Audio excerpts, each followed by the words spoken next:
representatives, we were a solid bloc against apartheid. We need that solidarity again.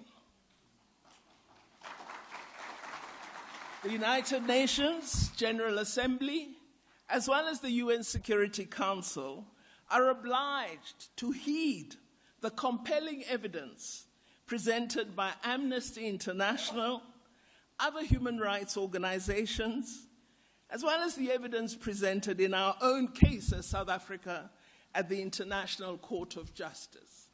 And these multilateral bodies should hold Israel accountable for its crimes against the Palestinian people. The reports from these organizations shine a clear spotlight on Israeli laws and practices that warrant scrutiny and appropriate action. The national laws passed by the Israeli government are clear evidence that the government is set on maintaining Israel as an apartheid state. Since 1948, Palestinians have endured ethnic cleansing, the nakba of forced displacement and exile, the denial of their right to return, and an ongoing process of domination, foreign occupation, annexation, population transfer, and settler colonialism. I was amazed when a South African political party leader said you cannot, in his view, deem Israel an apartheid state because there was no reflection of apartheid practices in Israel. I wondered where he lives in this world, because all these elements I've spoken to were present under apartheid. We gather here today just before May 15, the date when we always commemorate Nakba Day, which in history marked the beginning of the never-ending struggle for independence for the Palestinian people and the beginning of the denial of their rights as laid down by international covenants such as the Universal Declaration of Human Rights and the International Covenant on Civil and Political Rights. We also meet, importantly, on the day 30 years ago when President Mandela was inaugurated as the first democratically elected president of South Africa. And I believe when President Mbeki was inaugurated as the first democratically elected deputy president of South Africa. The Nakba involved a combination. Nakba means catastrophe. It involved a combination of mass murder, forced displacement of thousands of Palestinians by Zionist militia to replace them with Jewish immigrants and create what is known today as the State of Israel. We are now witnessing what we have coined as Nakba 2 in Gaza.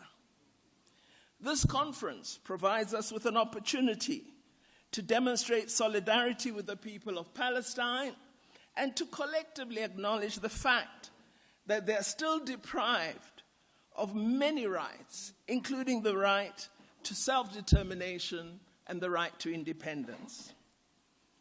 The policies and legislation of Israel have been shaped by an overarching objective to maintain a Jewish demographic majority and maximize Jewish Israeli control over the land to the detriment of Palestinians.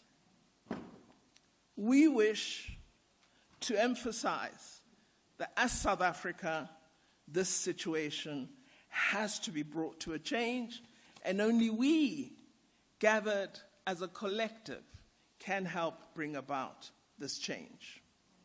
You all know the directives of the current Israeli government that was formed in December 2022, that it explicitly declared that the Jewish people have an exclusive and unquestionable right to all areas of the land of Israel. And it pledged further to promote and develop settlements in all parts of the land of Israel, in the Galilee, the Negev, the Golan Heights, Judea, and Samaria, and the transfer of the administrative powers of the occupation to the Israeli government, and the extension of direct civil legal authority over the settlements.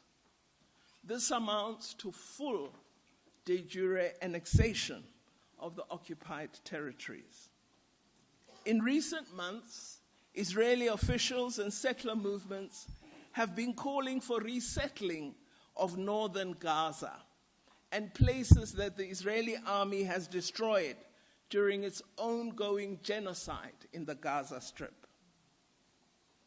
We need to stress that there can be no solution to the situation for as long as the international community continues to ignore Israel's systematic human rights transgressions and settler colonial apartheid project, and through it sustains the illegal Israeli colonial settler project at the cost of Palestinian liberation.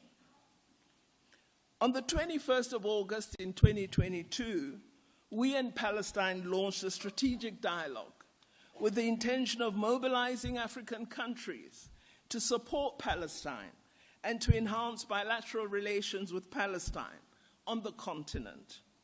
The other objective was to exchange views based on the South African experience that will assist to end Israeli domination in Palestinian territories, as well as to support Palestine in raising international awareness on the plight of their people, particularly the expansion of illegal settlements by Israel. As South Africa, we actively lobbied for the withdrawal of Israel as an observer member of the African Union. And we will continue our efforts towards support for a two-state solution and the right to self-determination. And I must, in talking about the AU battle that we have to wage, I must thank Namibia and Algeria for their support.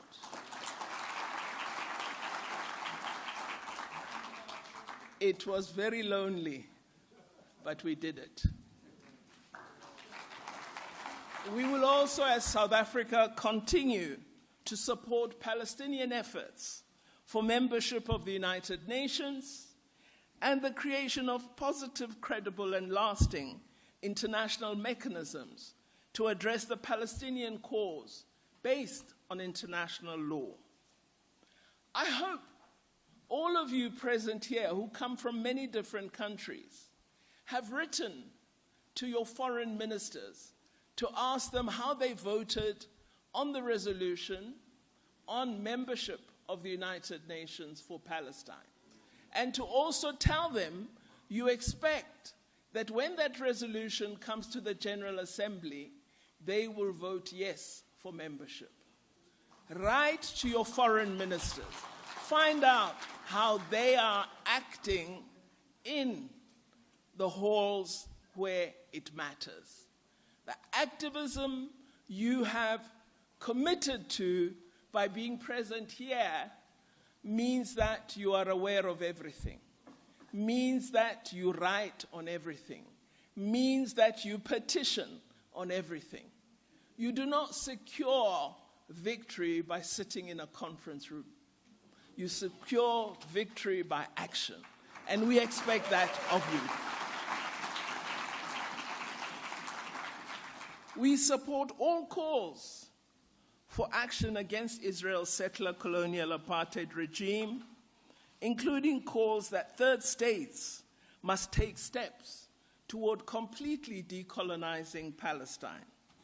This has to involve the dismantling of all structures of domination, exploitation, and oppression, and the realization of the rights of Palestinian people, rights of freedom, and democracy that all of us love and enjoy so much.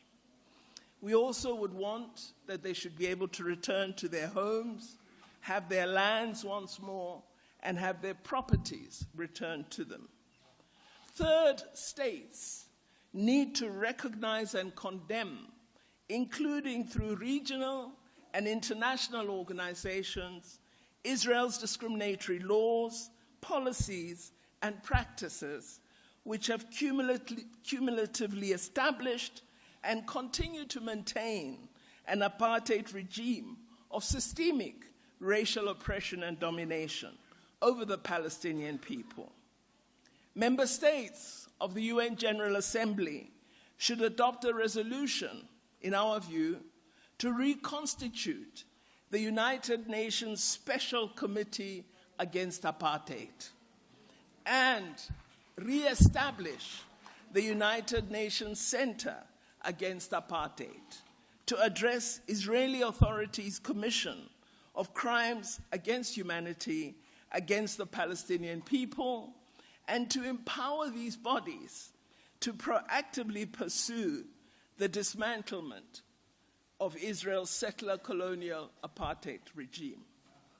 We would also like to see the Office of the Prosecutor of the International Criminal Court expedite the current investigation into the situation in Palestine, including into war crimes and crimes against humanity, comprising the crimes of apartheid, of population transfer, of appropriation and destruction of property, of pillage, of persecution, of willful killing, of murder and torture carried out on the Palestinian territory.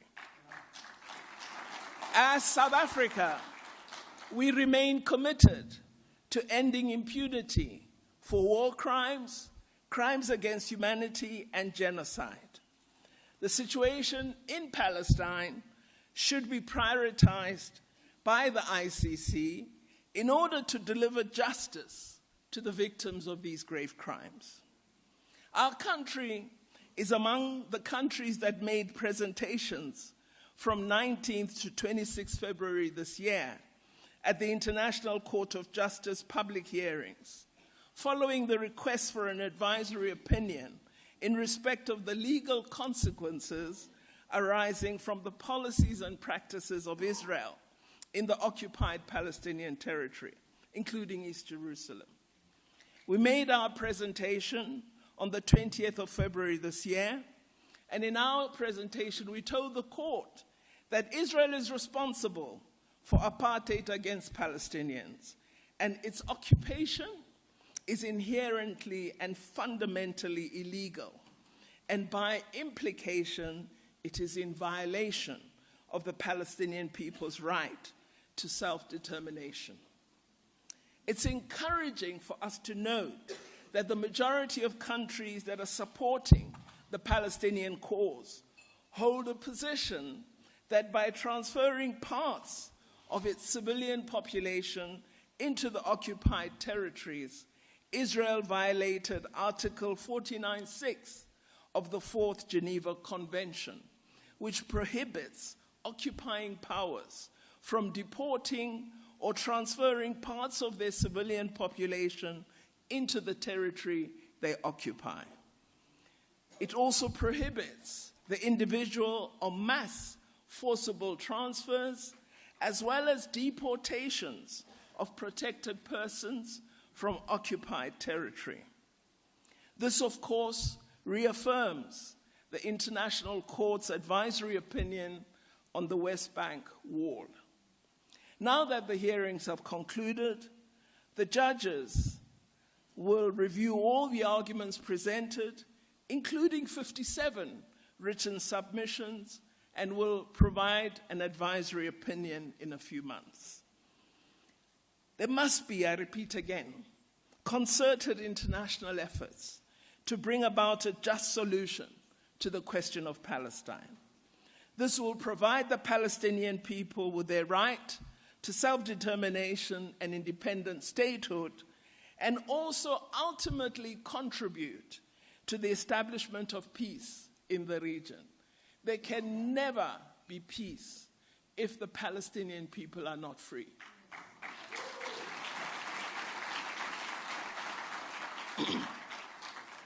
So it's imperative for us to revitalize international action and seek avenues for justice. We must intensify the call for international action, with the UN playing a leading role to find a solution premised on a just settlement with just laws that are rights-based. We must, as the international community, seek a solution which facilitates equality and equity for all who have the right to live in the territories of Israel and Palestine. In the absence of these, we will not achieve the objectives we wish. Finally, the South African government will continue to act within the institutions of global governance to protect the rights, including the fundamental right to life, of Palestinians in Gaza, which continue to remain at risk, including from the continuing Israeli military assault, from starvation and disease. And we hope to work to obtain the fair and equal application of international law to all in the interests of our collective humanity. All of us as humanity should be ashamed today that 35,000 plus people have died, and here we are sitting while more are killed. Maybe if we could find a way, we should all go to Palestine and be the wall of protection of civilian people. As the government of South Africa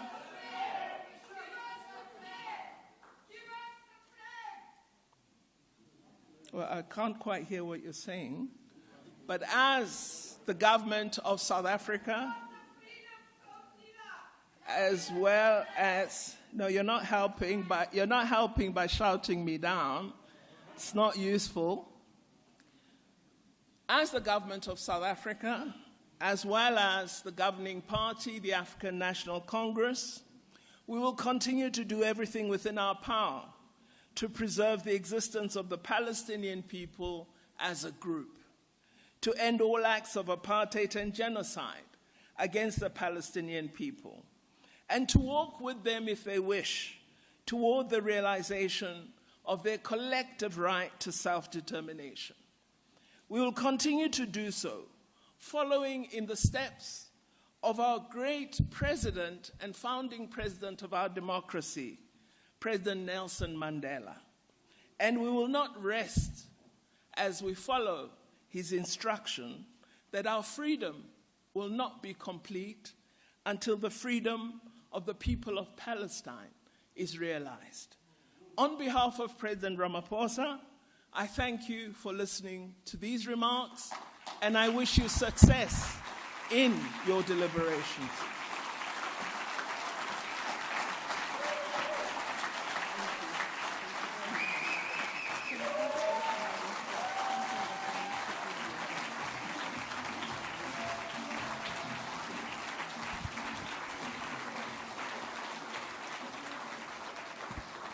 Thank you very much, Ma. Thank you. That was profound. Before you sit down, we have a friend from Palestine who represents the Kairos Palestinians. They need to say a word of thank you to you. Just a minute.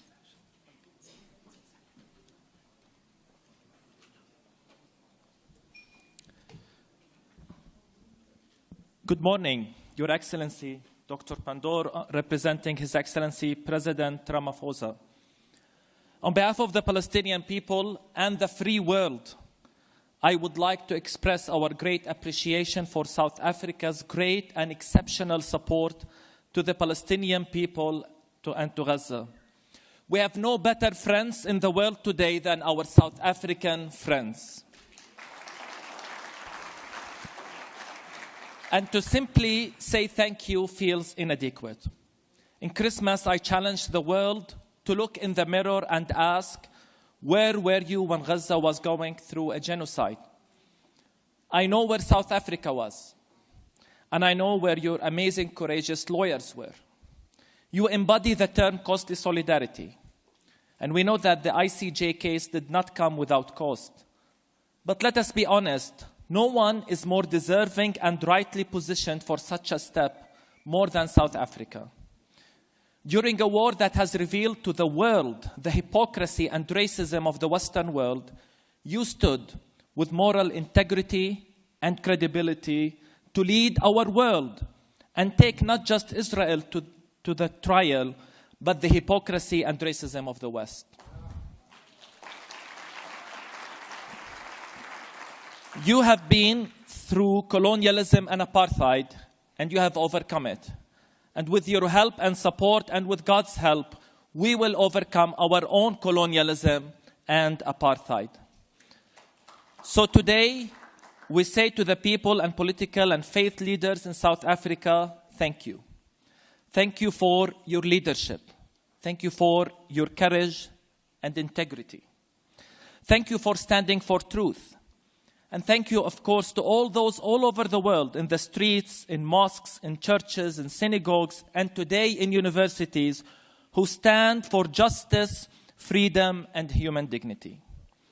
Your Excellency, please accept a very symbolic gift, but it's a symbolic act from us as a token of love, unity, and solidarity, the kufiyya. And I know that everyone in South Africa seems to be wearing a kufiyya. But there is symbolism in what I'm going to do. To take the kufiyya from a shoulder of a Palestinian and place it on the shoulder of a South African leader and acknowledge that today you carry our cross with us upon your shoulders.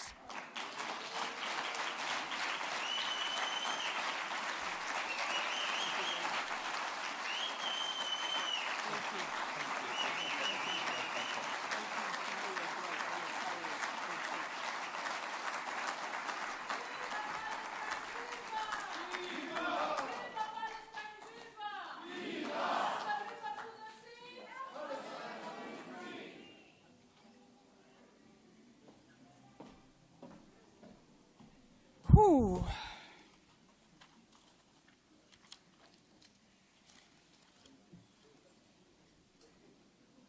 We are not only here to talk and shove it under the carpets, but we are here to shake and change those parliaments, houses that we all represent as in this room.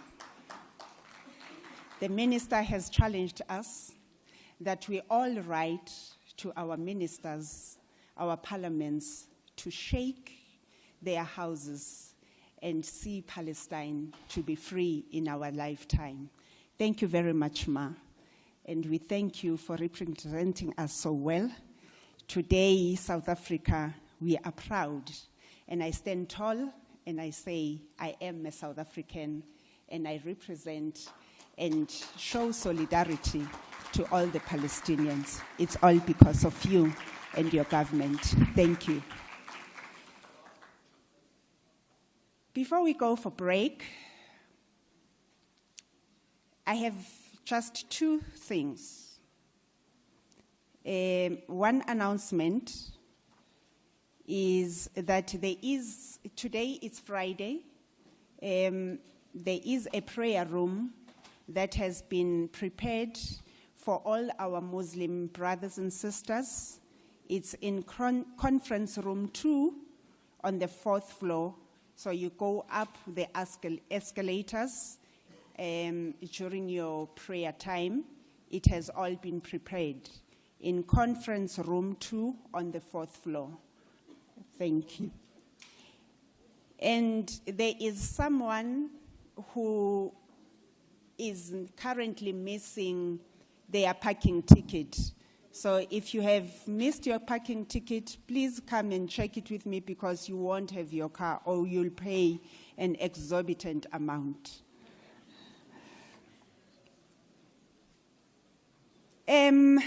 During the South African time, the South African apartheid time, the World Council of Churches took a stand and listened to the cries of the people on the ground.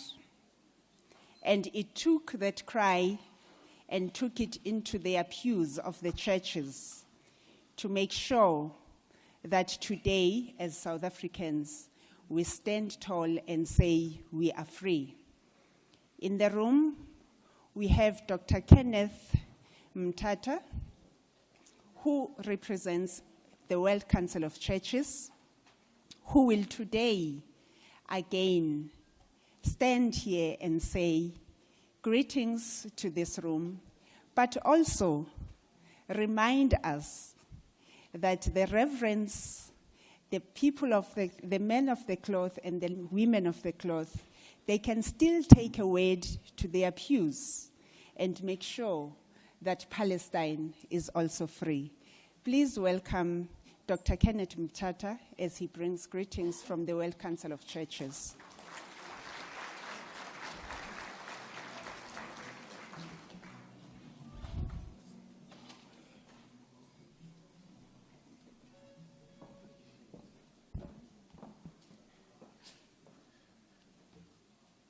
Program Director,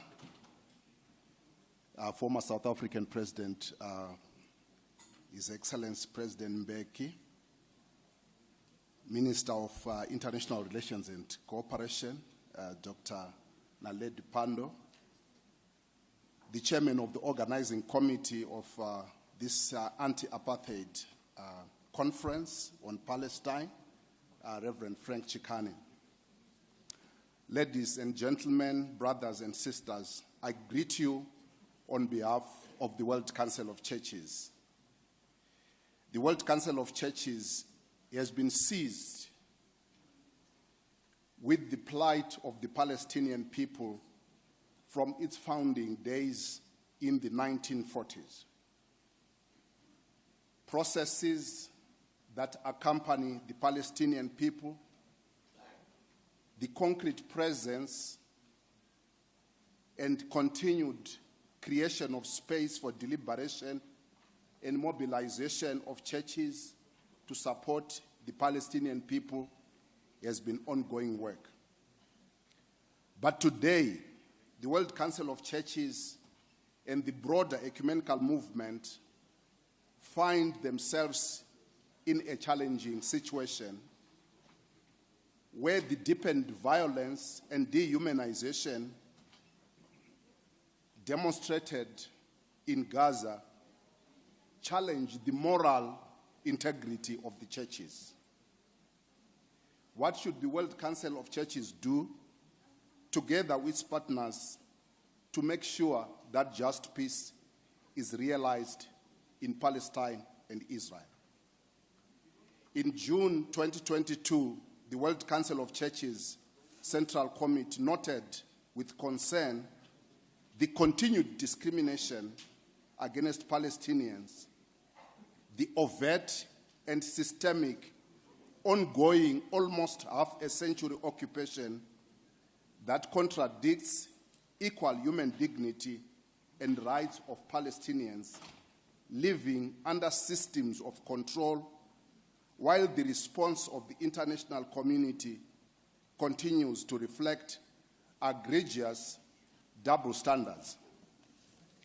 The Central Committee also expressed its profound regret that many and insurmountable obstacles were being placed in the way of long-standing commitment, desire for just peace and a two-state solution in accordance to international resolutions established in WCC policy.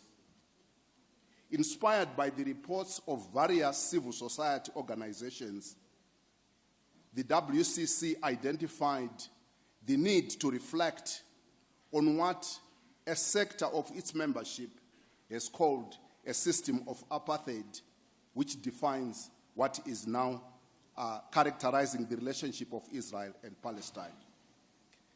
This was a major departure from past positions of the World Council of Churches, where in the past it was not possible to reflect the relationship between Palestine and Israel as an apartheid relationship.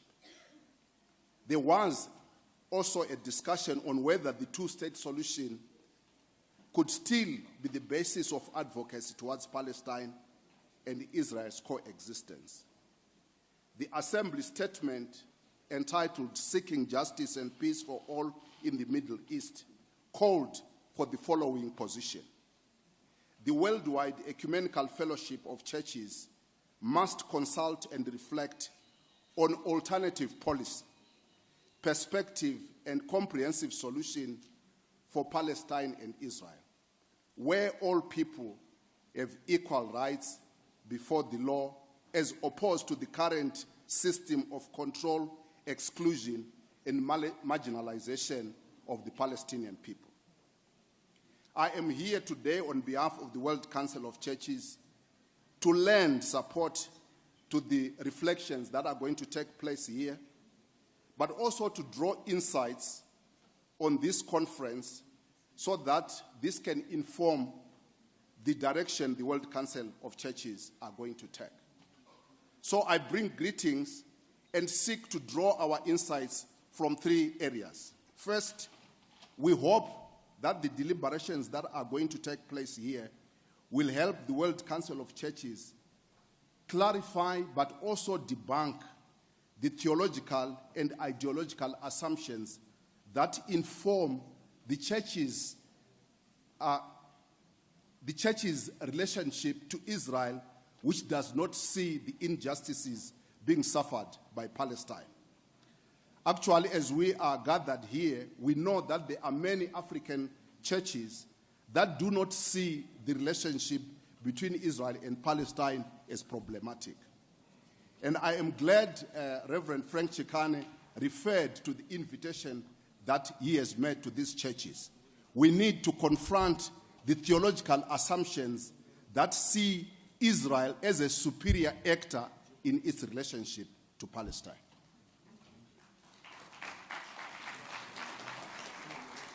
The second, we believe that the World Council of Churches is going to benefit from this conference in that we are desiring to reclaim the international human rights law and the overall policy coherence and consistent position on Palestine. We can see that what we are dealing with today is not only a legal issue, but also a moral indictment on the multilateral system. We are here to lend our support to the leadership of South Africa. South African government and its people who have taken the risk of standing up for the human rights as the basis for which nations must relate. For some of us who come from Southern Africa, it is a moment of pride to be identified with the courage and the moral integrity of South Africa. Third, we are also here as the World Council of Churches to contribute to the building of this global movement towards the freedom and the liberation of Palestine. The World Council of Churches is not new in participating in movement building that support the liberation of peoples. South Africa and indeed Southern Africa are beneficiaries of the program to combat racism that saw the dismantling of the apartheid system and the colonization that affected our region, including my own country, Zimbabwe. So we are here to make sure that we draw from the past experiences, but also to listen to the conversations towards the realization of building this moral movement against apartheid. Let me, on behalf of the World Council of Churches, congratulate you for this important conference, and from which the World Council of Churches is going to greatly benefit. As we deliberate, we are reminded of the words of the prophet Micah. He has shown you, O mortal, what is good. And what does the Lord require of you? To act justly and to love mercy and to walk humbly before our God. Yes, we are burning with justice because we want to see Palestine free. We are compassionate because we are broken to see children, women, and innocent people being killed every day. We are humble because we know that this struggle may take long, and we will be patient in support for the freedom of the Palestinian people. Wish you the best as you deliberate at this conference. Thank you.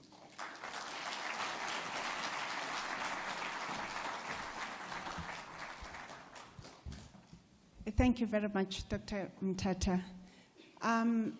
We will now break for 15 minutes, and then please can we keep to the time and come back in 15 minutes.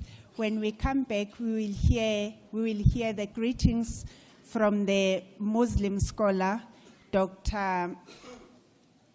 We'll hear from the Muslim scholars fraternal greetings.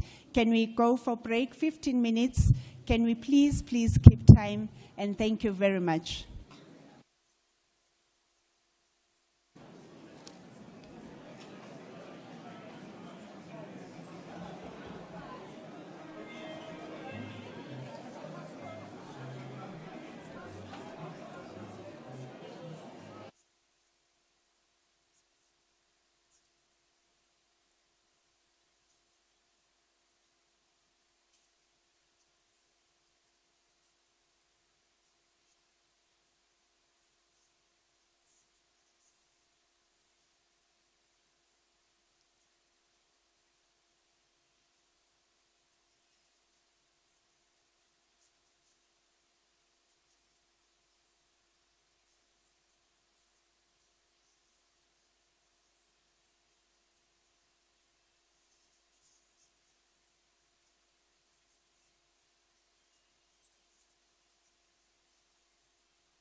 Beautiful people in South Africa, can we please start gathering inside? Can we please start gathering inside? Everyone outside, can we please start gathering inside? There are no speakers outside.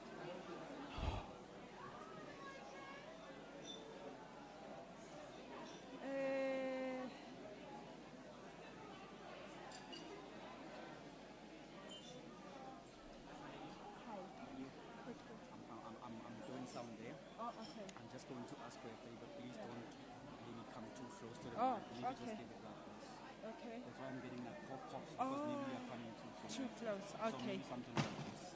Thank you so much. Thank you, my dear. Sorry.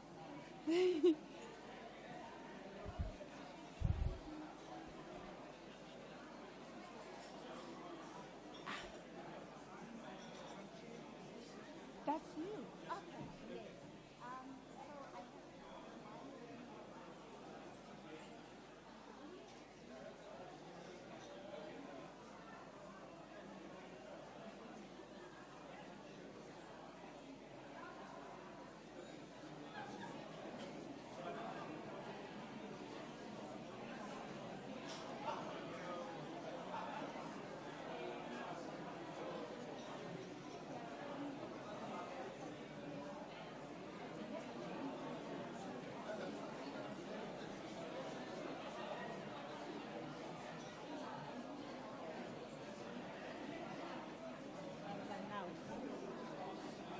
Yeah. No, not now. We'll have the doctor speak, and then immediately they come. Yeah. Which message? Oh, yes. The hashtag. Which ones? Did you send me?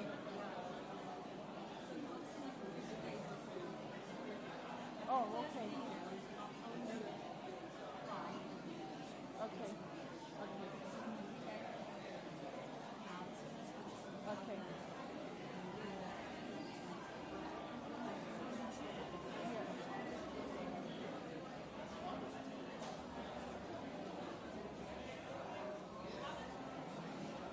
This is the message.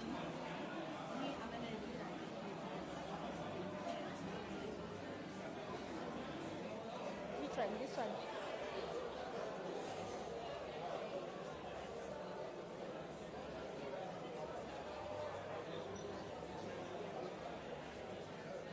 So we are not rearranging. So what is it I'm announcing, my love?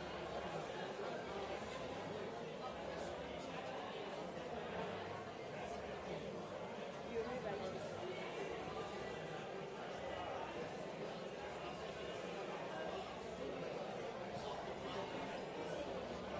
Can we please cycle down? Can we start to cycle down to start with the second session?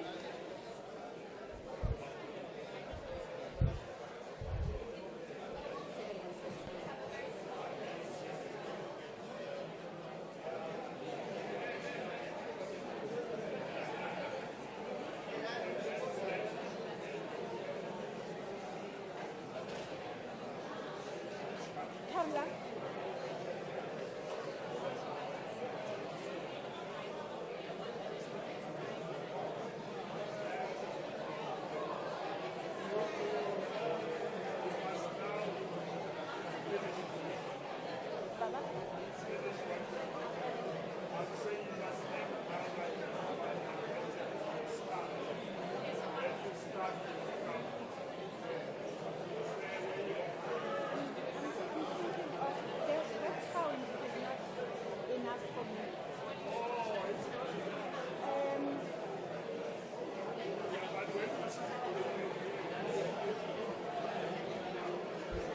Can we please cycle down? Can we please cycle down?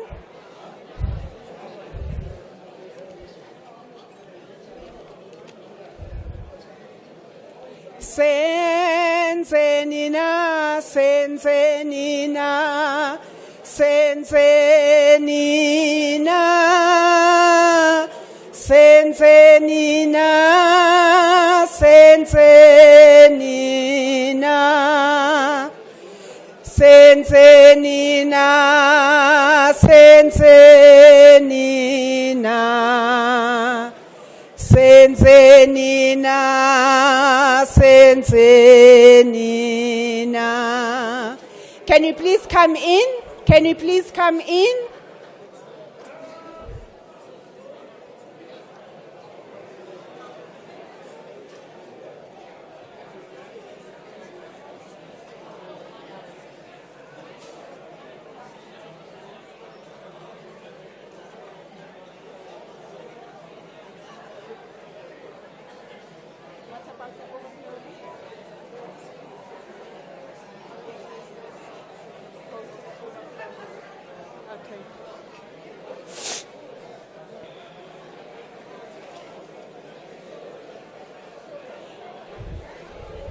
It is good to mingle, but it is now time for business. It is good to mingle, but it is now time for business. Can we please settle in?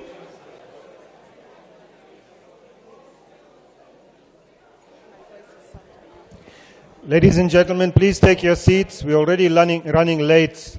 Let us take our seats so we can begin the next session.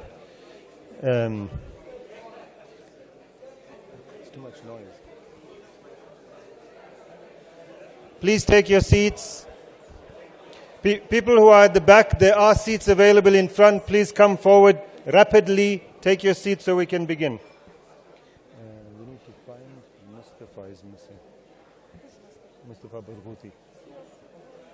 Yeah, he was sitting here, but he's not here now. Okay, you take over, let me go find him.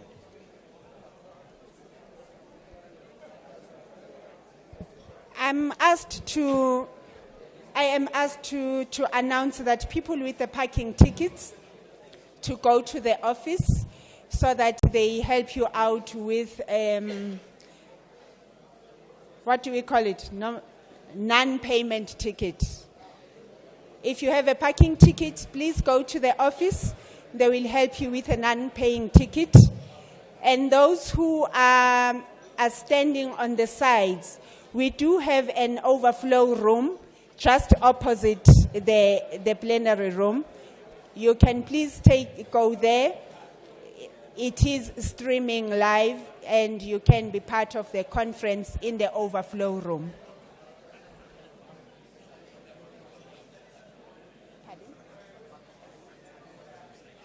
Okay. The parking tickets in the office and also in the registration desk, they will help you with non-payment tickets. Friends and comrades, please settle down and take a seat so that we can start.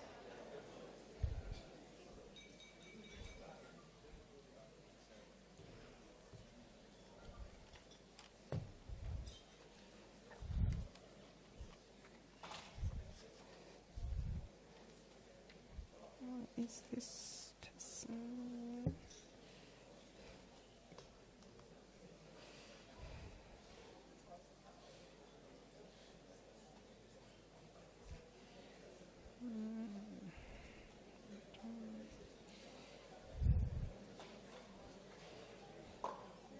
Before we go to the next session of the setting up the scene according to the program, please allow me to have another fraternal greeting from the International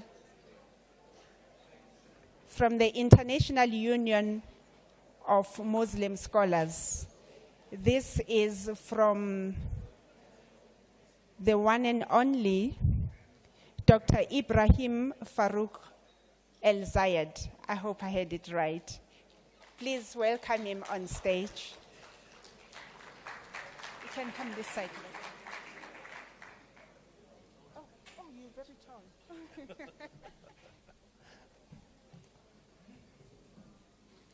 Thank you so much. Bismillah ar-Rahman ar-Rahim. In the name of God, most gracious, most merciful. Mr. President Thabo Mbeki, Minister of Internal Affairs, Naleda Pandor, former Minister, Prime Minister of Turkey, Ahmed Davutoglu, Minister of Justice, Namibia, Ministers, Excellencies, Ambassadors, ladies and gentlemen, comrades, dear sisters and brothers in humanity, Assalamu alaikum wa rahmatullah.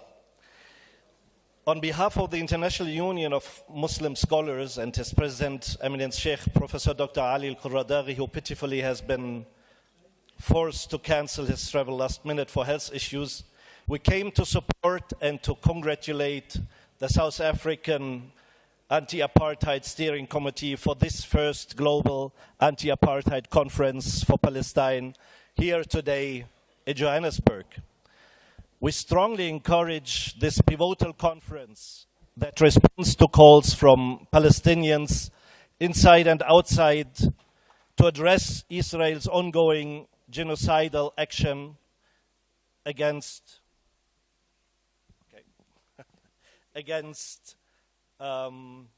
Palestinians, especially in Gaza, even now, while we are gathered here.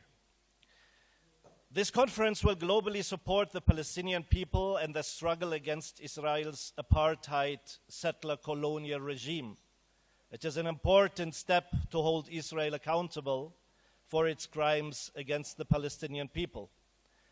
This conference should help to work on strategies isolating Israel's regime of oppression and to foster global solidarity and action that will support the struggle of the Palestinian people for all the rights, including the right of self-determination and the right to return.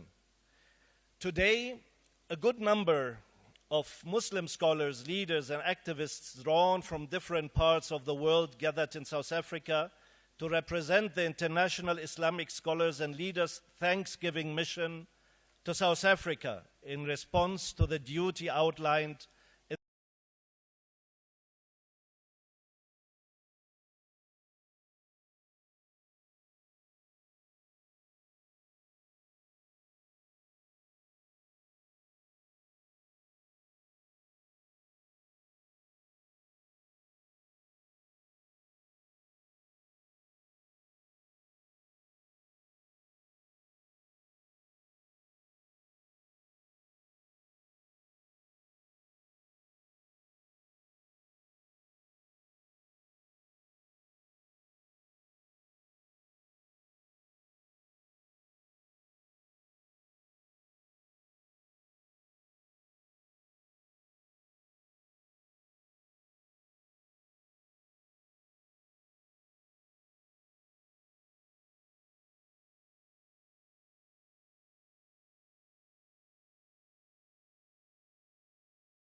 It is imperative to safeguard the achievements and advancements attained at the ICJ from being short-lived, undermined, or misrepresented. Instead, they must be nurtured and harnessed as the essential means to halt the genocide, provide relief to the Palestinians, and establish a just and lasting peace in Palestine. At this watershed moment in the world, we have 5 key issues that we would like to highlight. First, we call on mankind to unite for justice and peace to ensure that we defend the gains of the ICJ and mobilize humanitarian assistance to the Palestinians. For God tells us to cooperate in righteousness and piety, but do not cooperate in sin and transgression. Second, we implore the South African government and ruling party to remain resilient in their pursuit of a just outcome at the ICJ so that the genocide can stop and a just peace be pursued.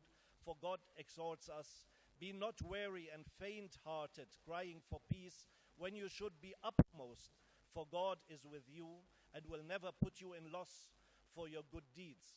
Third, we urge the global and South African components of the Ummah to be mindful of God's warning when making pivotal governance decisions and political choices, because God tells us, do not take my enemies and your enemies as your friends and protectors, offering them your love. Fourth, we recognize the many disappointments experienced by the South African community as citizens.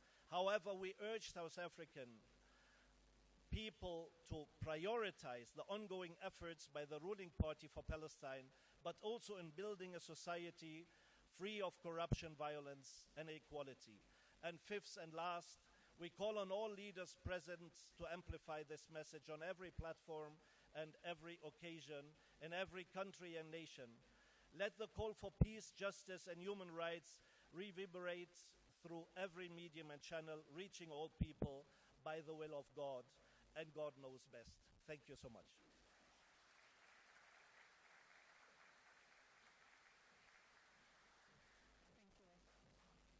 Thank you very much. Before we go, as we go to the next session, I will now, before I hand over to my colleague Noor, I am instructed to remind that we do have a hashtag, we're moving with the times. So on all platforms, please do follow us. It's hashtag Palestine Africa 2024. Hashtag Palestine Africa 2024. This needs to be known. We are working on a movement, so we move with the times. Thank you very much.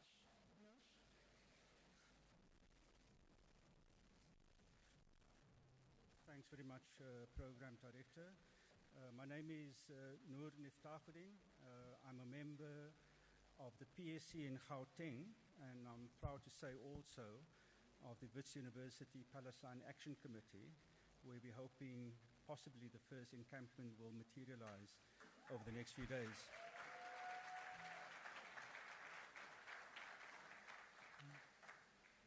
I was asked to chair this session because I am an historian by profession, and historians, Mohammed Dango, are the architects of time, and we know how to keep time. We are under enormous pressure. As you all know, the session was meant to start at 11:15 till 1 o'clock. So we're running behind time very seriously. President Mbeki, I was going to regale you with a scintillating introduction for half an hour, but I'm giving up. And all I'm doing is saying all protocols observed, and then I'm going to please ask our speakers to come to the front. We have a really wonderful panel of speakers, all of whom have played leading roles as activists, as political leaders in their various jurisdictions and also globally in mobilizing support for the Palestinian cause, and in shining a very bright light on the settler colonial regime of apartheid Israel. It's impossible for me, because it would take a very long time, properly to introduce all of the speakers. I'm therefore going to do abbreviated one-line introductions. Are you okay there? I've also asked all of the speakers, and this is really the most difficult challenge, to try and keep their introductions to between 10 and 13, 14 minutes. But I recognize there's going to be some negotiation up at the podium. So if you see me start kind of shoving little pieces of paper in front of them, it's only to remind them of the time. I want to, before I introduce the speakers very briefly, just to echo Minister Pandor's statement, that it's really important as we gather here to remind ourselves that as egregious as the genocide over the last 7 months has been, the ongoing nakba, the ethnic cleansing, has been going on for a long time, since at least 1948, but the settler colonial regime has been perpetrating violence against Palestinian people for more than 100 years. At the center of what we need to consider as we mobilize renewed international solidarity is that Palestinian people have resisted settler colonialism from day one. They have been and remain at the center of resistance. And as was the case in South Africa, the international solidarity movement must recognize the centrality and the leadership of the Palestinian people and their resistance. We gather here to be part and to stand with the Palestinians in their resistance. That is, for me, a fundamental principle from which any international solidarity must start from. As I said, we have a stellar list of panelists.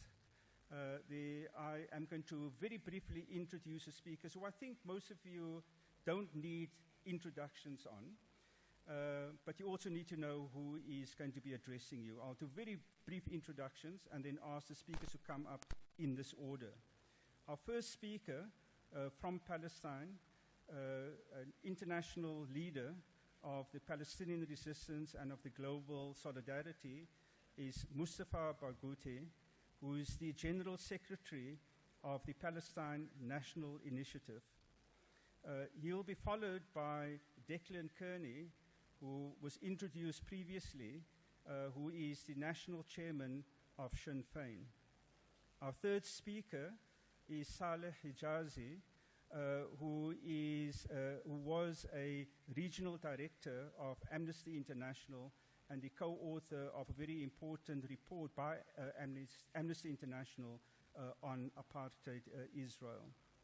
Our fourth speaker is Lamis Deek, who is a well-known human rights advocate based in New York.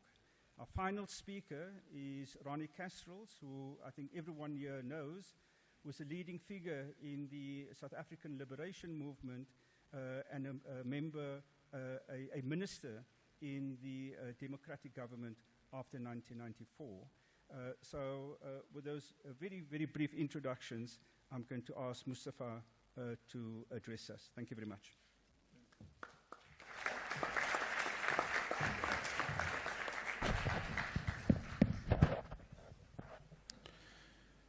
Thank you so much, Honorable President Mbeki, our friend, Honorable Palestinian and South African Minister Naledi Pandor. We consider you the Minister of Freedom. Honorable Prime Minister Daoud Oglo, my friend Declan from Sinn Féin, Honorable Minister of Justice in Namibia, and Honorable Minister from Bolivia, and honorable ambassadors who are present here today, our South African and global comrades and activists, our esteemed Palestinian leaders, comrades, activists, especially those who came from Palestine, I greet you all today. And on behalf of our Palestinian people, I would like to thank all the people in solidarity with Palestine, and especially thank the South African Anti-Apartheid Steering Committee for organizing this wonderful conference, which I am sure will be the beginning, the spark of the creation of a global anti-apartheid movement for Palestine that is no less active, that will be no less effective than the anti-apartheid movement against apartheid in South Africa.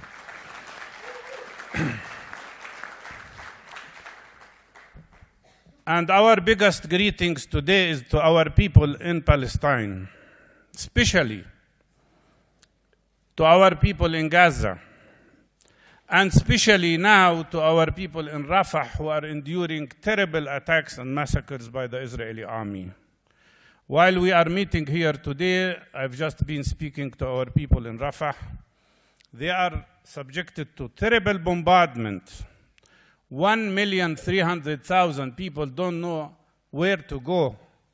This is a horrible, horrible massacre that is happening in front of the whole world. And what's happening in Gaza, with American support and with the complicity of many Western governments, is a terrible crime that nobody should accept and nobody should live with. 3 war crimes at the same time in parallel: the war crime of genocide, ethnic cleansing, and collective punishment. It is unacceptable to forget that we've lost, up till now, no less than 44,000 Palestinian souls, including around 10,000 who are still missing under the rubble. Among them, no less than 17,000 children and 10,000 women. 492 of my colleagues, doctors, nurses, health professionals. 141 journalists. In addition to no less than 80,000 people who were injured, many of whom will not live because they do not have medical care, because Israel destroyed most medical facilities in Gaza. These are not numbers. These are people.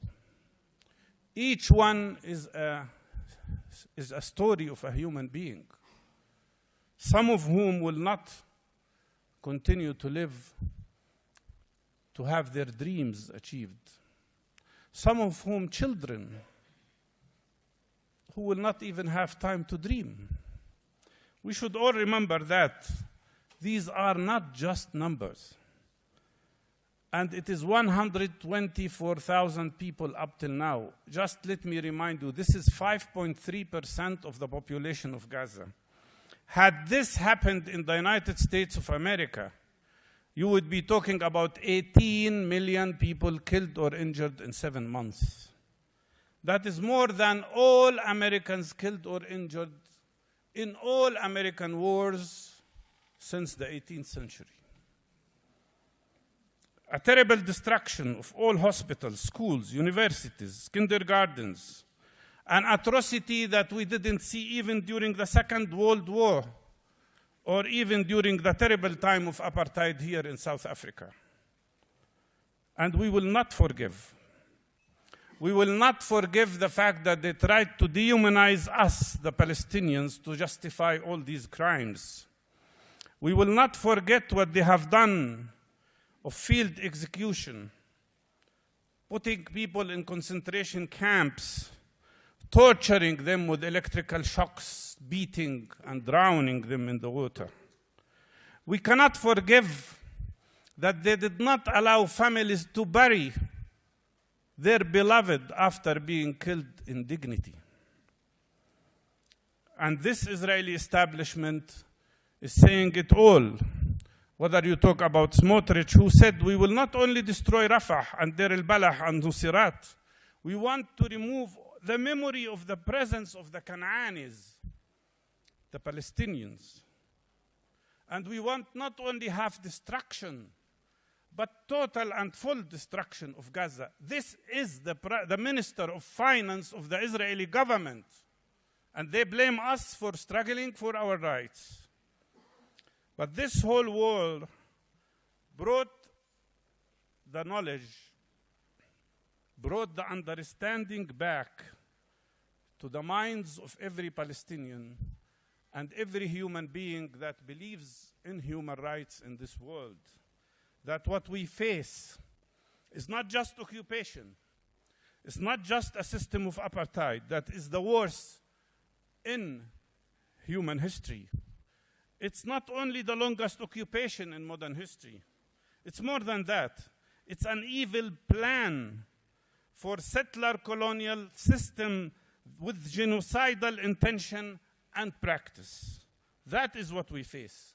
And it started in the end of the 19th century, where they tried to establish an imperialist strategic base with Messianic Zionist ideology that used Jewish people for their project.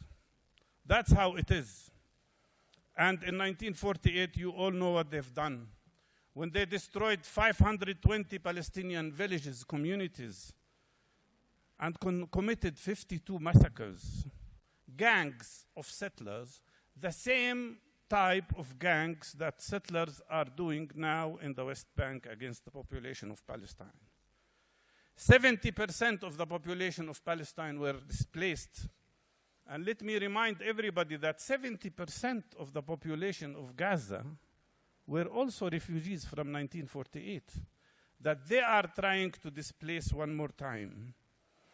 Endless wars, 1948, 1956, 1967, 1976, 1982, 1986, 1987, 2000, 2008, 2012, 2014, 2021, and now 2023 and 24.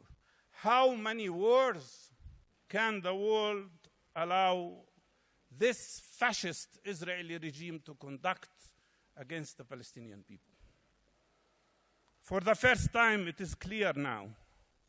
Maybe we've never seen this as clearly as it is today, that this is not the struggle of the Palestinian people for freedom. It's a global struggle against injustice, against oppression, and against this terrible attacks and crimes against the Palestinian people. What we see today is regeneration of Palestinian young people, regeneration of knowledge and activism of young people all over the world, including in the United States of America. From Columbia to MIT, to Harvard, to Los Angeles, to Oxford, Cambridge, Sciences Po, Sorbonne, Australia, New Zealand, Japan, Yemen, and here in Johannesburg. What we see today is the rise of a global movement in support of freedom in Palestine. And let me say that we are very proud that our people, the Palestinians, regardless of how much big price we have paid, we've awakened the people of the world against genocide, against injustice, against lies, against double standard, against the hypocrisy and racism of Western governments. And the world now must ask the question, where is international law? Where are the human rights that they've been trying to educate us about? Where is international law when the Congress of the United States of America meets to issue a law to punish the members of the International Court of Justice if they try to impose international law? Where is the international law? Friends and comrades, we are not talking about Palestine here. We are talking about the world, about the global order of the world.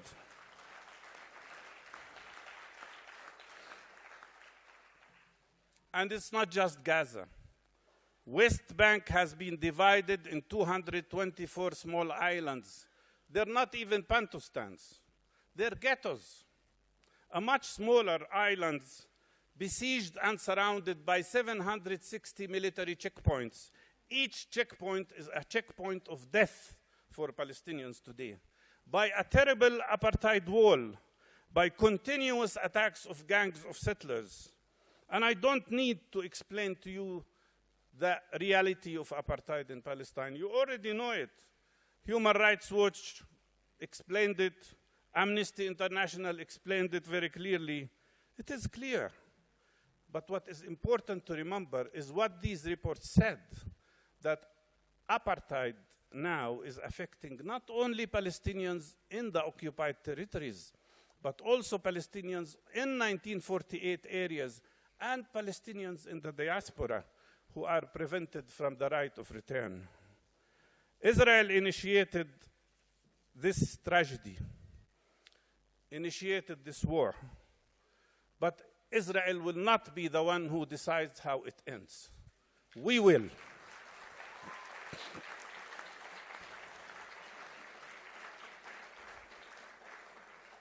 We thank you and we thank everybody that stood with us. We thank especially South Africa. We thank the ANC and wish you success with all other parties who are against attacks on Palestinians. I can't vote, but if I could vote, I would have voted for you. But let's remember what Nelson Mandela said. You repeated already what he said, but I want to add another phrase he said, which is that the Palestinian issue today is the most important moral issue of our time.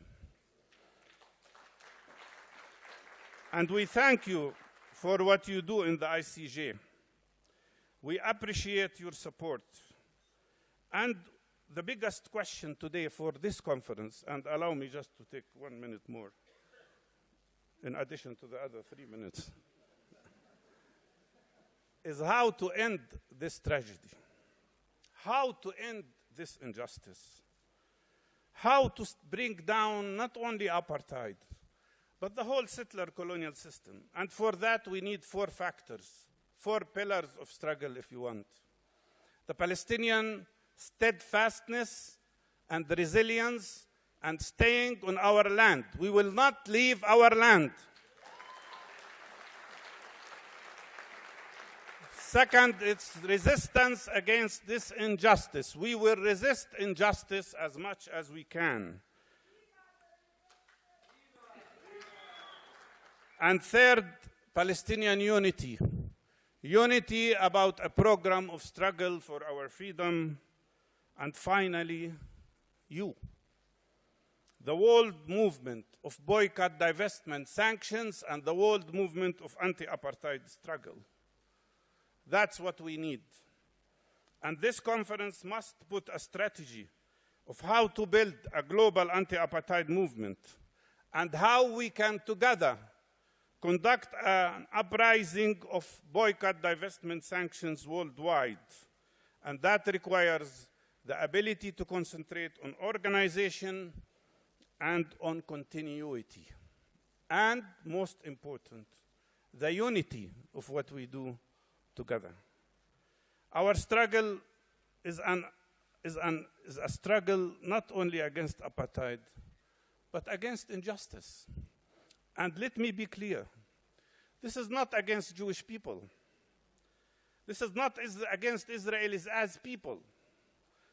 It's not anti-Semitic as they claim. It's against Zionism, against racism, against chauvinism, and against white supremacy. It is a struggle in which Jewish progressive people are participating, and I thank all the Jewish people who are with us here today in this conference.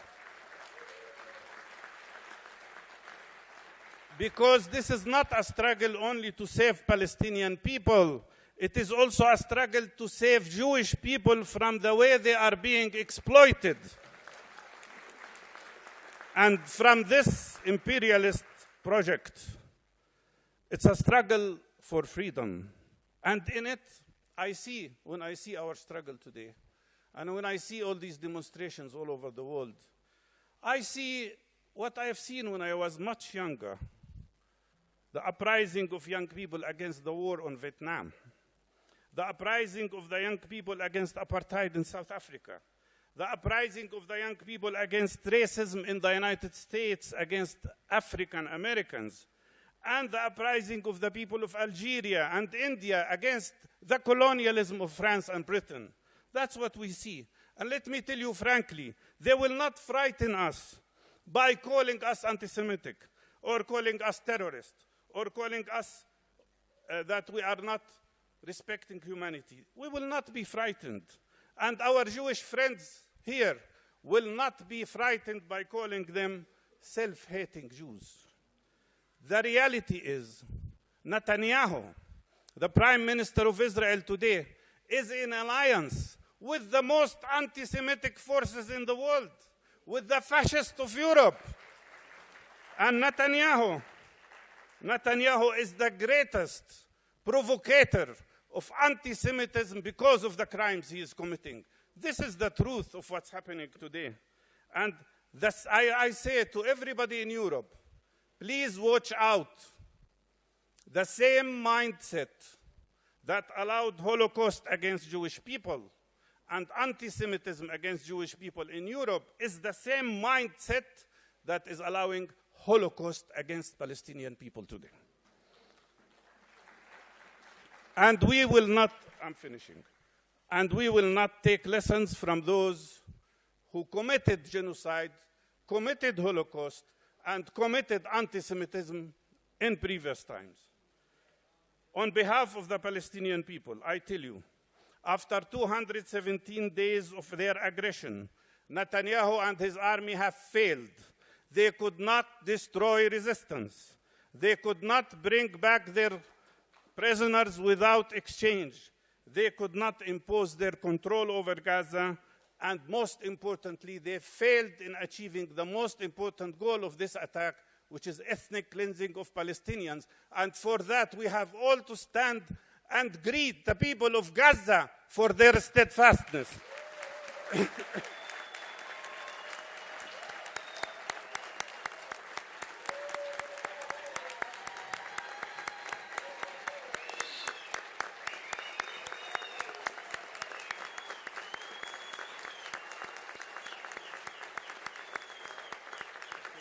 I finish. 1 minute. And finally, again, on behalf of our Palestinian people, I tell you, I promise you, we will not submit, we will not surrender, we will not be broken, and we will not give up, and nothing will stop our struggle for freedom. Till we achieve our freedom, till we achieve our justice, till we achieve our full humanity and our dignity, and we will overcome because you are with us. And we will see, Minister Pando, as your mother said, we will see freedom in Palestine in our and your lifetime. Thank you so much.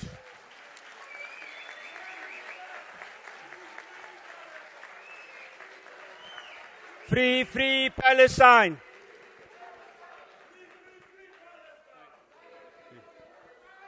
Comrades, as you can imagine, I have a very difficult task.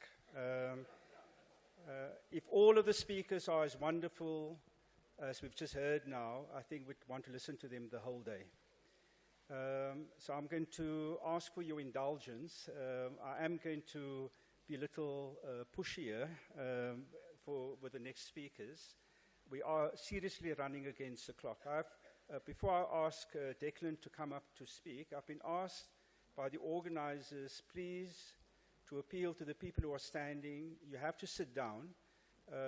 The occupational security people of the venue don't want anyone standing. So please, if you can find seating, there's some empty seats around. Otherwise, I'm afraid you're going to have to sit down. I see some young people at the back, and I would imagine they don't mind sitting down. So I'm going to hand over to our next speaker, Declan. Over to you.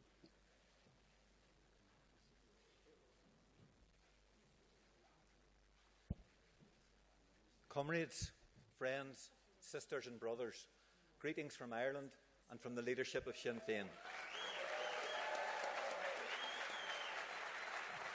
Thank you for the invitation to participate in your conference. I've never visited South Africa before, but the historical resonance of Johannesburg in particular reverberates with me, where Nelson Mandela and Oliver Tambo established their law firm, the resting place of Joe Slovo and Chris Hani, revolutionary leaders of the armed struggle, the birthplace of Joe Modise, who not only commanded MK in the field, but managed their transition into the South African National Democratic Forces. And it is also home to my friend and comrade, Ronnie Casseres, who remains as committed to the national liberation struggle as when he joined it so many decades ago and became part of its collective leadership. I also think of Soweto, which was so central to achieving the freedom of South Africa. When democracy was finally achieved, the new Republic of South Africa and the ANC became important partners, as well as touchstones for Sinn Féin, in the development of the Irish peace process and shaping the path to Irish self-determination and national reunification of our country. The political and the fraternal links between Irish Republicans and the Palestinian national liberation cause have also existed for many, many decades. Palestinian and Irish freedom fighters shared a special bond of solidarity. The connections between South Africa's liberation struggle and Ireland are historic and endure until this day.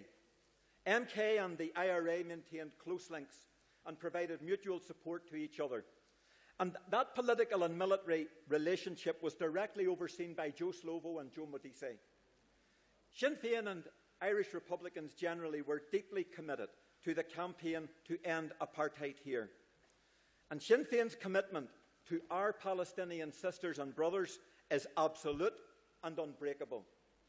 Just as we stood by those who struggled against apartheid in South Africa, we remain in active support with the Palestinian people who struggle against the apartheid and the illegal Zionist occupation imposed upon all of Palestine. Ours is an internationalist commitment to all of those who are struggling against repression, exploitation, and for freedom in pursuit of a better and equal and more democratic world. Whether that has been in the townships of South Africa, the refugee camps of Palestine, the mountains of the Basque Country, the Sierras of Cuba, or the barrios of Latin America. History did not commence on the 7th of October, but that date has now become a watershed, not only for Palestine itself, but for the global community.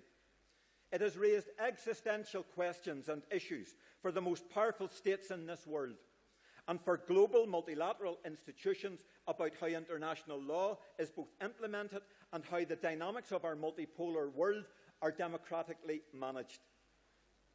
Friends, Israel's genocidal war against Gaza, its aggression in the West Bank, and the collective punishment and ethnic cleansing against the Palestinian people has posed explicit questions, specifically for that cartel of Western governments which control the global North.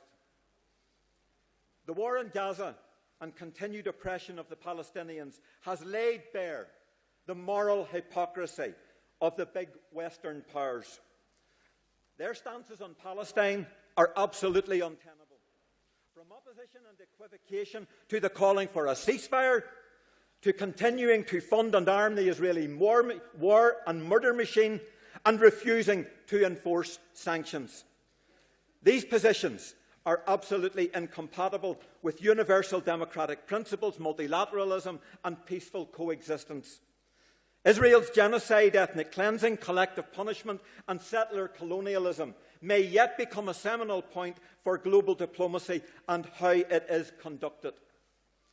As an Irish Republican party, Sinn Féin is dedicated to the sovereignty of all people.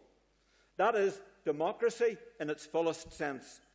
We are committed to the universality of peace, equality, social justice, national self-determination and democracy for all peoples. Our approach to international relations is governed by adherence to international law. The United Nations Charter, military neutrality and non-alignment, diplomacy, multilateralism and peaceful coexistence, and also opposition to imperialism in all of its forms. And we bring a struggle perspective to how we engage the world. I believe that national self-determination is the essential international struggle of our time. The world we live in is dominated by this issue: the national democratic struggle, the aspiration and right of peoples to determine their own destinies and relationships with other nations. And the United Nations Charter expressly establishes that right. The denial of this right goes to the heart of Israel's apartheid of and occupation in Palestine. The struggle for national self-determination in Ireland is centuries old. Just over 100 years ago, British imperialism imposed the partition of Ireland, creating a one-party apartheid state with a built-in unionist majority. But 4 years previously, the Balfour Declaration established the doctrine of a Zionist state, later to emerge as the State of Israel. Since then, the rights of Palestinians have been repeatedly subjugated by Western imperial interests in collusion with Zionist colonialism. When World War II ended in 1945, there were some 45 states in the world. Consider the straight lines on maps which marked the boundaries of most African and Asian countries. These were drawn by the rulers of European empires and 19th and 20th century colonial powers, the products of imperialism and colonialism. So Lloyd George oversaw Ireland's partition, and Balfour foreshadowed the breakup of Palestine. Throughout the 20th century, the Palestinians have been dispossessed, displaced, and exiled. Israeli state strategy systematically hollowed out the Oslo Accords. It has sought to put the prospect of Palestinian national sovereignty beyond reach. And all of this has been done with the active complicity and acquiescence of Western powers. Yet modern history has also been progressively shaped by anti-imperialist and national liberation struggles. Only 2 weeks ago, South Africa celebrated Freedom Day. 30 years ago, the National Democratic Revolution came into existence. 4 years later, in April 1988, Ireland's peace settlement, the Good Friday Agreement, was signed. The Irish peace process was formalised and a line was drawn under political conflict. A framework was negotiated to oversee the democratic reform of the northern state, and critically, the right to self-determination was built into the provisions of the Good Friday Agreement. Change has been slow and protracted. Challenges remain. But today, Ireland, especially the north, once a militarised zone, has been absolutely transformed. Constitutional change in my country is now on the political horizon. And while nothing is ever inevitable, today we are closer than ever to Irish unity. The historic changes achieved in South Africa and Ireland emerged from the changed context created by revolutionary armed struggle, which then gave way to negotiations and ultimately negotiated settlements. The 4 pillars of struggle in South Africa provided the strategic direction and cohesion for the People's War and the mass struggle to end apartheid. And the implementation of our national strategic objectives by the Sinn Féin leadership guided the Republican struggle from the era of armed struggle into multi-party talks, the achievement of the Good Friday Agreement, and it must be said, successive phases of negotiations even since then. So, comrades and friends, negotiations is a permanent site of struggle. The ANC and Sinn Féin leadership learned from and supported each other throughout all of these dramatic periods. Together, we prioritised the primacy of political strategy and leadership and the centrality of unity and cohesion among the forces of struggle. And these objectives were essential to building political strength. However, neither national democracy in South Africa or peace in Ireland would have been achieved without the development of international strategies. Both Sinn Féin and the ANC successfully internationalised our respective struggles for national democracy and self-determination. The global anti-apartheid campaign against the Afrikaner regime realigned world opinion and shifted the position of key Western powers, including the United States. In Ireland, young striking workers in the mid-1980s changed the policy of the Irish government in relation to its stance on trade with South Africa. Sinn Féin's peace strategy identified the strategic importance of the Irish diaspora in North America, and we successfully greened the White House in the early 1990s. The Good Friday Agreement itself was the result of the positive international engagement by the US, EU, Canada, South Africa and other international stakeholders. World government and popular opinion embraced the objectives of ending apartheid in South Africa and ending the war in Ireland through a peace settlement and a negotiated process of democratic change. Friends, the war in Gaza has become a lightning rod for mobilising popular world opinion against Israel's apartheid occupation. The solidarity of ordinary people for Palestine across the globe is unprecedented. The actions of students, particularly in the US, but also in Ireland, Britain and Europe, are reminiscent of the student campaigns against the Vietnam War. And students in the United States have now ensured that Gaza and Palestine are at the heart of the US presidential election campaign. The inherent contradictions within Israeli society have never been more sharply exposed. And the groundbreaking legal action at the ICJ by South Africa is not only courageous, it has directly impacted upon the policies of other international governments. Let me say this. Even though key Western powers have taken outrageous positions in backing Israel, because it serves as a proxy to secure their security and their economic interests in the Middle East, the fact is that the West and Europe are not monolithic.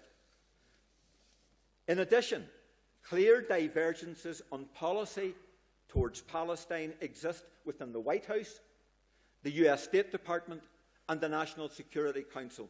And all of these factors are relevant to our discussions in relation to the development of a global anti-apartheid campaign, which is now essential to achieving national democracy and self-determination for the Palestinian people. And of course, there are lessons to be applied from the international interventions which were so important in South Africa and Ireland. However, the focus of this initiative must be clearly aimed at the complete political, diplomatic and economic isolation of Israel until a complete ceasefire is achieved and the apartheid occupation is finally ended. The aim, friends, must be the delivery on the national and democratic rights of Palestinians as indemnified in international law. I believe the international landscape is changing. A properly calibrated global anti-apartheid strategy can affect and maximise opportunities within that evolving context. So, Akarja, there is now a moment. A strategic and political opportunity is emergent, and that should not be lost on the Palestinian leaderships.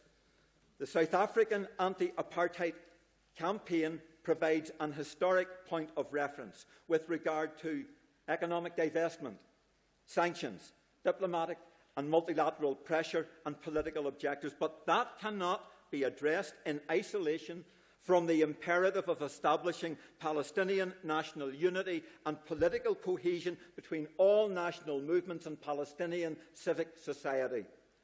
For the success of a global campaign to be fully maximised, there must be a resolution of divisions within the Palestinian national struggle. Make no mistake, there is no alternative to an agreed national liberation strategy. The resistance and reluctance to develop a strategic consensus, to embrace political unity and provide united leadership is both a strategic failure and weakness. A united Palestinian leadership which commands overall popular support and gives positive impetus to a global anti-apartheid campaign is critical. Therefore, as I draw my remarks to a conclusion, a paradigm shift is required within the Palestinian national struggle.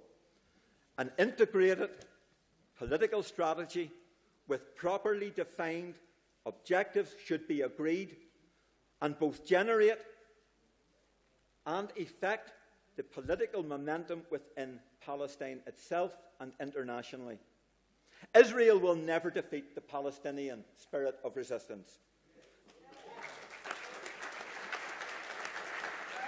But there is no military victory for any side. The Palestinian struggle needs to equip itself with the cohesion, capacity and strategies to win. More of the same is no longer an option. Comrades and friends, passing the torch of struggle to future generations is not tenable. This moment must be seized. A new phase of struggle is now needed.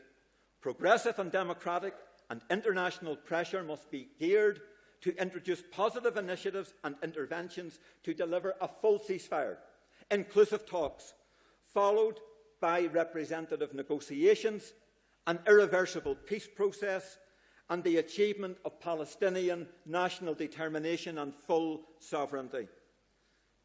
The South African Freedom Charter, the Harare Declaration and the Good Friday Agreement are political resources which can assist with that paradigm shift. This war will eventually end. A new phase will open. The Palestinian struggle and its component leaderships need now to prepare for the negotiations table when that horizon emerges. The domestic and political international experience of Ireland and the Sinn Féin leadership is available to that end. We are committed as a party, as a struggle, to supporting the development of a global anti-apartheid campaign for Palestine, while at the same time helping to achieve national unity and the development of an agreed political strategy for national democracy and sovereignty. In conclusion, friends and comrades, Nelson Mandela Madiba spoke of the long walk to freedom. Irish Republicans say to the people of Palestine, we are with you on that long walk to freedom. We will never, ever abandon you. We see and we hear you. And inshallah, we will be finally victorious together in achieving the national and democratic rights of the Palestinian people. Amandla.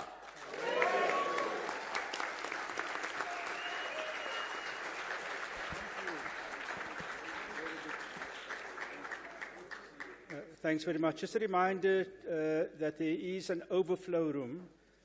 So for the people who may feel uncomfortable standing, please make your way. I believe it's across from this main room. Our next speaker is Saleh.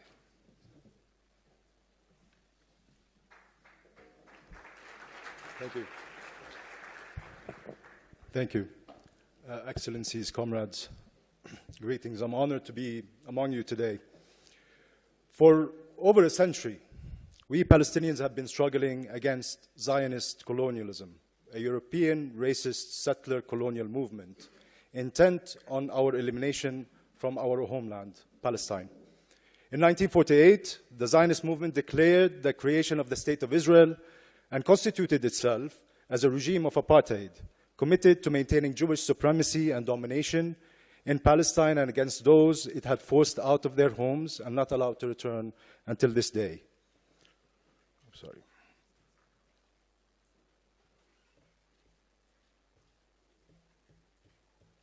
Sorry.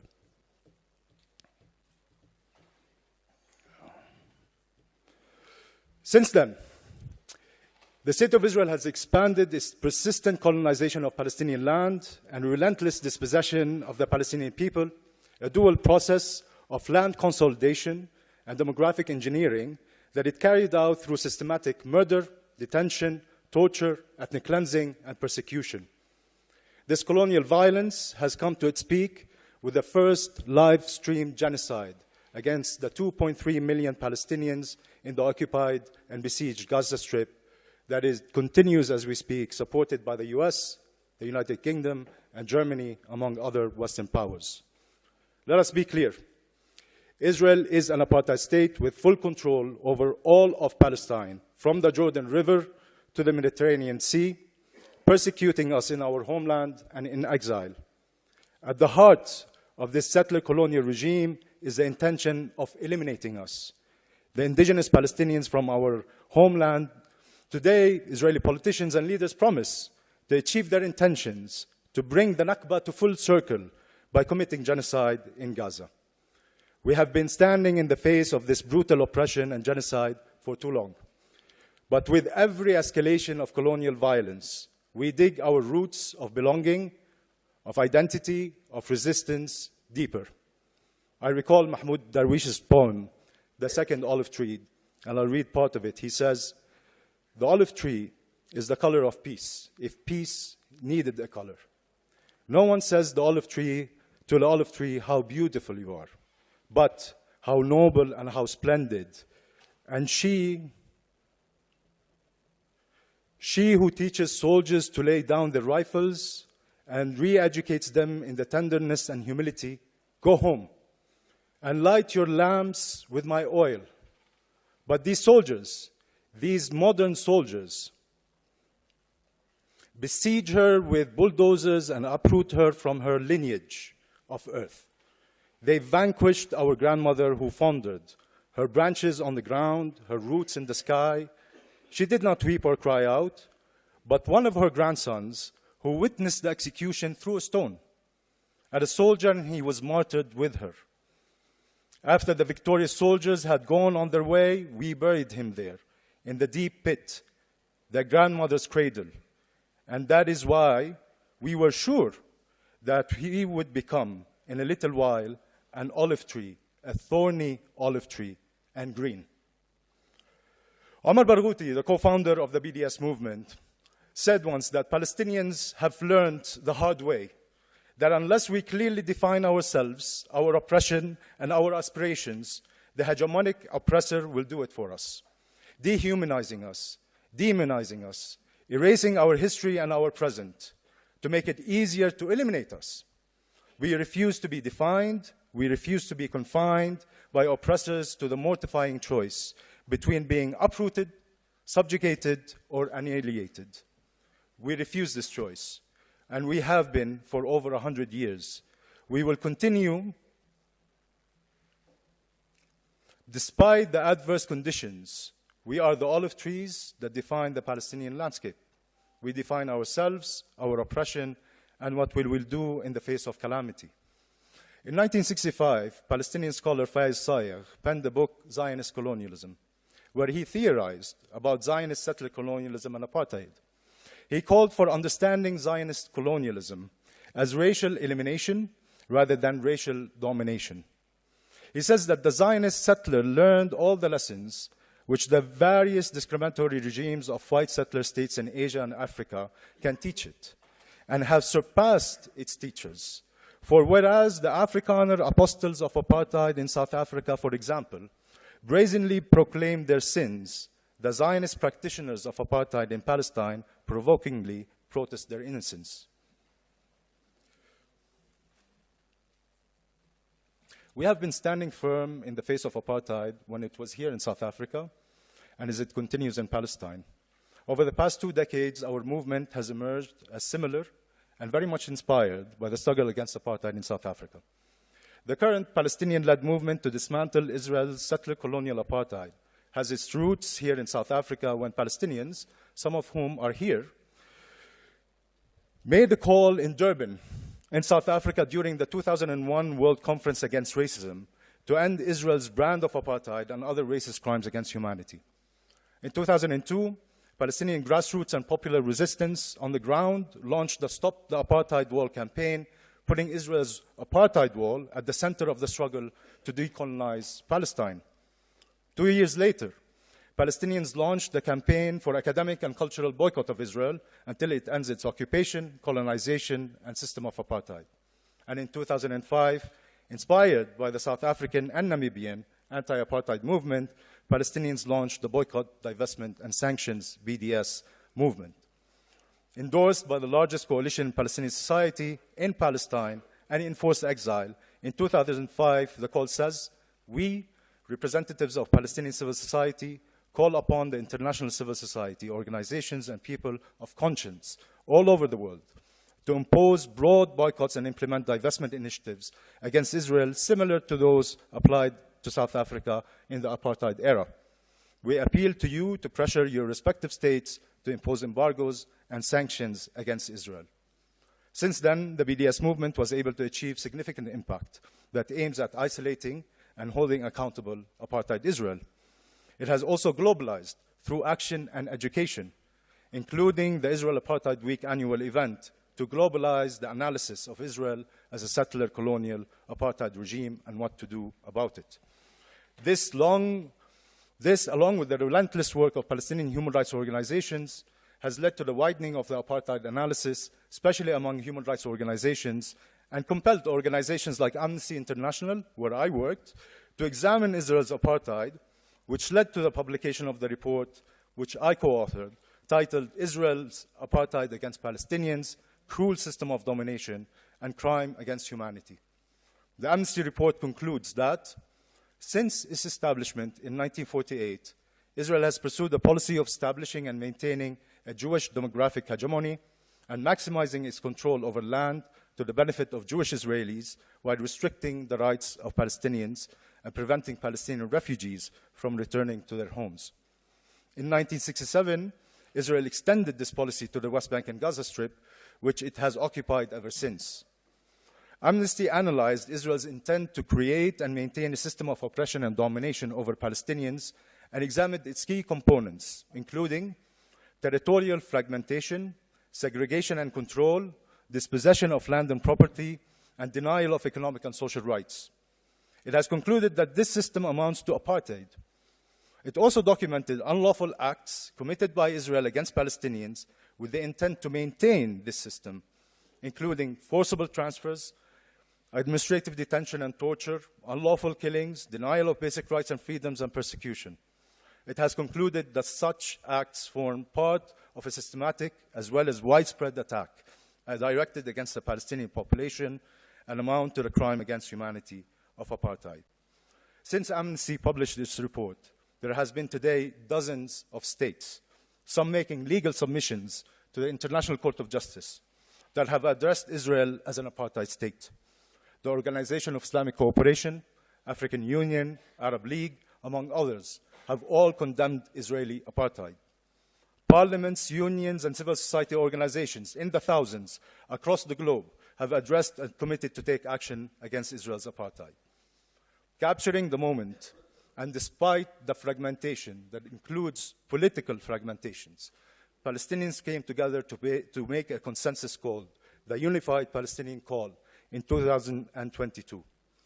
In the consensus-based call, Palestinians define Israeli apartheid system as a tool of the Zionist settler colonial project in Palestine, which established the State of Israel on the ruins of Palestinian homeland and displaced most of the indigenous Arab Palestinian people during the nakba of 1948, which started soon after the unjust partition decision of 1947. This project plans were implemented through the ethnic cleansing of the Arab population to consolidate Israel's settler colonial control over the largest possible area. The call demands and gives a program of action which this conference should consider. It calls on governments, parliaments, and political parties in the Arab world and globally to contribute to dismantling Israel's regime of settler colonialism and apartheid, starting with imposing a comprehensive military and security embargo on it, ending all commercial and financial agreements with it, and banning all products of companies complicit in its occupation, colonization, and apartheid. It also calls on all governments to treat the Israeli occupation's political, security, and military leaders as war criminals and try them in their courts. It also calls on the people of the world and the democratic and progressive forces that uphold peace with justice to strengthen the growing global state of solidarity with the Palestinian people and our just cause by supporting and actively participating in the global Palestinian-led BDS movement. Let me cut. I had more to say, but to say that this call, the Palestinian Unified Call, cannot be more urgent now in the face of genocide. The brave South Africa move at the International Court of Justice provides the most strategic opportunity yet to elevate BDS, grow the movement, and finally defeat apartheid in Palestine and hopefully everywhere around the world. South Africa has heard us and taken our narrative and definitions to the World Court, same as millions around the world right now have heard the consensus-based calls, the 2005 BDS, 2022 Unified Palestinian Call, and are taking action. Today, we see an unprecedented surge in boycotts, divestments, and for the first time, we are beginning to see sanctions imposed on Israel. Let us grow this movement together. Let us make it a turning point. Put an end to the genocide and together end the decades of oppression, colonialism, and apartheid and usher in the time of liberation. Thank you.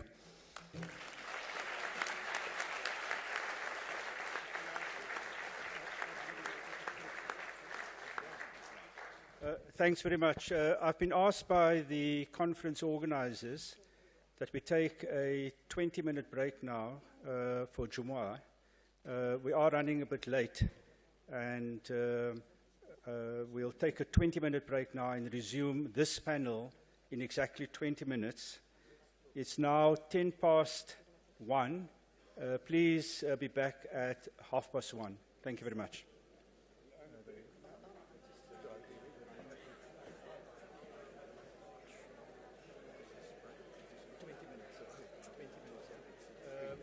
I'll have to check with the organizers about the Q&A. I'm not sure how we're going to fit in a Q&A. Because we, because you don't do the Q&A, you don't manage the comment. Yeah. We've got time for that the whole day tomorrow. Excellent. Hello. You know me? Yes, yes. Awesome. Nice.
Yeah. Where's Asula Miss? She was right here now.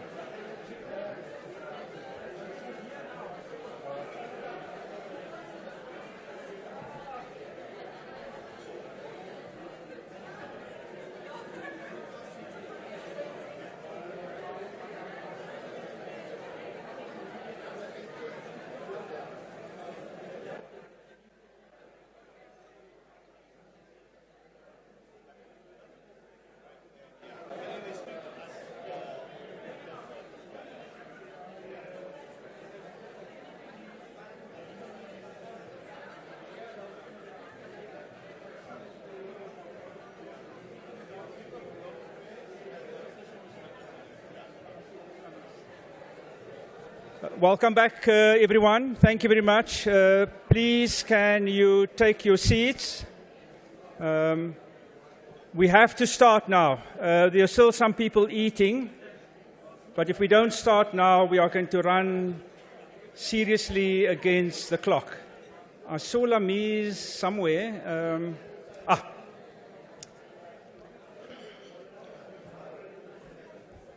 Amandla. Amandla. Free Palestine. Free Palestine. Comrades and friends, from the river to the sea. From the river to the sea. We need a bit more energy because you've all eaten. You've stood in the sun, so we need to get going. Comrades, I know some of you, and if you continue speaking, I will look at you and call you by name. Nothing quite works like public embarrassment.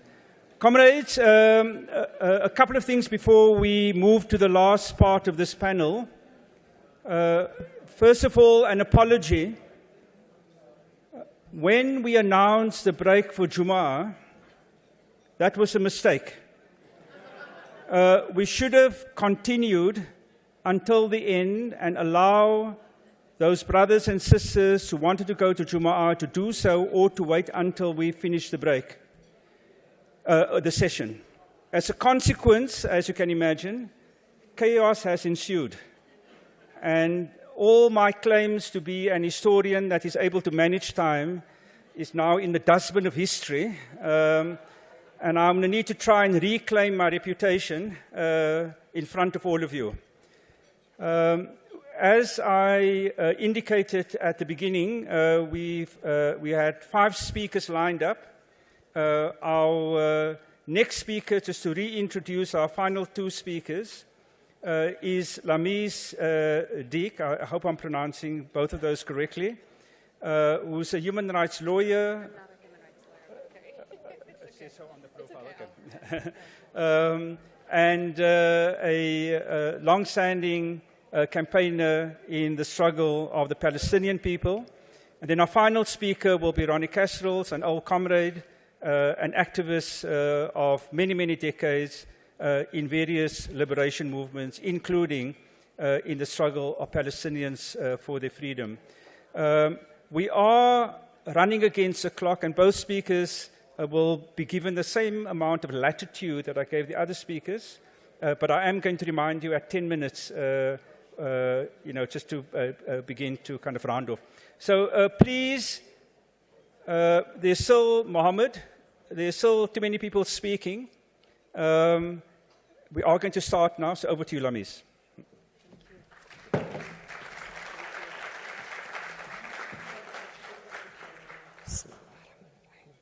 Assalamu alaikum wa rahmatullah wa taqabbal Allah. For those who've come back from Salah, and you heard me say I am not a human rights lawyer because, number one, I am not a human rights lawyer.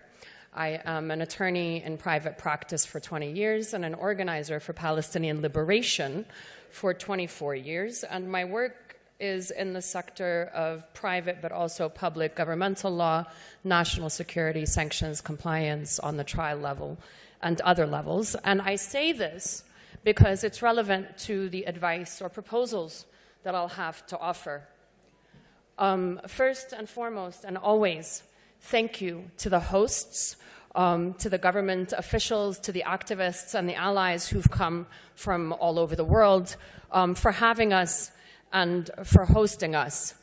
It is fitting that we begin with a recap of Antonio Guterres, the UN Secretary General's statement several months ago that he sensed that international law, as he said it, was time-warped. And that's a partial truth, because the entire truth is that the UN mandate to prevent and preempt the pre-World War II tragedies and atrocities, the UN mandate to keep peace by decolonization and decolonizing the world, is not that it's time-warped, it's that it was obstructed and diverted by the very United Nations organs themselves, paramount of which is the UN Security Council, which gives veto power to a government, the US government, which has a law on the record since 2002. These threats aren't new. This is a law on the books that allows the US government to not only sanction but invade and engage in violent activities should any other state seek to implement the UN mandate for peace and decolonization. So I start here because I think it's important to know that though we are guests, we hope that you see us as partners. Because Palestinians right now stand on the front lines against the global descent into darkness, barbarism, and brutality, which means that Palestinians are a force of peace, that the Palestinian refugees and their demand for return is a force of peace, that the Palestinian liberation struggle and movement across the world is a force of peace, and that the Palestinian resistance is a force of peace.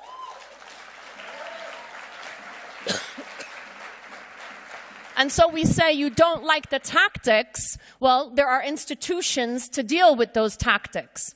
If you don't like the tactics, let us have an above-ground army that does not have to defend against incremental genocide for 76 years from tunnels. If you don't like the tactics, give us the resources to perfect our tactics to be truly a force of peace and decolonization. And it's not only that it's a genocide now in Gaza. We do appreciate the framework of apartheid as a tool to articulate our struggle in parts of colonized Palestine in the 1948 territories. We appreciate the framework of occupation, military belligerent occupation by legal terms in the 1967 territories. But it has been colonization for the purpose of genocide. It is apartheid for the purpose of genocide. It is occupation for the purpose of genocide. And that purpose of genocide was expressly articulated the moment Palestinians resisted and rejected, going back to the 1930s, the Zionist supremacist project of subjugation and theft and rape and pillaging of our lands, of our people, and of our children. What you see in Gaza, from the torture that is celebrated and made songs of, to the mass graves, to our babies and our elders being buried alive, is not new. And it didn't just start and end in 1948. It happened in 1956, and it happened in 1967, and it happened in 1999. It didn't stop. So the proper framework is one of incremental genocide that comes in phases, and we have an escalated phase of genocide in Gaza, and very important to know, we are on the precipice of an escalated genocide in the West Bank, where there are massacres daily and beheadings that are not making the news, and sadistic torture, the likes of which the devil could not have conjured up.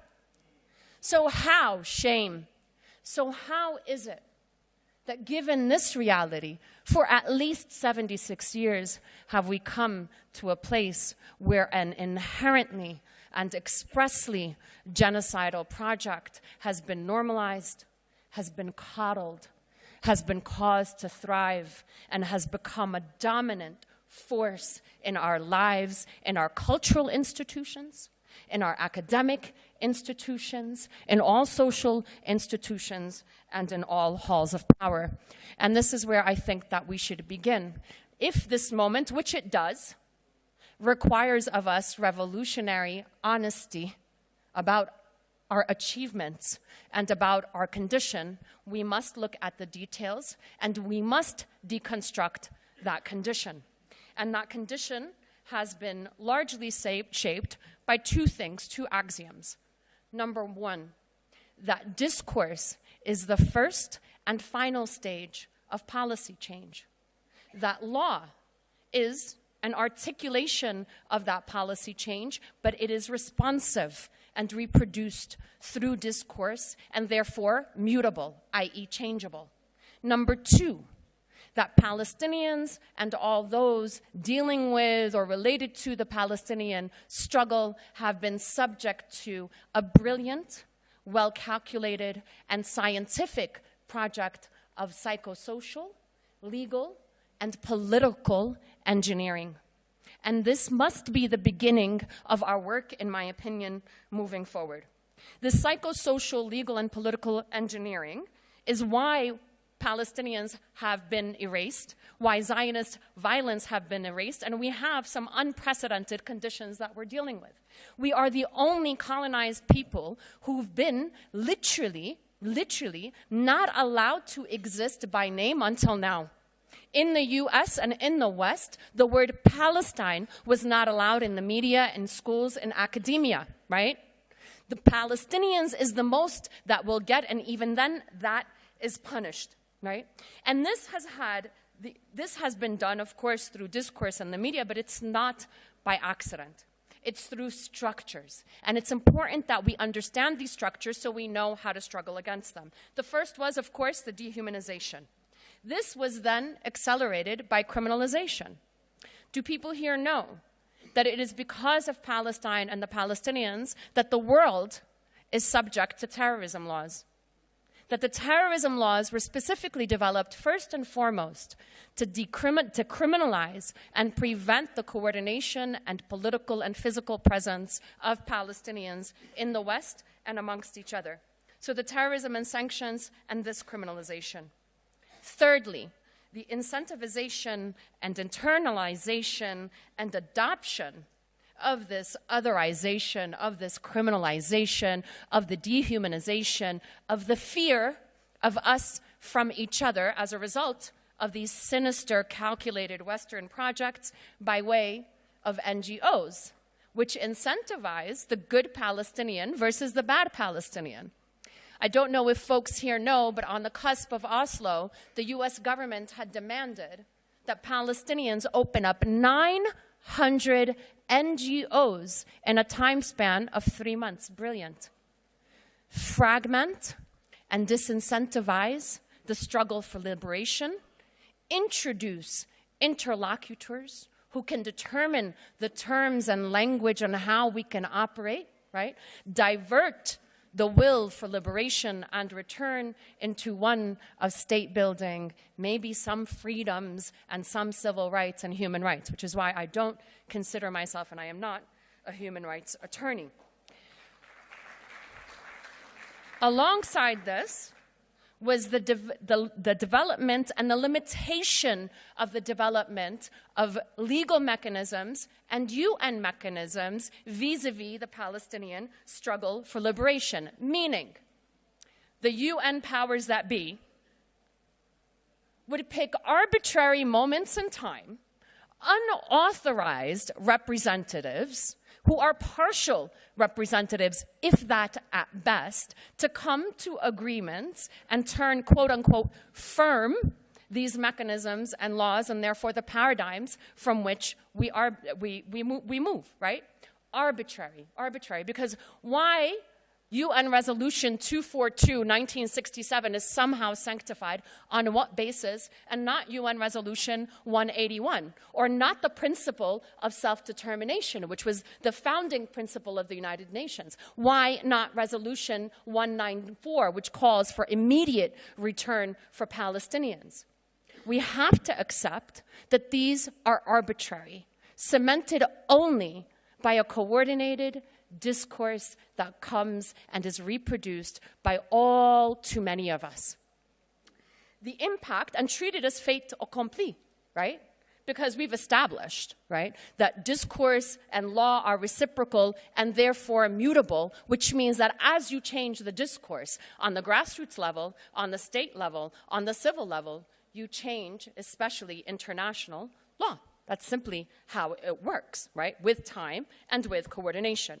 So the result of this has been this criminalization that so many are afraid of has expanded. It's expanded to include every Palestinian in Gaza, all 1.8 million Palestinians in Gaza. This is the material and intended effect of the terrorism laws and the intended effect of the NGOs who are told, oh, well, you can't be like those bad Palestinians, right? So expanded circumference of criminalization, right? And a shrinking circumference of the Palestinian demand for justice. We went from liberation and return to maybe 2 states, to maybe this wall, to maybe these prisoners. The next very important result has been the detrimental, destructive fragmentation of the Palestinian national body. Physically, the West Bank, Gaza, the 1948 territories where Palestinians are also being killed, the refugee camps, further cemented by Oslo, which added an administrative layer to say, well, the only Palestinians that we consider have grievances and are treated unjustly are those in the West Bank and Gaza, right? Relegating the majority, the overwhelming majority of Palestinians in the refugee camps, in exile, and quote-unquote, in diaspora. The ultimate result is, in part, what we've seen a little bit here today, if I may say so, but certainly what we've seen across the world vis-a-vis our movement, which is an incoherent, uncoordinated, and often self-contradictory discourse and strategy that does not reflect popular Palestinian will and does not reflect Palestinian self-determination.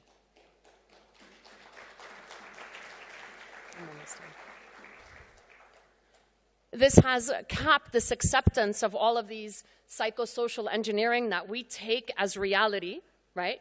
Has capped the ceiling of our imagination, has capped the ceiling of our expectation of what is success, has capped our understanding of our own power, our ability to create and produce new terms and new realities, right? And so we have a cacophony that does not reflect, but rather works within these ancient and barbaric and unjust terms of war that has continued to this day work within these mutable terms of war. So what does this require of us? Understand that we are all, and I struggle with this myself sometimes, not often, that we are all psychosocially, intellectually engineered, that nothing is set in stone, that especially now the world is everyone's oyster, and that oyster calls specifically, what is liberation? We've heard people talk about freedom all day, but very little about liberation. What do we mean when we say liberation? Liberation from all institutions of Zionist supremacy, wherever they may be, because Palestinians are victimized not just in Palestine. They're not criminalized not just in Palestine, but globally. And what does that mean, right? What does that translate into our demands? It calls for liberation of all the land from institutions of Zionist violence and supremacy, return, reparations, justice and accountability for every Zionist crime, and restitution. So what do? Number one, I think it's most critical that we seize this moment, that we seize the discursive space and the struggle, and that we do not retreat. If the first shot fired in any war is the discursive shot, then we must now see ourselves in an offensive posture and fire that first shot.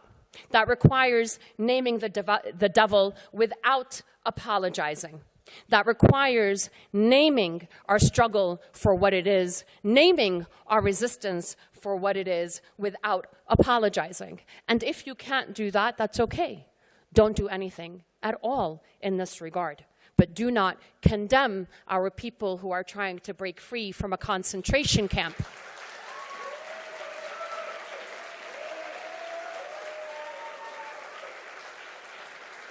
So we say again, the Palestinian resistance is on the front lines of the global struggle against the descent of, on the front lines of the global struggle against global descent into darkness and barbarism. And I urge everybody to keep this in mind, that this is the discursive framework from which we must operate. We must also speak in full sentences that are clear and consistent, that we see liberation for its totality, that we demand an end to Zionist supremacy. From the religious institutions, there is no sanctity for supremacy anywhere. There should be no religion that says you have the right to go and kill by virtue of your religion, and here are the tools to do so. We must look at all of this in a very calculated way, which means we must disincentivize Zionism, make it a liability, increase the circumference of Zionist accountability in every sector of society. In my work with governments on implementing these provisional measures, I say, yeah, amme, you don't have to go and say that you're going to work for the liberation of Palestine and you're going to return the refugees. I say, you know, why don't you give me this tiny regulation in your media laws, pursuant to the ICJ provisional measures, actually, that call against the dehumanization of Palestinians. I just need one administrative law. Give me a fine for anybody who dehumanizes or erases Zionist violence, right? That dehumanizes Palestinians, right? Disincentivize Zionism in all of its forms, right? Increase the circumference of Zionist discomfort and Zionist accountability. And incrementalism is fine. We take what we can get. We'll take the small wins, keeping an eye on the big wins. Speaking of which, in a courtroom, for God's sakes, I've never walked into a courtroom wanting $300,000 for my client and asking for $50,000. If I want $300,000, I will ask for $1 million, and I will negotiate down. Now, in the interim, if I need to accept some bargains, I'll do that. I'll do that, stating I'll accept this for now, but my ultimate goal is this, because the dicta, the language, is crucial. So as we're accepting these small incremental wins, we say, thank you, we'll take this for now, but this is what we want. Allow us to imagine for a moment, right? I don't know if you know in the US, but in the US, the resistance fighters are considered heroes. People want to marry the leadership of the resistance fighters, right? So imagine, yes, it's okay, you can clap for that. So I was elated when the leaders of the resistance had said, you know, we demand the release of all Palestinian prisoners, including the body of Khadr Adnan. But imagine if what the resistance had said was, we demand the immediate return of every Palestinian refugee to their original homes and lands. We demand a dismantlement of all institutions of racism. We'll say it nicely. Racism in Palestine, and for now, to resolve our grievances, an end of the siege and the release of the prisoners. Imagine yet if for the past 40 years, instead of negotiating the powers and weaknesses of the intended state, what state system, right? Negotiating whether we have a state, right? We were instead negotiating, not about liberation and return, but mathematically negotiating the numbers of reparation, mathematically negotiating the sentence that Zionists would be serving as a condition of our peace agreements. So yes, our struggle and our movement does have conditions. You cannot have peace anywhere, not just in Palestine, right, without resolution and addressing all Palestinian grievances. How can I live next door to the man that made my child watch and witness torture, or made me watch the torture of my child? How am I expected to live peacefully for that? It's formulaic. There's a very clear formula: justice, accountability, reparations, and return. And we should be negotiating the details of that, not the gamut of our demands, the details. I'm only not letting you clap because they're going to kick me off, but I'm going to take a minute because I think this might be a little bit important. I'm going to run through this. So we can do this. There is nothing that does not allow us to do this. And this, by we, I mean us as Palestinians, but our allies, whether they're speaking from the UN or their own halls of power. We can be strategic while being powerful, while still making gains. I do this in government offices all the time, not just in a courtroom. I say, ma'alash ya ammi, you can be a Zionist, you can hate me all day, but I have this right and you're going to give it to me. And I don't agree, but I'll take this for now. So let us start thinking in this way. I'm going to skip over... well, actually, no, this is very important. I began by saying this is incremental genocide, and this is what we mean by nakba. The nakba framework, right? It's been talked about as a catastrophe, which is accurate, but it has a literal formula of how nakba has been carried out. And it's many things, including this torture that you've seen, right? This isn't new, including these mass murders that you've seen. And this needs to come into the legal and the political and the discursive domain, and we ask that you do that regularly. We firmly ask that when you talk about Palestine, you say nakba.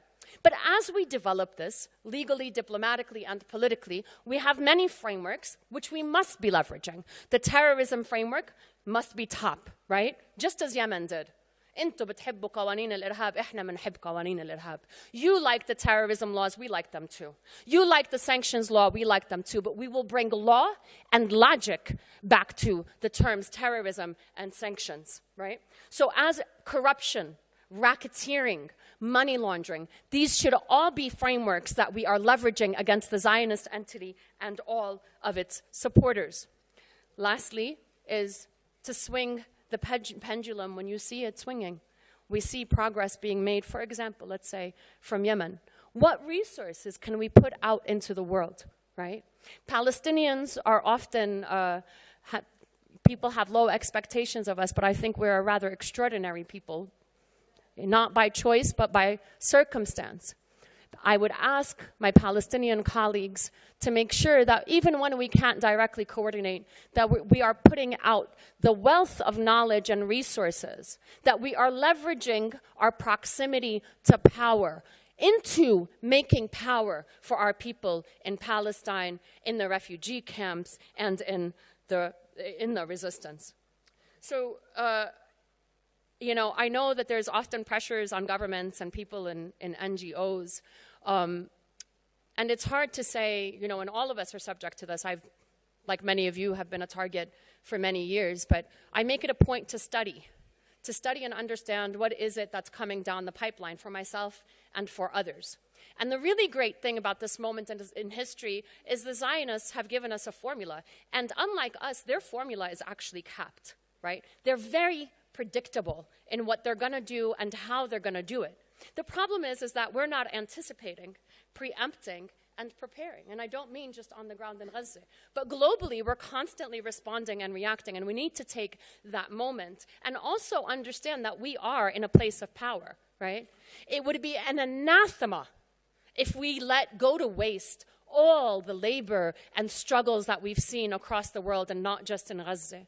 It would be an anathema to think that our formula or creativity was capped when children in Gaza have turned 50-cent fishnets into the equivalent of iron domes that can take down drones, right? So it's important that we understand our capacity and our power. We say in our work, and I'll close on this, power only concedes to power. And I urge everybody to understand really the capacity and potential of our collective and coordinated power. Make space to allow and normalize the coordination of Palestinians. Insist on the decriminalization of all Palestinian political parties and movements. And always remember that no cause and no case is won by the timid. Again, our demands are liberation, return, reparations, restitution, and the full dismantlement of all institutions of racist, Zionist supremacy. And this is what we mean when we say from the river to the sea, that you come to a liberated Palestine where you do not witness or experience an iota of racism, that you see the most hospitable people freed from the condition of being hostages on their own lands. And I thank you for bearing with me.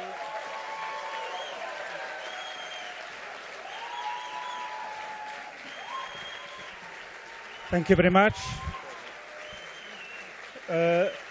Ronnie?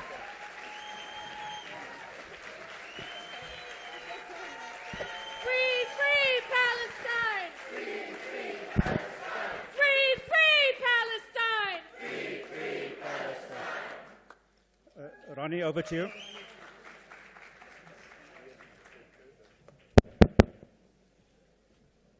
Amantla. Amantla. All power to Palestine from the river to the sea. Viva Palestine, viva! Viva Palestina! Comrades and friends, I'm going to try and be very concise. You've heard from our Minister, Naledi Pandor, about 4 pillars of struggle.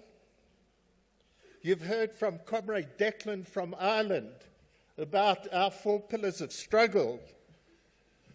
The Palestinians, the Polisario comrades, and many others have asked how South Africa came to freedom.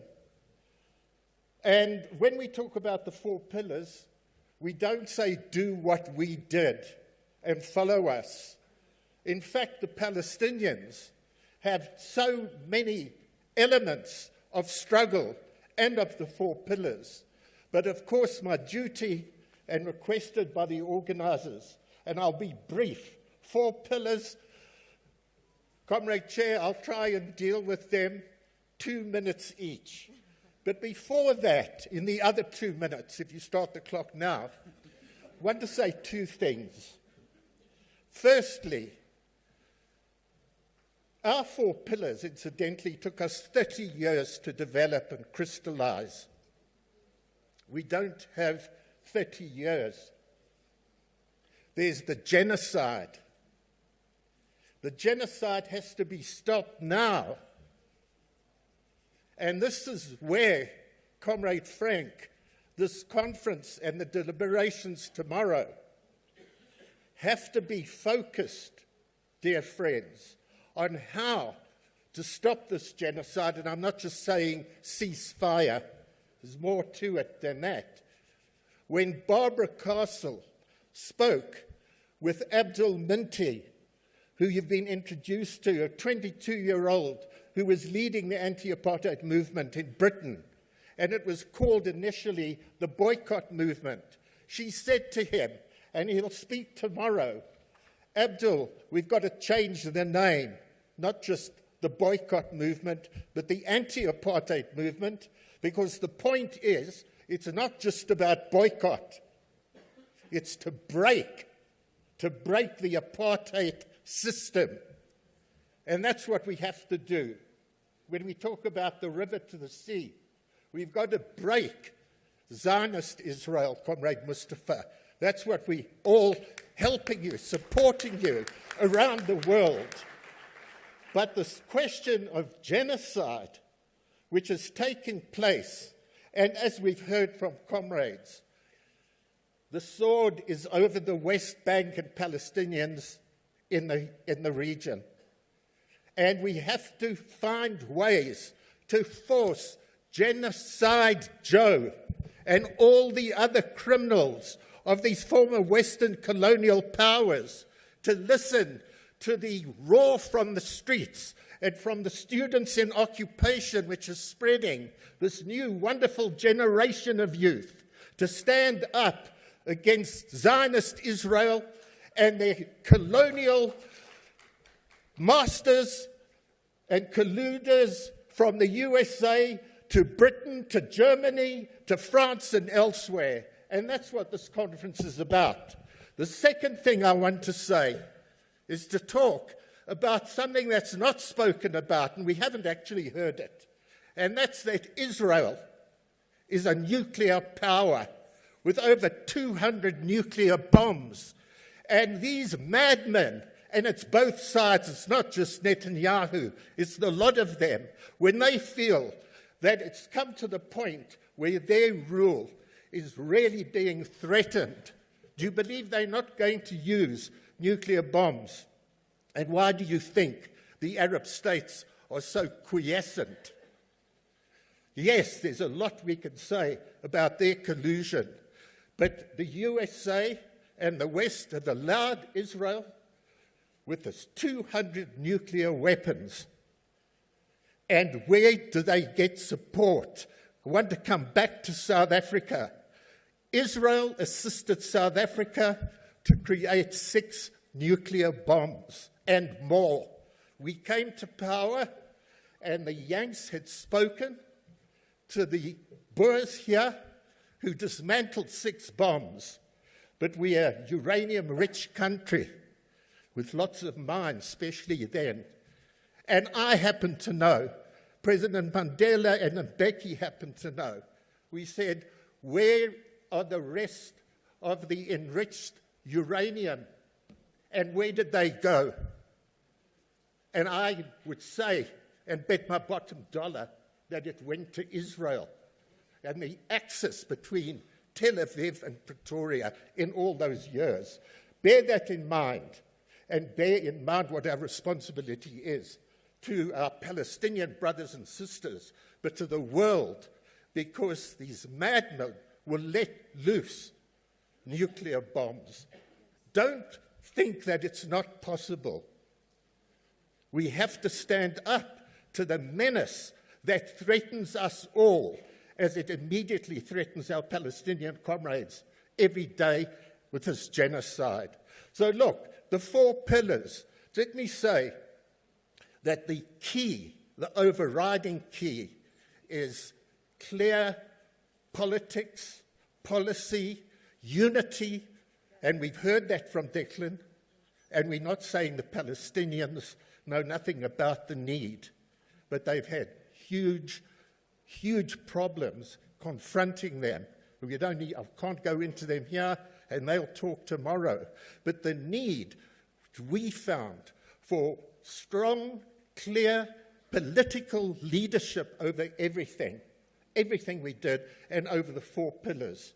And that was developed, comrades, over time and by an ANC leadership that was mature, that was developed, that was not authoritarian, and I'm not saying this about Palestinian people, learnt from the people as you give leadership to the people. This is our approach, comrades.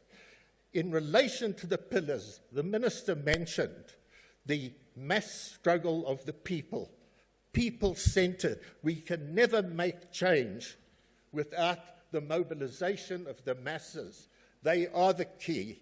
And we see how indefatigable, how heroic, how determined the Palestinian people are. And by the way, comrades, it's not just 1948. Bear in mind, one of the greatest revolts that took place in the British Empire was in 1936 to 1939, the great popular revolt of the Palestinian people against British rule, demanding independence and standing up against the Jewish immigration which Britain was allowing. The Palestinians have this in their DNA. The question of our second aspect, the pillar of an underground, and my God, we have seen how an underground has functioned right in Gaza and in the West Bank and reached the most incredible heights, where you think of the Vietnamese people and their tunnel warfare and the surprise and the shock of 7th of October and the way Israel and Western media and Genocide Joe and Richie Sunak and Blinken rushing to console Netanyahu and saying, we are fellow Zionists, and telling absolute lies. It's been proved that what they were claiming about beheaded babies and the mass rape of women is absolute hasbara and lies. The underground aspect of our struggle brought the message of leadership to our people, in those days through leaflets and pamphlets, giving leadership and guidance to the people, to public organizations of youth, of women, of trade unions, and so on. Absolutely essential. And of course, the underground everywhere was able to provide safe havens, safe houses, and support for the armed activists. That third pillar, the right of armed struggle, an international right of resistance against tyranny, against military occupation.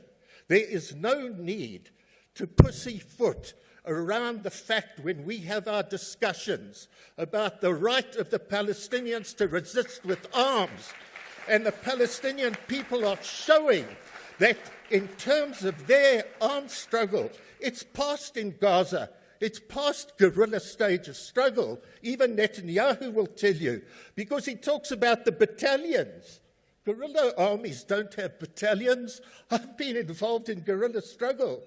We have little groups, units of 4 and 6 and 10, skirmishing and so on. The Palestinian underground, and it's a whole number of resistance groups, and we know Hamas has been to the lead there.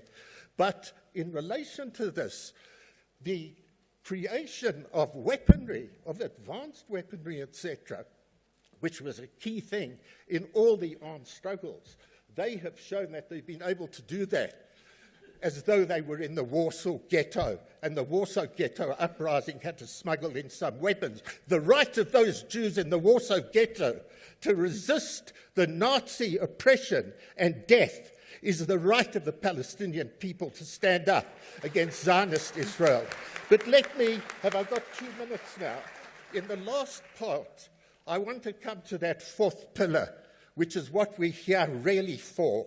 We're not the people who are saying to the world, we are forming an international brigade, as happened in Spain in the 1930s. It was different conditions at different times. If we were young today, and there was a need for an international brigade, and it was possible, as in the 1930s in the struggle against fascism, I'm sure you would find hundreds and thousands of young South Africans, including young Roddy Casrell, who come to the fore to be part of an international brigade.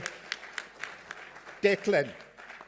But in relation to this issue and the fourth pillar, international solidarity, from the ANC to Frelimo to the Angolan comrades, the Zimbabwean comrades, the Vietnamese comrades, we all said that that fourth pillar, international solidarity for a just cause, for a united Palestine to be free. And by the way, if there's any lesson from South Africa, Martin and others, It's that we never said we would be prepared to take part of South Africa and part of Bantustan's. We fight for a united South Africa, and that was the case in all the countries of the southern part of Africa.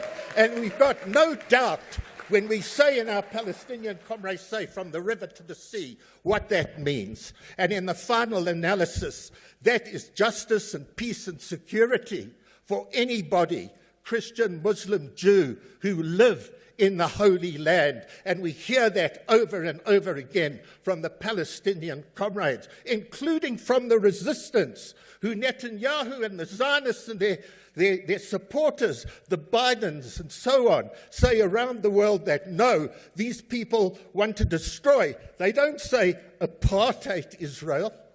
They put it across as they want to throw Jews into the sea. We heard that from South Africa, Mustafa. The rulers here, frightening the white people of South Africa, said the black peril, they're going to throw us into the sea. The only time, and I've seen this in photographs, comrades, from 1948, that I've seen people thrown and pushed into the sea was in Palestine by the Zionists. The very thing they say will happen to us, they do to others.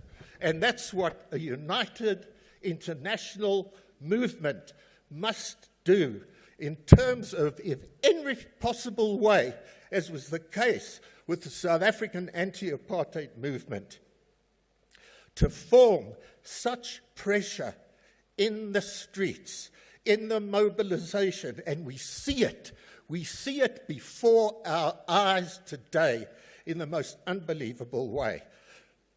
And what is that about in terms of boycott, divestment, sanctions against apartheid South Africa? Apartheid Israel and the BDS movement is growing and growing. And we see the students in the USA saying to their senates, to their universities and colleges, divest from Israel. It's been unheard of.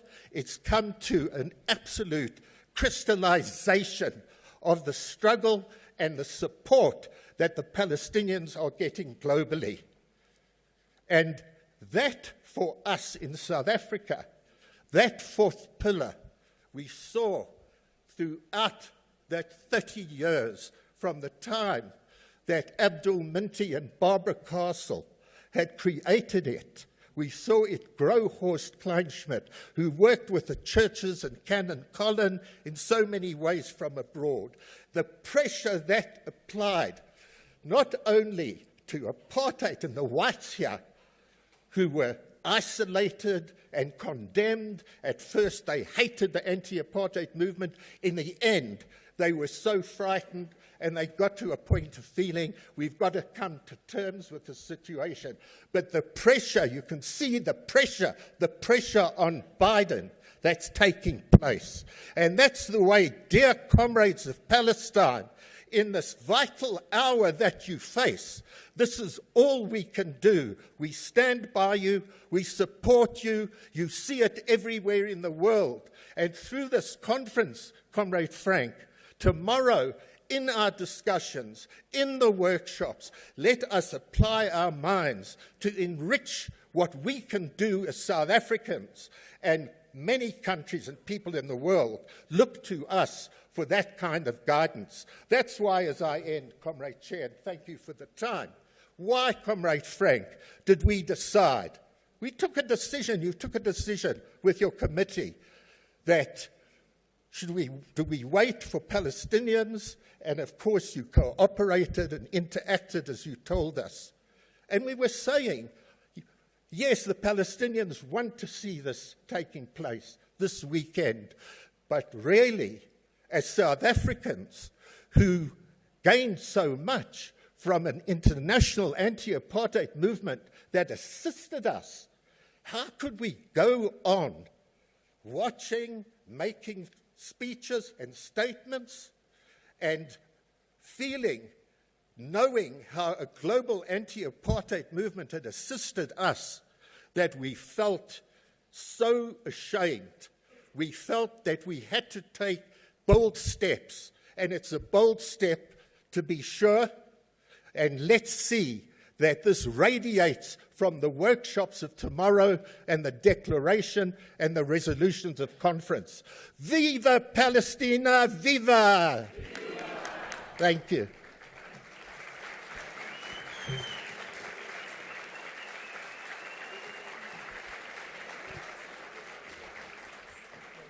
Thanks very much, Ronnie, and all of the speakers. We've had some fascinating, very radical, to-the-point presentations by all of our speakers.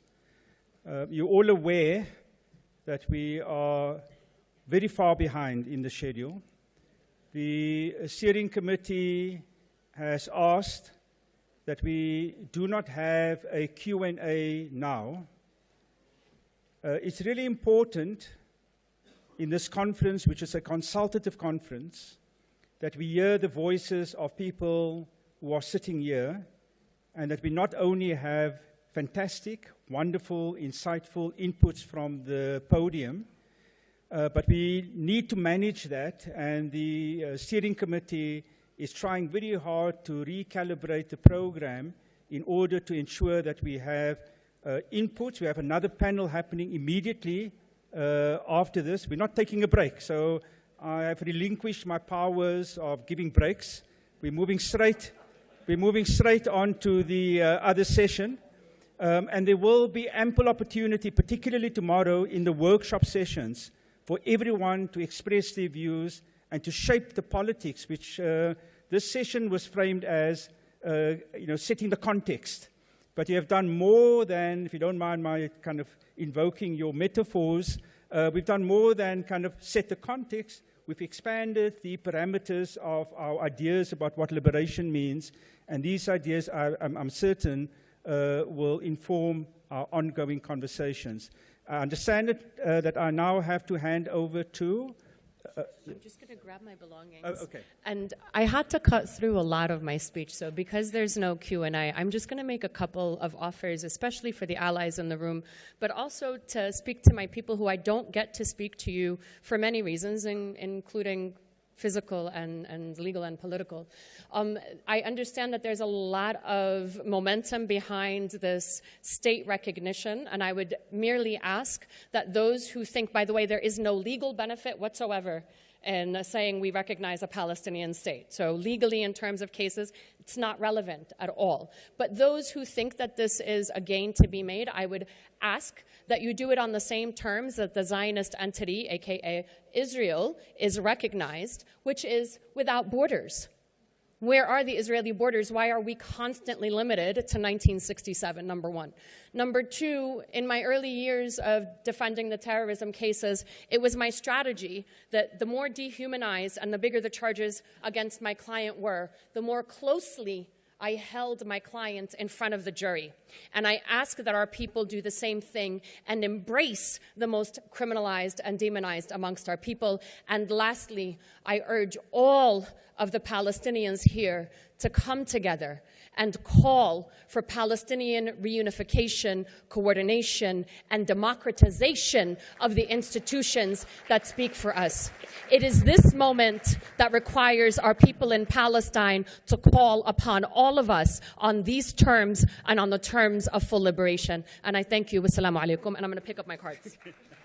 Thank you very much. I'm now immediately, thank you, Ronnie, thank you, Lamis, Declan, Mustafa, Saleh, who I'm sure is somewhere. Thank you very much. I'm now handing over to Thandi Gametse, who will be managing the next session. Thank you very much. Free, free Palestine! Good luck. That was no model of how to do it, but yeah. Greetings, everyone. Greetings, friends and comrades. And for the sake of time, I will follow in Noor's footsteps and say all protocols observed with deep respect. My name is Thandi Gametse, as has been introduced. And in a way, to transition to the next panel, I'm going to begin with a poem and after that I will introduce the panel and invite the panelists to come up. This poem I actually wrote in response to our own South African context. I'm based in Cape Town, to the Cape Town context of contemporary forced removals that continue to happen. But I've reworked it a little bit and want to dedicate it to the Palestinians in this space and Palestinians everywhere. It's called Of Home and Wholeness. Hostile state built on stolen land with settler hands, how dare you treat Palestinian attempts to forge sanctuary as criminal? Homemaking is revolutionary in this system born of displacement. Wholeness is revolutionary in this system invested in dislocation. Keep fighting to make home. Keep fighting to be whole. It doesn't seem possible, but perhaps the day will come when home and wholeness are no longer forcibly removed. A day where they shall build houses and inhabit them. They shall plant olive trees and eat their fruit. That reality of which the prophet Isaiah long since dreamed. But in the meantime, do not forget, your very breath is resistance. Your very presence is protest. In this world telling you your life does not matter, the defiant drumbeat of your heart is bravery. Your very being is courageous. So whatever they say, breathe the air like it was yours. Take up space like it was 1947. If you have the strength, go on and build. And if, when they have done their worst, you still have strength, if you still have breath, build again.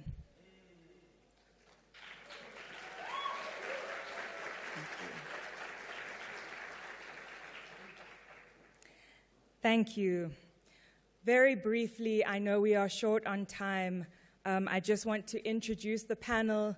This panel has been titled Voices on the Palestine Experience, and I just want to briefly situate it in the conference and in what we've been discussing. So today we've situated ourselves and this moment in the long history of violent Israeli settler colonial apartheid. We've situated ourselves within long histories of international solidarity and connected struggles for freedom.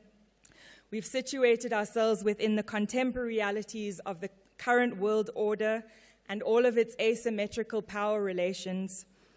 And now, perhaps most importantly, we situate and we root ourselves in Palestinian realities and the lived experiences of Palestinians in the West Bank and Gaza.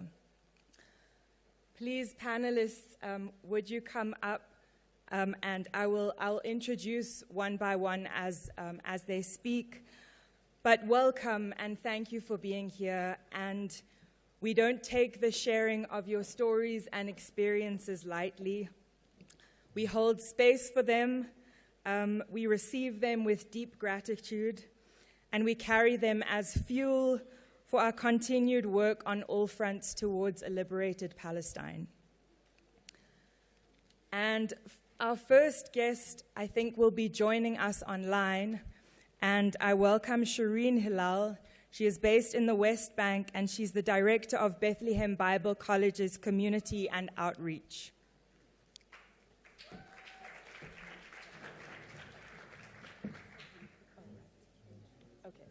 Okay. Forgive me, they are sorting out some of the technology, and so she will be coming a bit later in the panel. So I'm going to start by welcoming Mohanad Al-Qaisi, based at the Dehesha refugee camp in the West Bank, and director of the Joint Advocacy Initiative. And panelists, I'm going to ask you to try and stick to the 10 minutes, and I'll indicate time below. Thank you. I think I will do less. Good evening, everyone.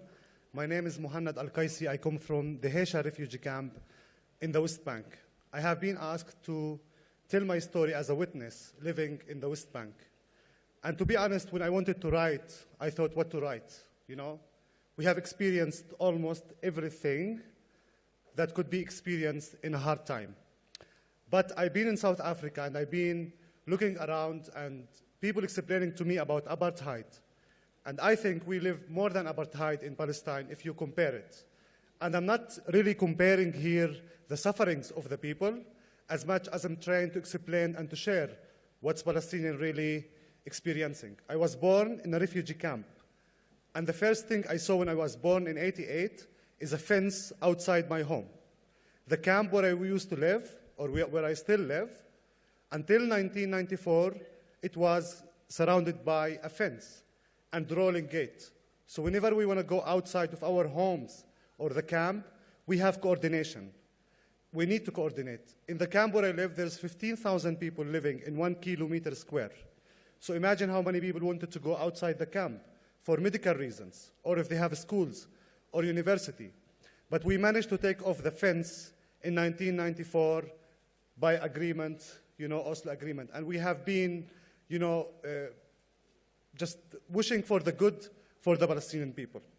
So my family comes from a village called Beit Jibrin. They were displaced and forced to leave the village in 1949 together with another 750,000 people. And a lot of people think Nakba started in 1948. For my readings, I think 10 years before that, there was a plan by the Zionists to occupy Palestine. And 1948 was just an outcome for what the Zionist movement have been planning. It's very important to mention that Nakba did not only happen in 1948. Palestinians who live in the West Bank and in Gaza witness the catastrophe every day. There is no one single house in the West Bank in Gaza who there was no one got arrested or being jailed or lost one of the families. So the whole people in Palestine are suffering. And I am just one of them, and maybe I suffer the least. When I think about my friends who got killed, the first experience for me as a Palestinian living in a refugee is a protest when I was 13 years old. School children going to the tower just to protest. A sniper with a gun shot my friend Kifah when I was 13. And we have, as a kids, to carry him and to go to the hospital. And everyone in the hospital assured to me that he got killed and died, and he gone somewhere else. I couldn't believe it until today that I lost Kifah. And Kifah means resistance, and that's a true story. His name was Kifah. And it's planned, the Kifah, or the resistance plan that I'm doing in my life. And after that day, after he was killed, I remember, as children, we escaped to the mountain, and we did not find anyone to speak to us about the tragedy that we saw. It was the first time 13 years old child see blood and see a friend who got lost. So from that moment, I decided to study psychology and social work. Maybe I will be able to offer for the children who don't have anyone to talk to them something. And from there, I decided to work in a campaign called the Olive Tree Campaign, where we plant olive trees for the farmers. Every year, we plant 50,000 olive trees for the Palestinians. And while planting these trees, we face a lot of settler violence. A lot of settlers come to attack to us. A lot of people giving eyes on Gaza and the catastrophe and the genocide in Gaza. But since 76 years, Palestinians in the West Bank suffer even more than the people of Gaza. But the number and the price that we paid in Gaza got the attention to the people of Gaza. But if you just give an eye on the West Bank, where there is more than 800,000 settlers living in the West Bank illegally, and a lot of people discuss two-state solution. I only see one state controlling the whole land, which is the state of Israel. But on the ground, if you look, you can find 250 Israeli settlements. 800,000 Israeli settlers share the land with us. And the whole occupation is about occupying the lands and transferring Palestinians outside of their homes to Jordan. So with the presence of these settlers in the West Bank, that caused isolating all the cities from each other in the West Bank. So if you want to travel from Hebron to Bethlehem, you will cross by 3 or 4 checkpoints. And all the soldiers who are serving on these checkpoints are children carrying gun. So imagine you and your family with the children passing by from Bethlehem to Ramallah, facing 3 to 4 checkpoints, and they all like putting the gun on you and your family and your children. These days after October 7, the harassment gets more and more. we are not able to move in the West Bank among our cities. In the evening, we just sit home. And if you want to travel to Ramallah from Bethlehem, that means it's a big journey. And there is a lot of insult. And we don't know really if you're going to go back or not. Let me finalize my talk with talking a little bit about refuge. Palestinian refugees since 1948, they are expelled or they are traveled forcibly everywhere. There is a lot of them live in Jordan, in Syria, in Lebanon. We are talking about 7 million Palestinian refugees living around Palestine. I'm still lucky to be a refugee, but inside my country. So at least I am in Palestine. At least I'm still Palestinian. But there is more than 6 to 7 millions who are not allowed to go back to Palestine and to visit Palestine even. Most of them live in Jordan, in Syria, and Lebanon, in a very hard and complicated situation. In Lebanon, for example, the refugees, they're still living in iron houses until today after 76 years. In Jordan, they don't even have like proper citizenship where they can travel outside Jordan or come back. In the camp where I live, and this will be the last thing that I share with you, since October 7, and even before October 7, the Israeli army invade the city of Bethlehem and invade my camp and raid the camp during the night. And that's, I want to just show you the discrimination and the apartheid and the insult and the aggression that Palestinians live. I want to explain to you one night in the camp how we live. So you go to bed at 12 and you think you're going to have a good night's sleep. 1:30, you hear noise. 1:35, you wake up, and then you discover there is around 200 Israeli soldiers coming to the camp, raiding the camp. And I'm saying 200, not only because they want to arrest a Palestinian who needs 200 soldiers, but they want to just give collective punishment for all the Palestinians at the first place. And the second thing, they want to train the Israeli soldiers how to be, like armed in the camps and also to send them to Gaza. So what they do, they come with a lot of soldiers, they spread snipers everywhere in the camp, and then they invade the camp walking inside the houses. They don't knock the houses, they just explode the doors, they get inside, bring everyone outside of the house, then they throw them. And then they get to the person who's wanted. And then they arrest the whole family with him, and then they put them in the military jeep. And after that, we don't know where these people have been taken. I'm talking about 6,000 Palestinians got arrested since October 7 until now. And the total number of Palestinian prisoners, they are 11,500 Palestinians who are now serving in the Israeli jail. In the camp where I live, when the snipers get into the top houses, they start shoot anyone. And sometimes they come at 7 a.m. when the children are going to the school. If you walk in my camp, you will see a lot of Palestinians, using sticks because they have this campaign to shoot the young men in their, knees and legs to make them, handicapped. So if you walk in the camp, you will see tens of guys without even legs or they are not able to walk. When people now get outside of the jail, and I think one of my friends will speak about the Palestinian prisoners. But now people are losing more than 30 and 40 kilos from their weight because they don't have food.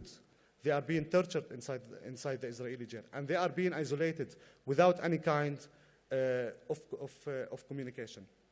So being Palestinian, the experience by itself, as a child, as a woman, as a man, as a teacher, as a doctor, I'm pretty sure you can see on the social media what's the Palestinian, going through. But standing here in South Africa and get the support from you and from the friends in South Africa means a lot to the Palestinians. I have been asked to stand here as a victim or a witness.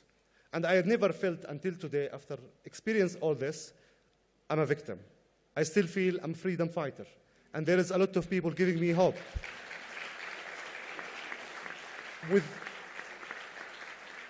With all what we are going through, and it's very hard, and I think a lot of us need, doctors to work with them psychologically, not only physically, because we are witnessing a lot, but still we did not lose hope. And we did not lose hope of our friends who can stand with us and support us. Seeing the whole world standing with Palestinians, the students in America and in Europe, this gives us hope to continue.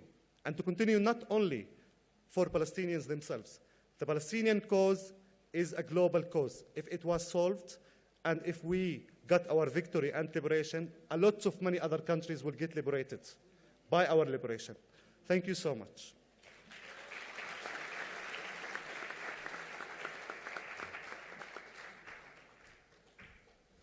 Thank you so much, Muhammad, for your witness and work as a freedom fighter. We are very grateful. Can I ask us, I think, between just to have a few seconds of silence as we hold these stories and allow them to do the work that they need to do in us.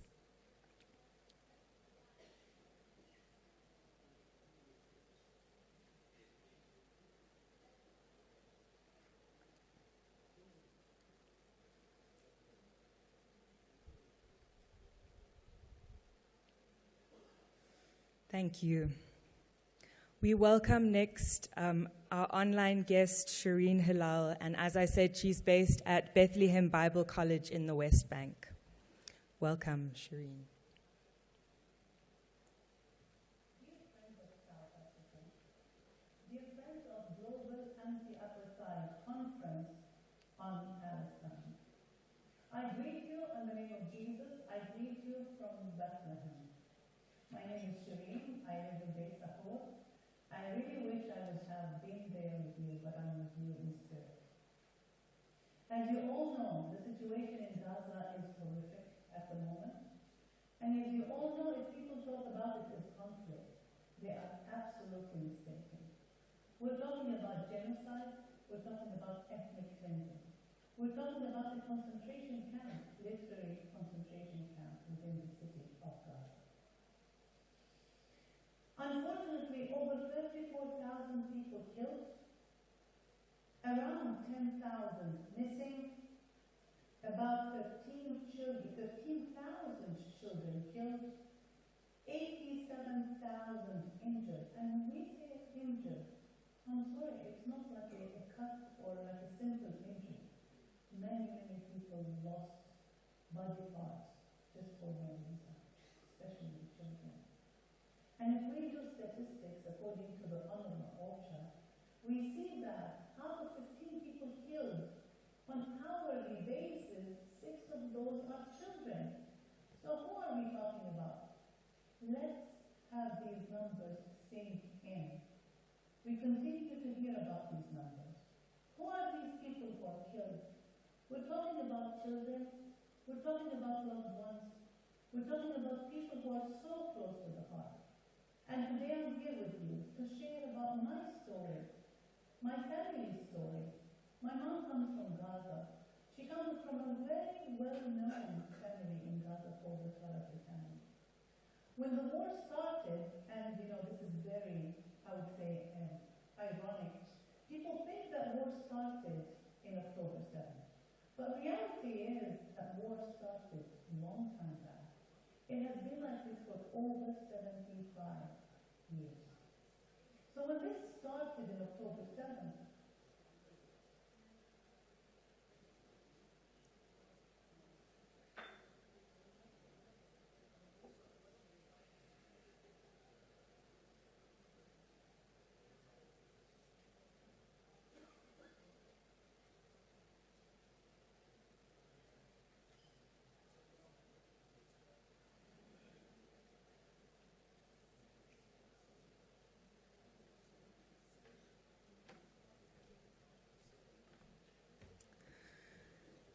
seems like,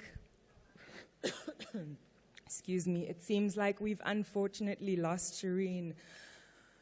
We will hopefully sort out the technology and get her back. But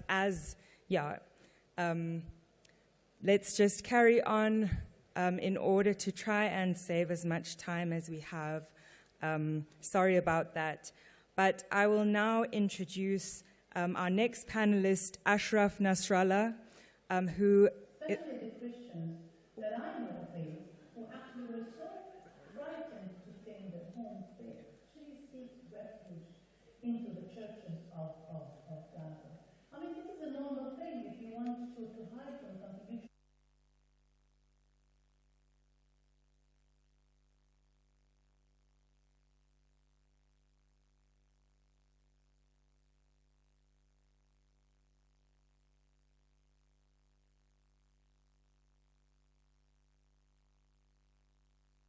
my uncles and aunts, they made a decision. They said, why should we stay in one place? Let's divide. So if something happens, at least we have the family to continue to live, not the whole family will actually vanish. Well, guess what? One of my aunts I lost on October 19th with the rest of about 20 members at the church, the Greek Orthodox Church. And later on, after a month, I lost my uncle in the Latin Church because he did not have access to medical assistance. What happened? He had an appendix, it exploded, there were no hospitals, no ambulances to take him, it was very, very, very dangerous, snipers all over the streets, and he died at the Latin Church. My other aunt who died at the Greek Orthodox Church had my second aunt, was younger, a few years younger, was sitting next to her, and she actually got severely hit in her.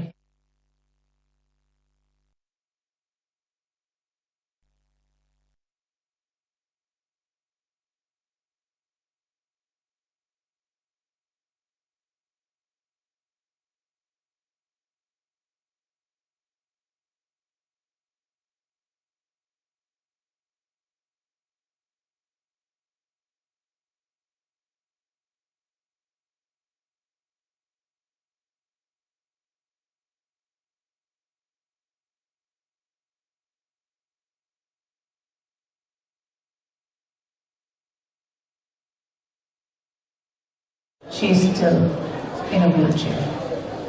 Her wounds are not healed. She needs immediate intervention, medical intervention, and unfortunately, it's not happening. So what are we talking about here? Are we talking about terrorists? Are we talking about people who are actually troublemakers? No. We're talking about family members. We're talking about loved ones who we do care about. We're talking about doctors. We're talking about engineers. We're talking about normal people who want peace and who want to live a good life. This is what we're talking about. And yet, Israel is sending missiles, and even people are also signing their autographs on some of the missiles to bless the state of Israel. Can you imagine the hypocrisy behind that? Unfortunately, the world leaders, they were complicit. They stood just looking and gazing because each one of them has his own agenda. What is our agenda now?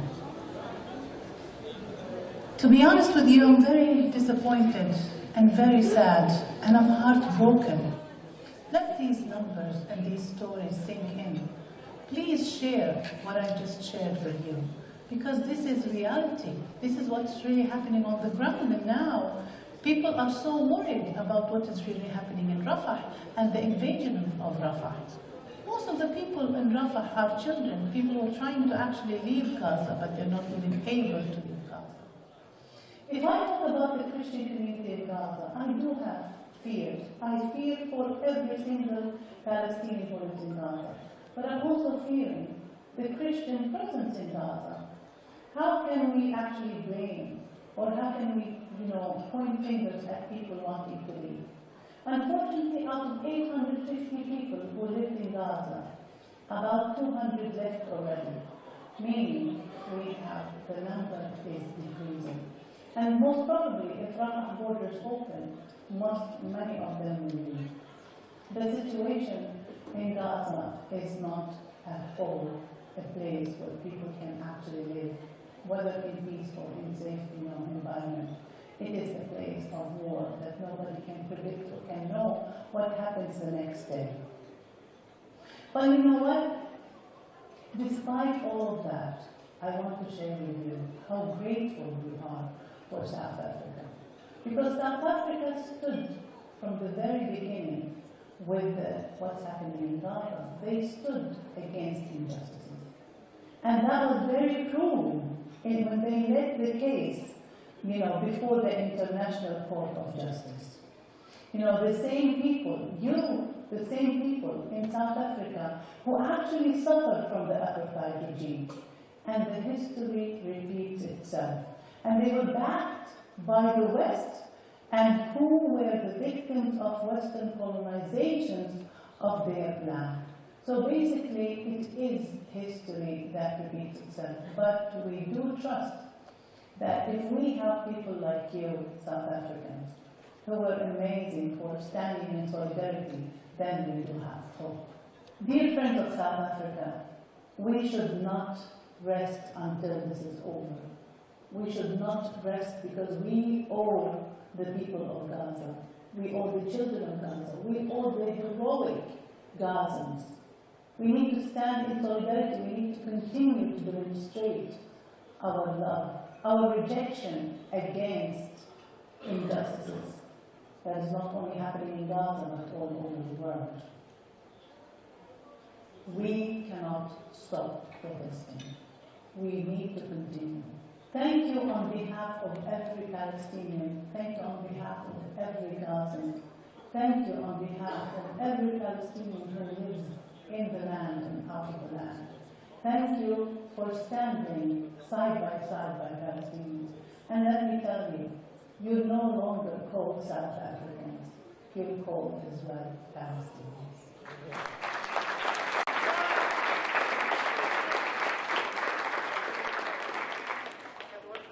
Thank you so much to Shireen in her absence. And once again, can I ask us to hold a few seconds of silence as we consider the stories that Shireen shared with us, as well as her invitation for us to continue and to not give up.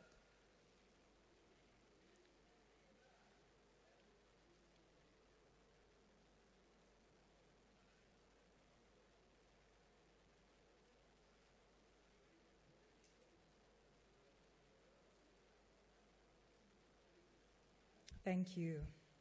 I now invite our next panelist, Ashraf Nasrallah, and he was in Gaza until recently. He managed to get out, and he has been a high court judge in Gaza.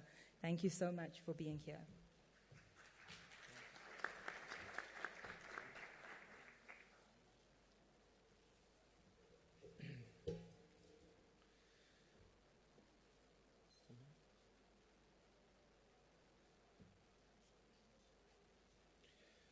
السيدات والسادة الأعزاء كل باسمه ولقبه. Ladies and gentlemen, good evening. Am I audible?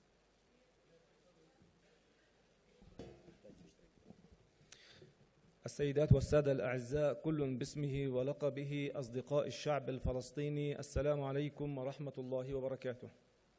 Ladies and gentlemen, friends of the Palestinian people, greetings.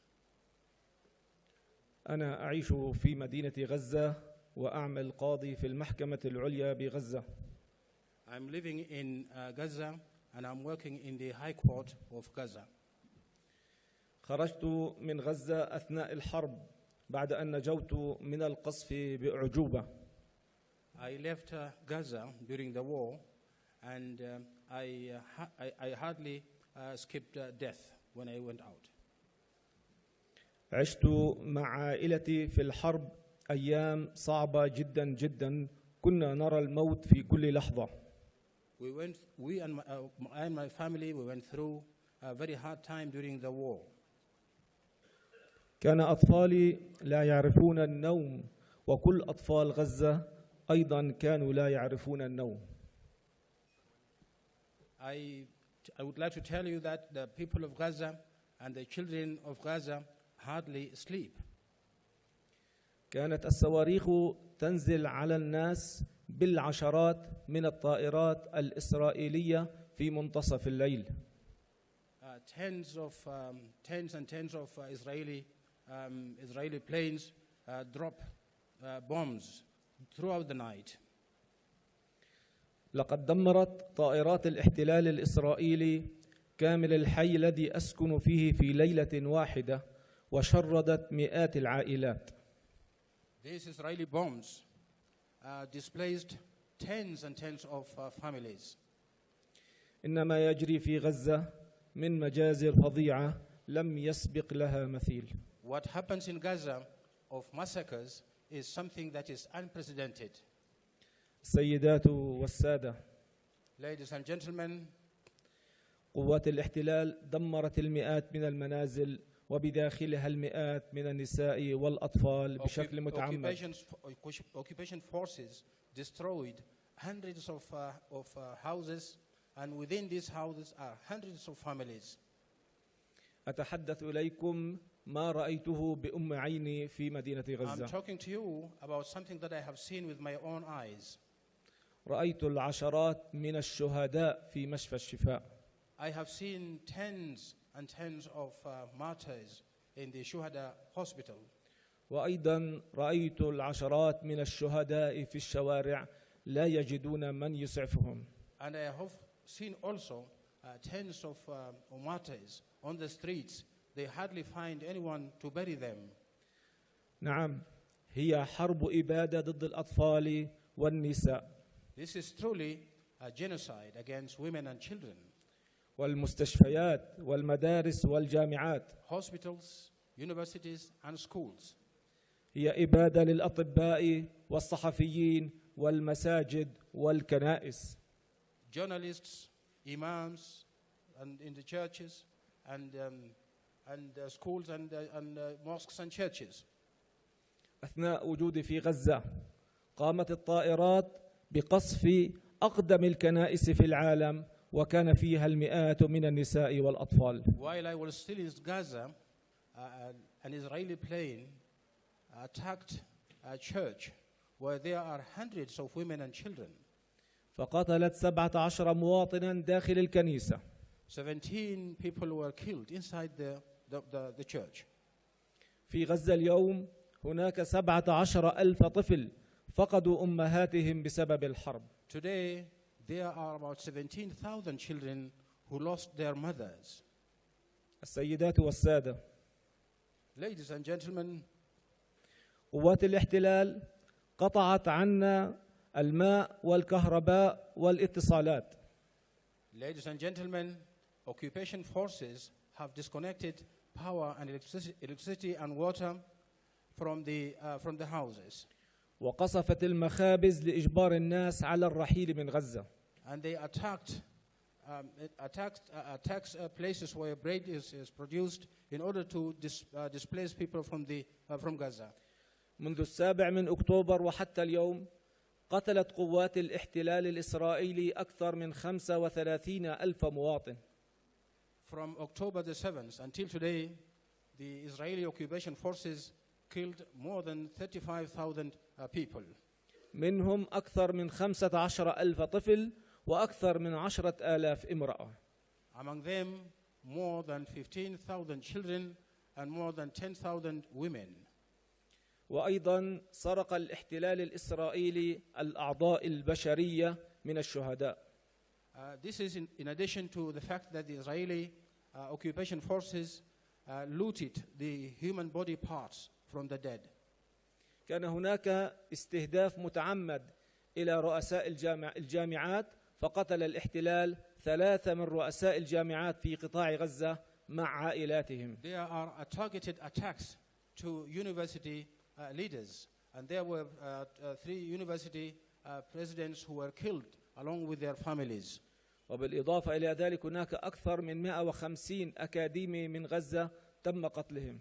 There is also more than 150 academics in Gaza alone that were killed. تم تدمير المستشفيات وخاصة أكبر مستشفى في قطاع غزة وهو مشفى الشفاء. Hospitals were destroyed. Among them is the biggest hospital in Gaza, which is Shifa Hospital. قتل الاحتلال أكثر من 400 مواطن بداخل مشفى الشفاء ومنهم أطباء وجرحى. More than 400 people were killed inside the hospital. Among them were nurses and doctors. وهناك الآن الآلاف من الجرحى والمرضى في غزة لا يجدون العلاج والدواء.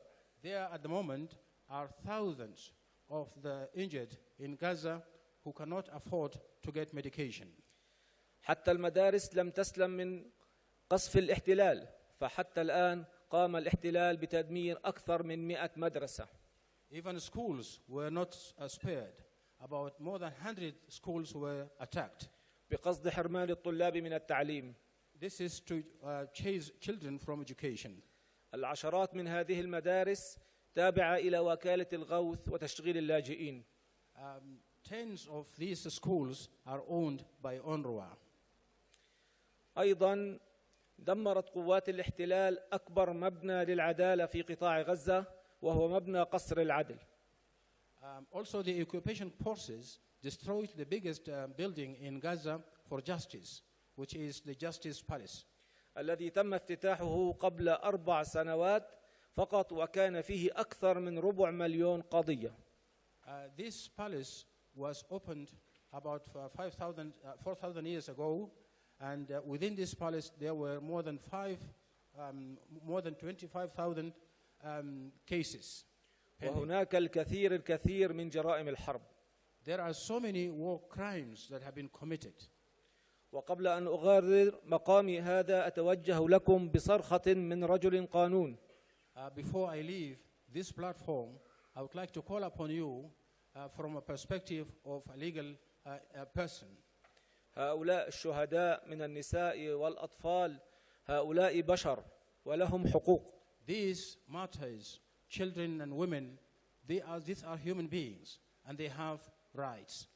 لذلك أرجو منكم العمل معا وبقوة من أجل محاسبة قادة الاحتلال الإسرائيلي قتلة الأطفال والنساء والأطباء والصحفيين. And accordingly, I call upon you to work closely in order to bring to book the occupation leaders who killed students, university lecturers, and normal people. شكرا لكم وأيضا شكرا إلى جنوب إفريقيا. Thank you very much, and thank you to South Africa.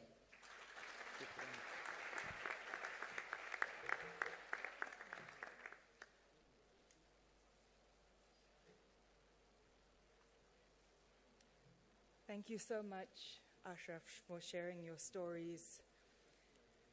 And once again, let's have a few seconds of silence as we hold those stories in our hearts.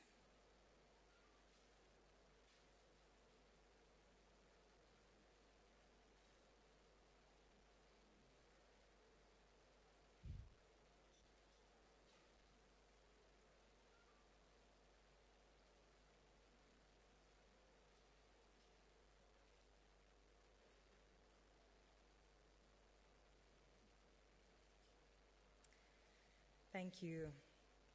I now invite Samiha and Mohammed Hurani. They are based in Masafat in the West Bank, and they are human rights activists. Thank you. Hello everyone, Assalamu alaikum. Before I started, I want to just say that whatever I'm going to say today is not comparable with what our people in Gaza Strip are facing, as we have witnessed. Some people, they just came and talked to us about what they have witnessed during the war. So I'm here today to speak on behalf of my people in Masafat who's facing the ethnic cleansing policy and Apartheid by the Israeli occupation since decades. So Masafat is a home to a number of Palestinians who reside in several villages and small hamlets.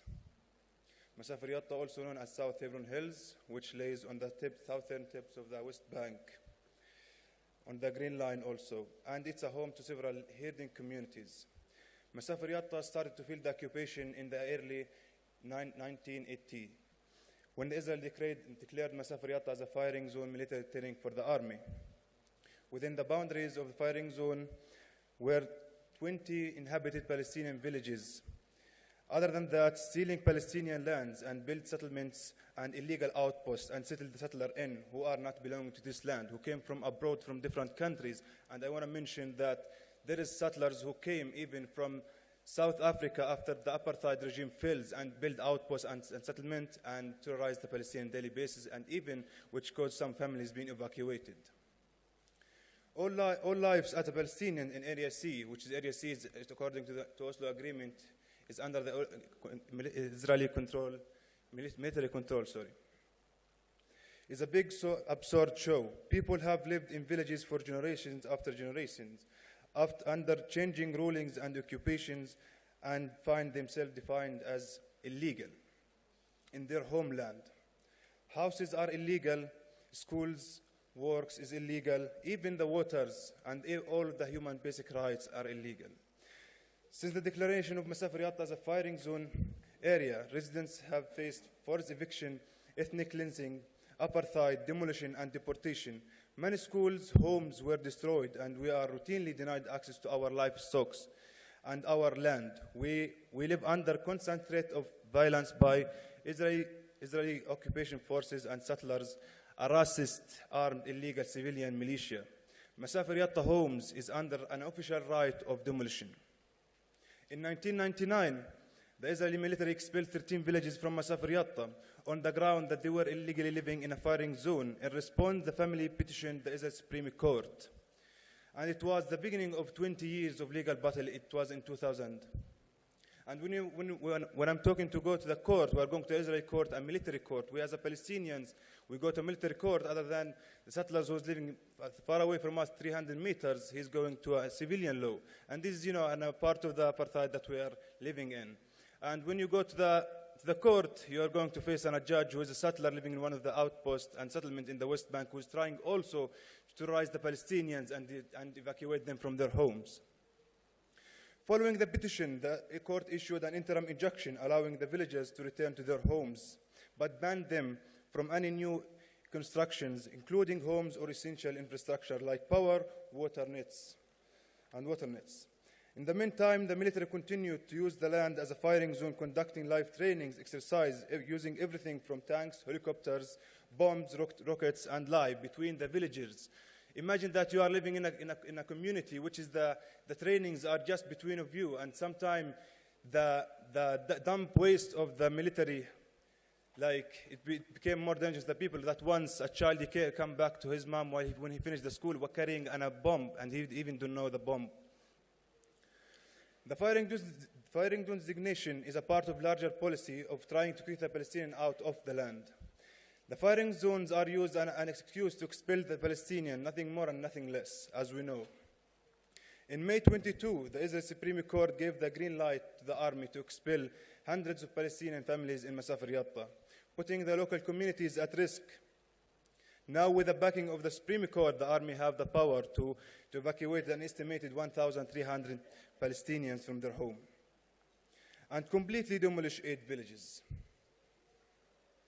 After the 7th of October, and we have witnessed in Masafat Yatta the worst atrocities, crimes committed by Israeli soldiers and settlers against my community. Settlers have been taking advantage of the war in Gaza, shooting with the intent to kill, as what happened with my cousin Zakaria al-Adara. Burning homes, harassment, arrests, all these crimes led to some families to being evacuated from their homes. Even that 3 days ago, we have witnessed the demolition of 2 houses in Masafat Yatta. Young Israeli settlers who might decide whether your children will go to school tomorrow, or if you can graze your sheep, your flock of sheep in your land, private land, where you were born and your ancestors were born. Now I'm urging you to lend your voice to this cause, to stand up for justice, to join us in the fight for the freedom and dignity for all Palestinians.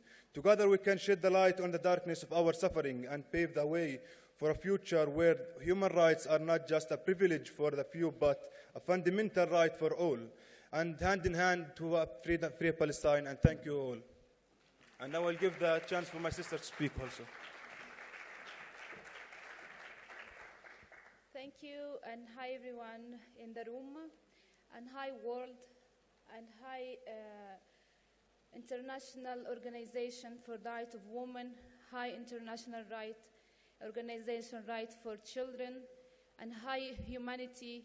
How many souls should we pay more to pay attention for what's going on in Gaza? How many blood we should pay to stop the genocide that's happening in our children, and our women, and our people in Gaza? Can we please have an answer for this question? Because every day we wake up in these huge thousands of number of our children and women get imprisoned and get killed, and they get deleted. There is a whole families get deleted. I'm Samiha, I'm coming from Masafat Yatta. I cannot compare whatever is happening all around the world is what's going on in Gaza. But still, there is another important thing we also need to highlight on and put it on the table and see the crimes of the settler that's happening all over Palestine.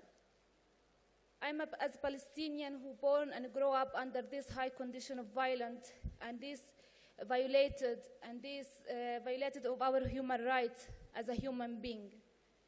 I grew up in a village in Twani, in Masafat, where it's located in the south area of the West Bank, where seriously there is no human being, there is no basic human service that you can stay or live in. We are speaking about families living in caves and tents in 2024. There is children. I know all of us in the room almost have children, and there is mother and dad who are with us in this room, and they have children go every day for their school, every morning and every afternoon go back, safely and peace and dignity. There is a Palestinian children in Masafat, they have to cross through the settlements, which is full of extremist settlers, every morning and every afternoon. They wake up in the morning and they don't know if they're going to back safely for their mom or not. They get attacked badly couples of times. They get hurt. What's their fault, these children? What's their fault to live under this high condition of, they're just looking for their simple right, which is go to their school, as all over children in the world. What's the fault of the Palestinian mother who have to live in fear 24 hours, plus 24 hours, worried about their minds, of their children, of their house, which is just a cave? I'm speaking about caves and tents. Can you imagine anyone of this room can live in caves and tents without water, electricity, or roads, or any service? There is a huge families and a huge number of people in Masafat are using to live this lifestyle because of the oppression of the Israeli occupation that is put on the shoulder of the Palestinian people, because of the extremist settlers who are expanding every day their settlements on the Palestinian land. Israel have no borders? Yes, Israel have no borders in our land. It means that they're going to steal more and more land. Our land is in their hand, our homes is in their hand, all our rights is on their hand, our right of education, our right of health, our right of being in a normal house and a peace bedroom. Your house being a place where the Israeli soldier get trained in.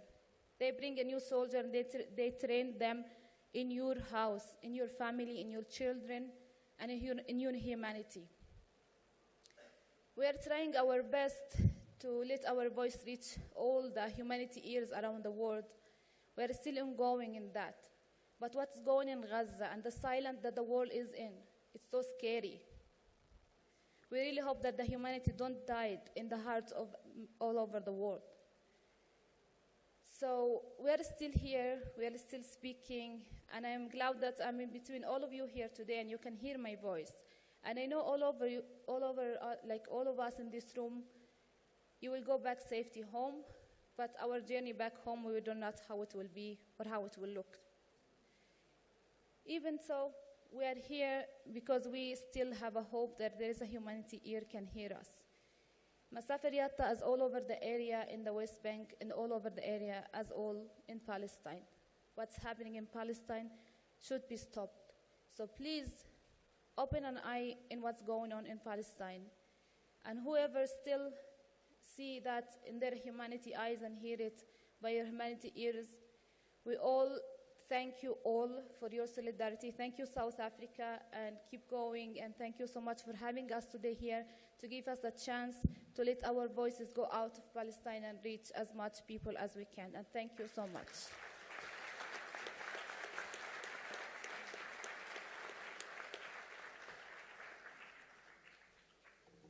Thank you so much, both. Thank you for sharing your stories and reminding us of the risks that you took to get here and in going home. And can we hold that as we take another short silence?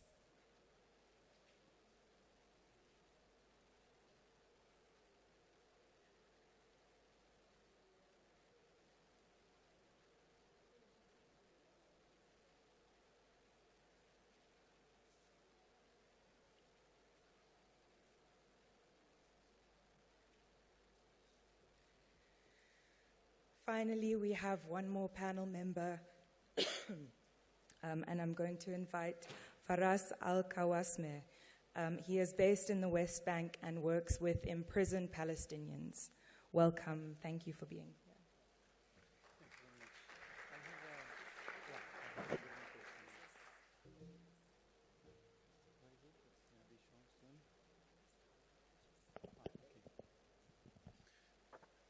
Hi and good evening, everyone. My name is Firas Al-Kawasmi. I'm from West Bank, Hebron. Indeed, since more than 5 years, I have been working on a research project with other colleagues in order to understand the colonial project in the West Bank. And within this project, we have listened to many people who have been, Palestinian people who have been subjected to different forms of violations, Israel violation, whether we talk about the physical or psychological violations.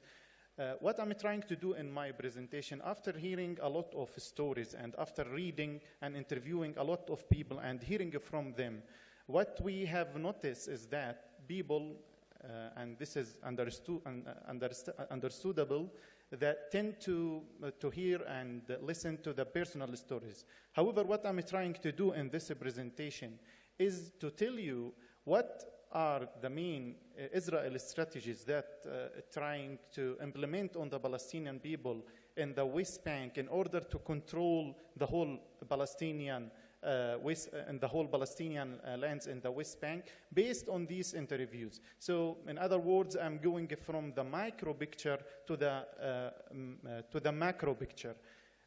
First of all, as you all know, West Bank was occupied in 1967, and it represented 22% of the historical Palestine.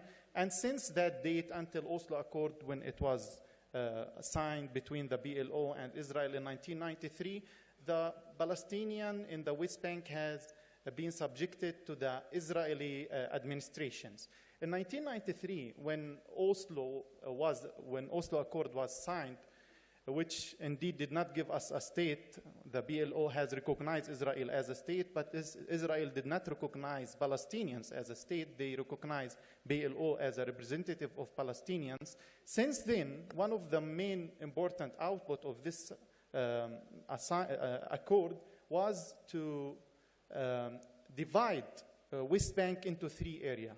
As it was known later, Area A, Area B, Area C.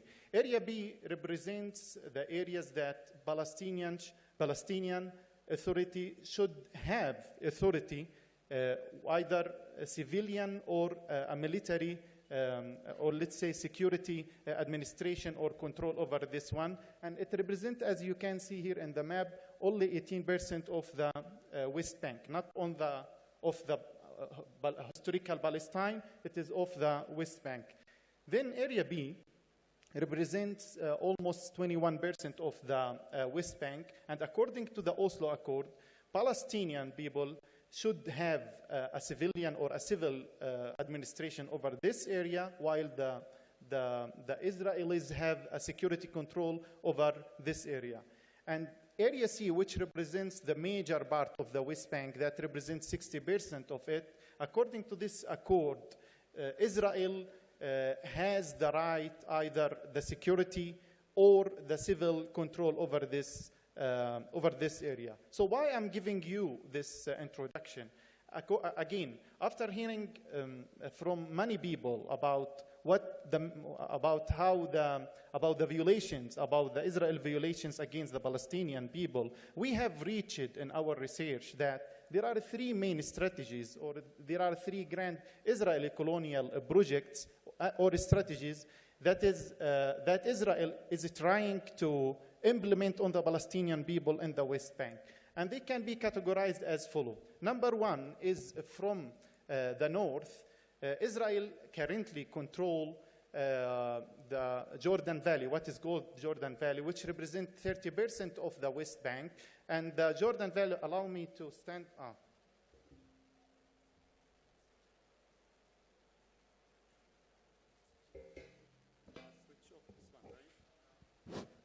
Allow me to stand here just to see the map.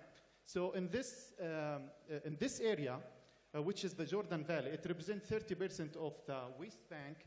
And according to Israelis, according to the Israeli government, this area represents a militant strategic importance because they think that it prevents, first of all, a united Palestinian state, and also it allows them to exploit the natural resources, and also it allows them to protect, as they claim, Israel, the occupied lands in 1948, from any attack from the east. The second strategy was from the west, which is to control or to annex 15% or 13% of the West Bank by building the apartheid wall, as you can see, from the west of the West Bank. And this strategy, indeed, what Israel has done is that it has annexed 45% of the Israeli settlements. They are already annexed now. And 85% of the total Israeli settlers who are living in the West Bank now are already living in this 45% of the Israeli settlements. So again, what does that mean? The conclusion is that 85% of the Israeli settlers are already living now behind the apartheid wall or behind also the green line. The third grand strategy was called the Greater Jerusalem Project, which aimed basically to annex 5% of the whole West Bank, and also it aimed to separate the north from the south, and also to secure a road from a coast. What do I mean by coast here? At the occupied land, Tel Aviv and Java, from that areas to the Jordan Valley, and most importantly, the wall that has been built on Jerusalem has already expelled 150 Palestinian and has also annexed 160,000 Israeli only in Jerusalem area. And lastly is to protect Jerusalem from any possible attack. Again, this is according to the Israeli claims from the east. These are some of the main violations that people the Palestinian people in West Bank used to face. Number one is regarding the Israeli building, the continuous building. Only from the first quarter of 2024, more than 5,000 units has been built only in this 3-4 months, and there are more than 500 settlers assaults against the Palestinian people. Nearly 3,000 trees has been either destroyed or fired by the Israeli settlers.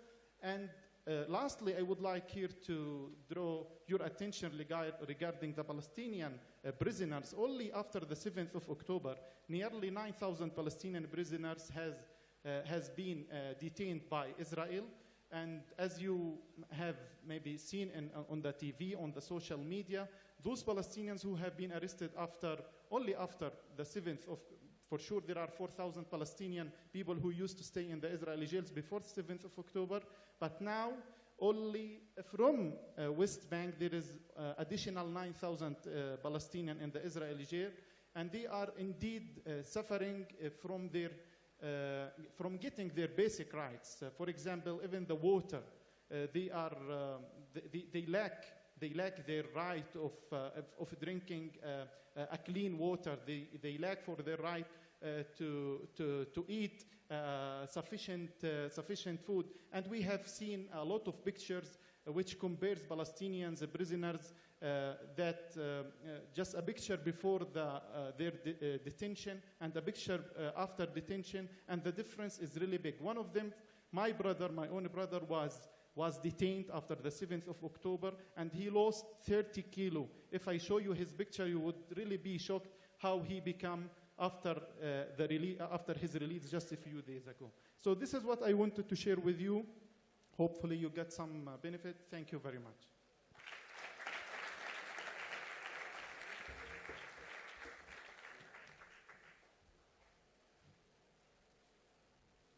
Thank you so much.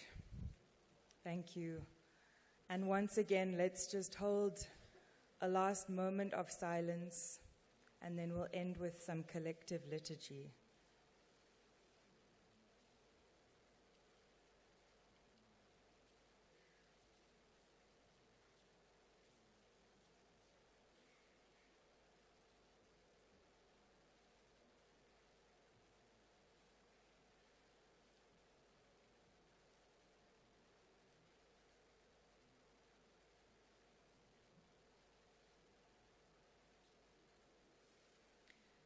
Thank you.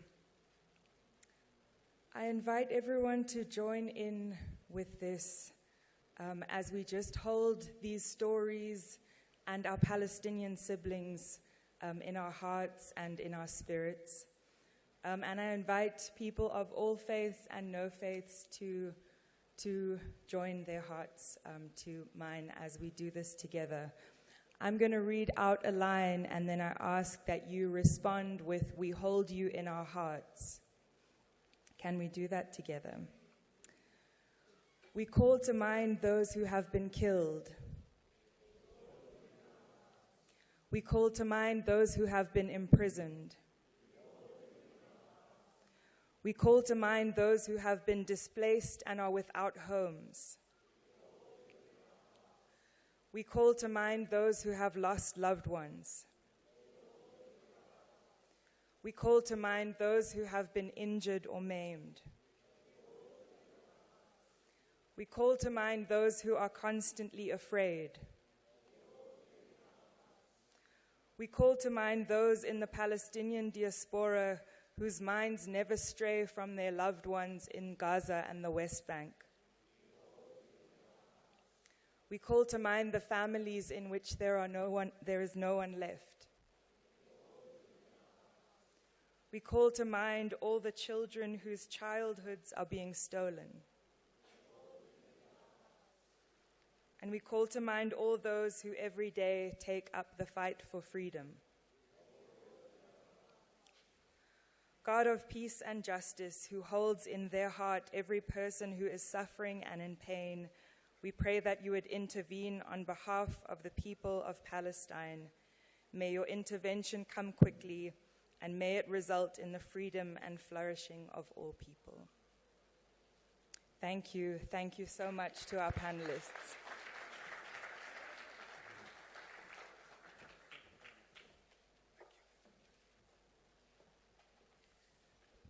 I have two announcements as the panelists and chairperson for the next session are coming up. The two announcements are that, firstly, all speakers, if you can please give us copies of your presentations. You can email them to whoever contacted you, or you can give them if you have them in print. Electronic would be better, of course, but either way, there's lots of calls for these, and we're also considering publishing them in a volume, all the speeches. So please, if you can do that, we'd be very grateful. Then secondly, I have a list of people who we know are here, but they haven't checked into the hotel room that they were given. So we want to know whether we should cancel the room if you're staying somewhere else, because some people are staying with friends, whatever, or you'll take those rooms tonight. I'm just going to call out first names, and if that sounds like you, come and talk to me. Elias, Ahmed, Mansour, Monty, How, Silva, Daniels, Sydney, Ashraf Nasrallah, Ramzi Al-Dabbah, Yahya Busaido, Ziad Al-Alul, Hussein Dishli. If yours is one of those names, then just let me know as soon as the session finishes, or let Dudu know, because I'm going to be a panelist here, whether you want to keep that room or whether we should give it up. Okay. We're about to start the session now.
Good evening, everyone.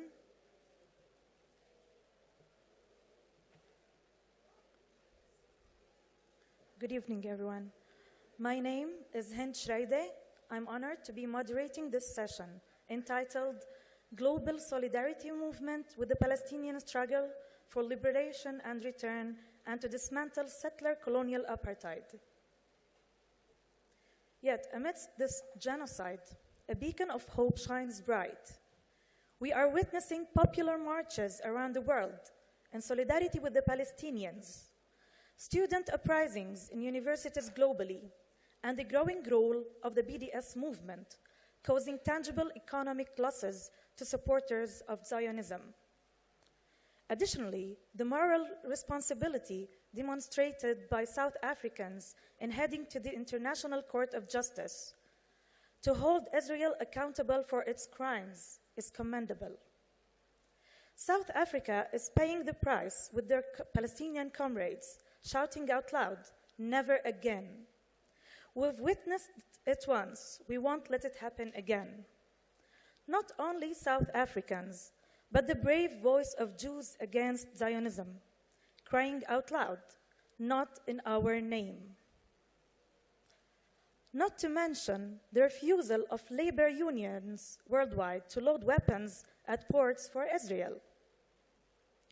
Now, we hear new terminologies spreading around as educide, unchilding, and WCNSF, which is Wounded Child No Surviving Family, unfortunately.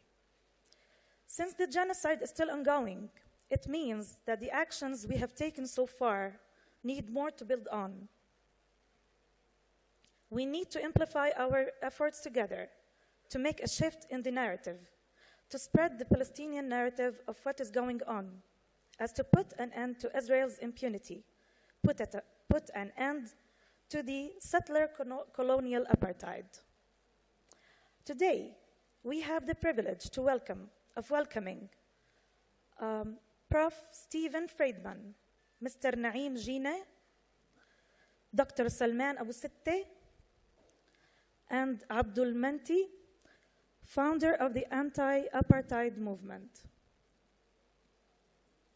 After that, we'll be open to questions from the audience.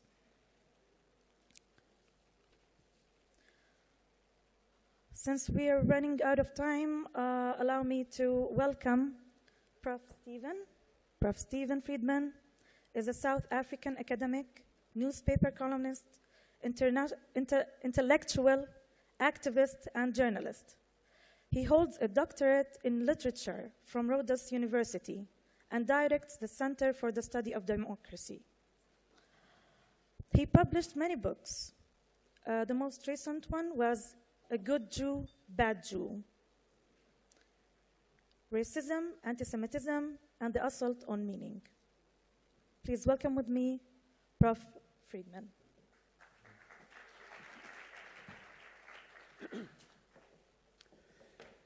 Yeah, thank you very much for the opportunity. And let me begin with an apology. One of my roles, which is not on the CV, is that I actually preach to a Jewish congregation, and the service is at 6 o'clock. So round about 5:15-ish, I'm going to disappear, not because I'm offended or because I don't want to be here, but because I'm needed to be somewhere else. So hopefully I will be able to engage with people, but despite that.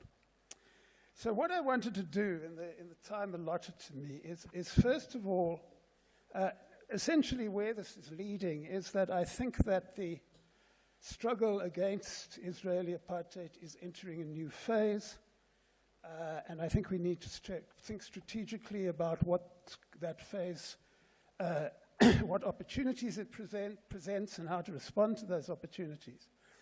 But to explain one aspect of the new environment in which I think we're operating, I just wanted to share, for those who are not familiar with it, the basic argument of the book, which I published, the book of mine which was published a few months ago, which the moderator mentioned, Good Jew, Bad Jew, because I think that it makes some points which are relevant to thinking through some of the things which need to happen now.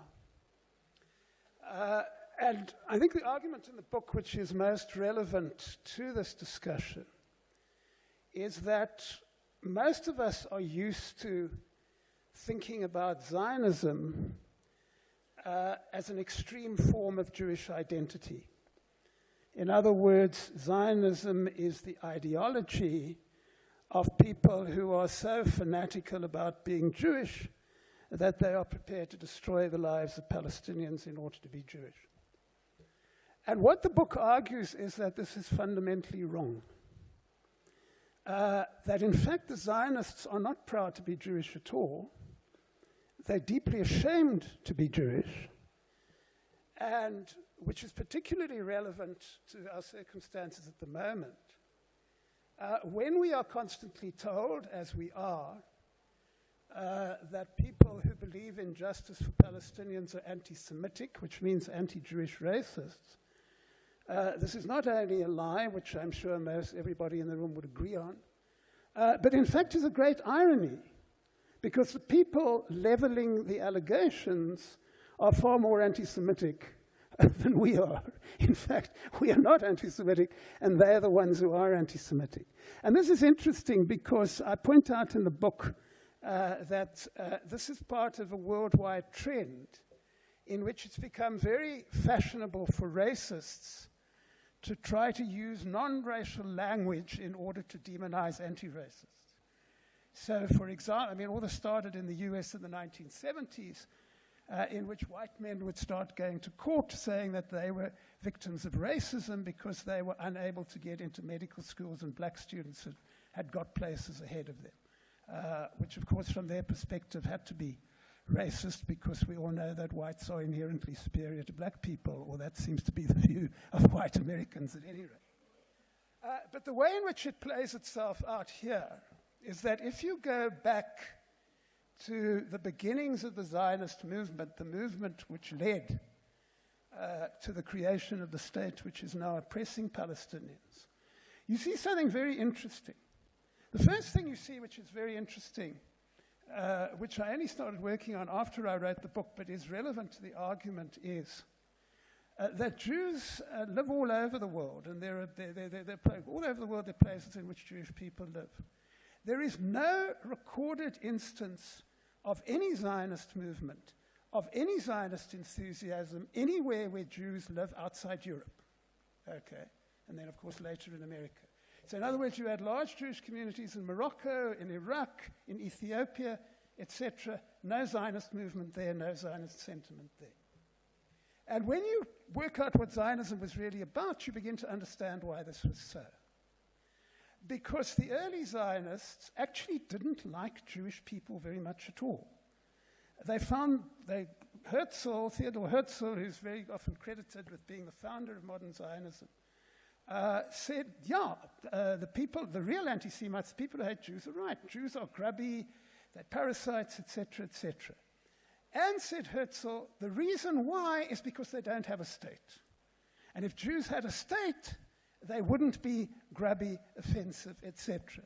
And Herzl wasn't the only person to say this. A.D. Gordon, who was an Eastern European Zionist, said much the same thing. Sigmund Freud, who you've all probably heard of, who wasn't active in the Zionist movement but was himself a Zionist, had the same view, etc.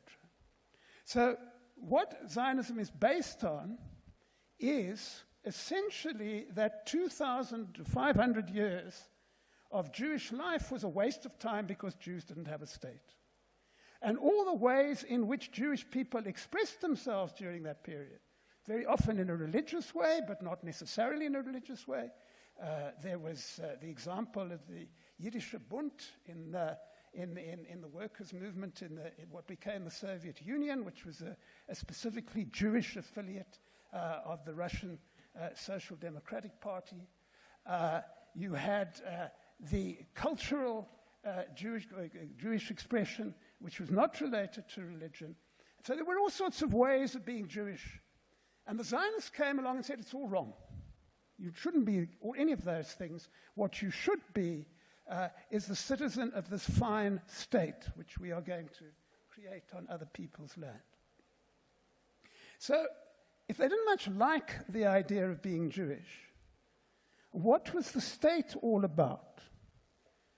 And it's quite clear that what the state was all about was not being really Jewish and proud of it. What the state was actually about was becoming white Europeans. And that's why there was no Zionist movement outside Europe, because the real desire of Zionists was not to free themselves from oppression. The desire of Zionists was to be white Europeans. The most important event, one of the most important events which really triggered Zionist enthusiasm was an event in France called the Dreyfus Trial. And the Dreyfus Trial was a trial in which a Jewish man who'd become a captain in the French army was wrongly accused of treason and sent to Devil's Island, etc. And then there was a campaign, and it was discovered that he hadn't committed the treason and he was reinstated.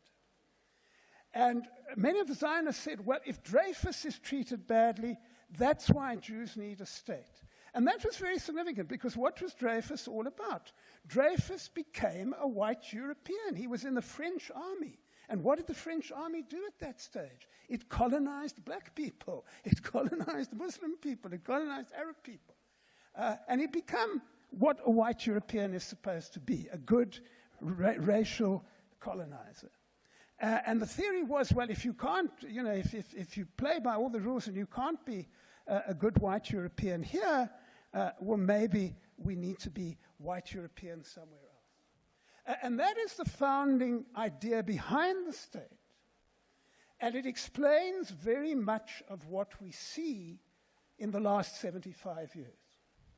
Interestingly, a lot of this is not stated, but sometimes it is stated.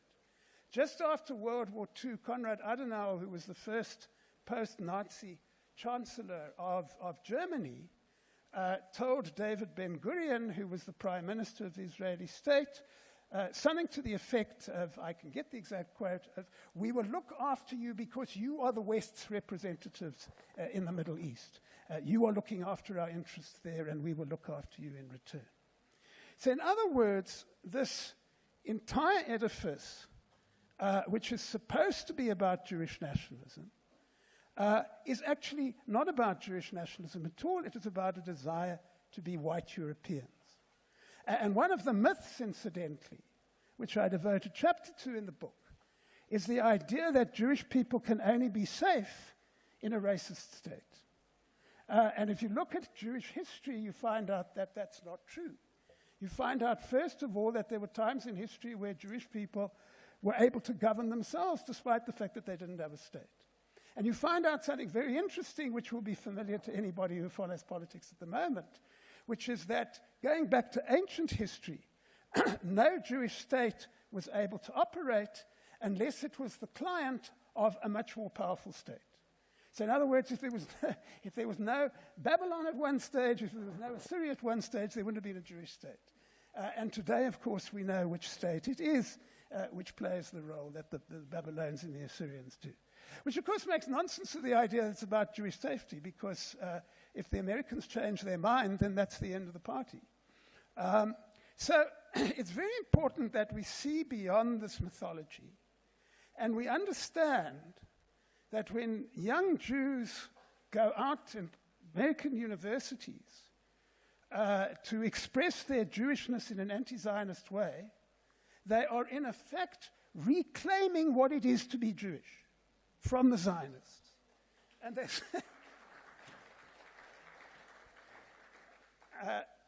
I heard on Al Jazeera the other day a most wonderful young man, and really expressed it very well.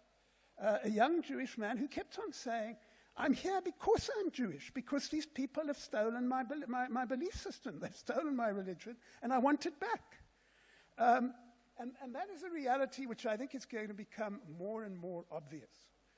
So besides the obvious point that none of us have to apologize for an anti-Semitism which we don't actually share, it's about time that they were put on the spot and asked to explain why they have done what they have done to Jewish tradition and to Jewish belief system. Now, why is this important going forward? I wrote something a couple of weeks after October the 7th in which I argued that what we were witnessing was what I called the Israeli state's sharpville. What do I mean by this? If you're not South African and you don't know the history, in 1960, armed police, apartheid police, fired on demonstrators, unarmed demonstrators, at a place called Sharpeville to the south of Johannesburg, and murdered 69 people. And Sharpeville became an absolutely crucial event because up until Sharpeville, yes, there had been people aware that black South Africans were oppressed. Yes, there were people who were aware that there was a beginning of an anti-apartheid movement, one of whose representatives is sitting with me on the platform. But it was really only after Sharpeville that the cause, the anti-apartheid cause, the campaign, the international campaign against racism in South Africa really took off. And it's important to stress here, if we want to know where we are on this, that in the period after Sharpeville, Sharpeville did not change one iota the way in which Western governments saw apartheid. Okay? Within a year of Sharpeville, the British government had agreed to South Africa becoming a republic, despite the fact that the vote to choose a republic was for whites only, and it was quite obvious that the state which was becoming a republic would be an apartheid state which would oppress black people. So the leaders of the Western countries had no problem with supporting a state which had committed what happened at Sharpeville. But people of goodwill all over the world were horrified, and people started mobilizing against apartheid. And over the next couple of decades, began to put the kind of pressure on the Israelis, on the South African state, and on the Western states, which led, with other factors, of course, to the fact that apartheid was finally defeated. And I think that we are, I think we are entering that sort of phase now, because what we're beginning to discover is, and it's not only the student protests, it's during the period in which people were mobilizing around the world against apartheid, it was simply understood that decent people would have nothing to do with South African goods, would have nothing to do with, so in other words, that decent people would isolate apartheid South Africa. And I think we are entering the phase now in which, because of the genocide in Gaza, it will be increasingly assumed that decent people isolate the Israeli state, and that if you have anything to do with the Israeli state, you are not a decent person. And that means that we really have to start talking about the kind of tactical maneuvers which need to be undertaken in order to make that reach its full potential. One point which I will simply make, and I only heard a bit of the last session, but I think it very clearly came through in the last session, is I think there's a very important need to, and I've been on about this for years, to humanize the Palestinian condition. I think up until October the 7th, very often, very well-meaning and good people in the solidarity movement tended to talk in terms of abstracts. We need to talk very concretely about how Palestinian lives are being destroyed by Israeli state racism, and not only in this appalling genocide in Gaza. In every single day, that to be Palestinian is to be subjected to a form of racist control which is unacceptable to decent human beings. You can only do that if you talk about how the checkpoints operate, how the system dehumanizes people, etc. And of course, the reason why this has been the Israeli state's shortfall is that anybody of goodwill who looks at what's happening in Gaza immediately humanizes the conflict and understands that human beings are being treated in a brutal manner.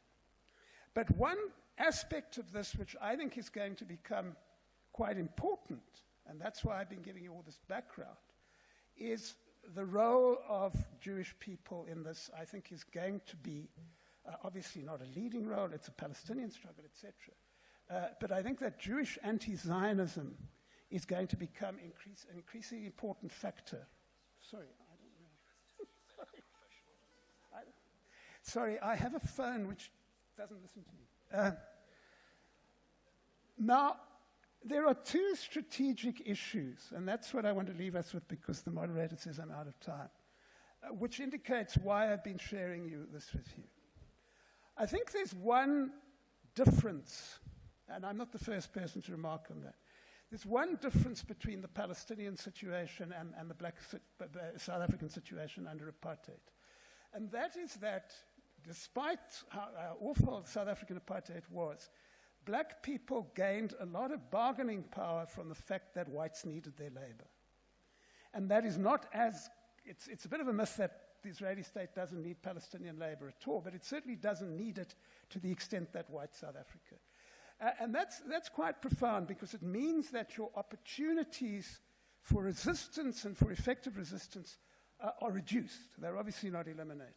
And what I think this is going to mean strategically in this place is that the international dimension is going to be more important than it was in the South African case.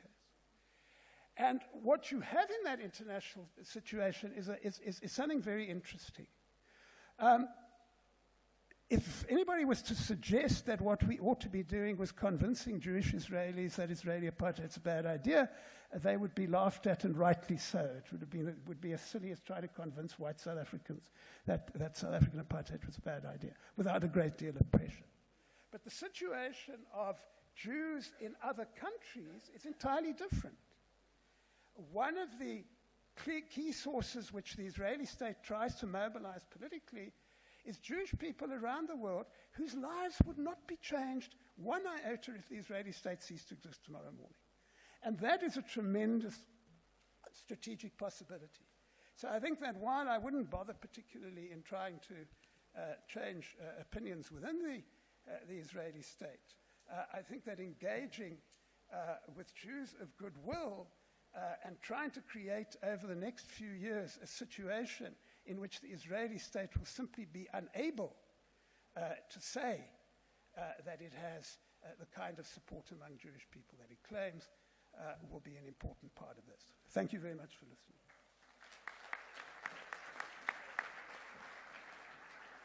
Thank you, Professor Stephen. Our next speaker is Mr. Naeem Jina. He is the former executive director of the Afro-Middle East Center, and he's currently a researcher at the Mapungubwe Institute. So please welcome with me, Mr. Naeem. You have 15 minutes.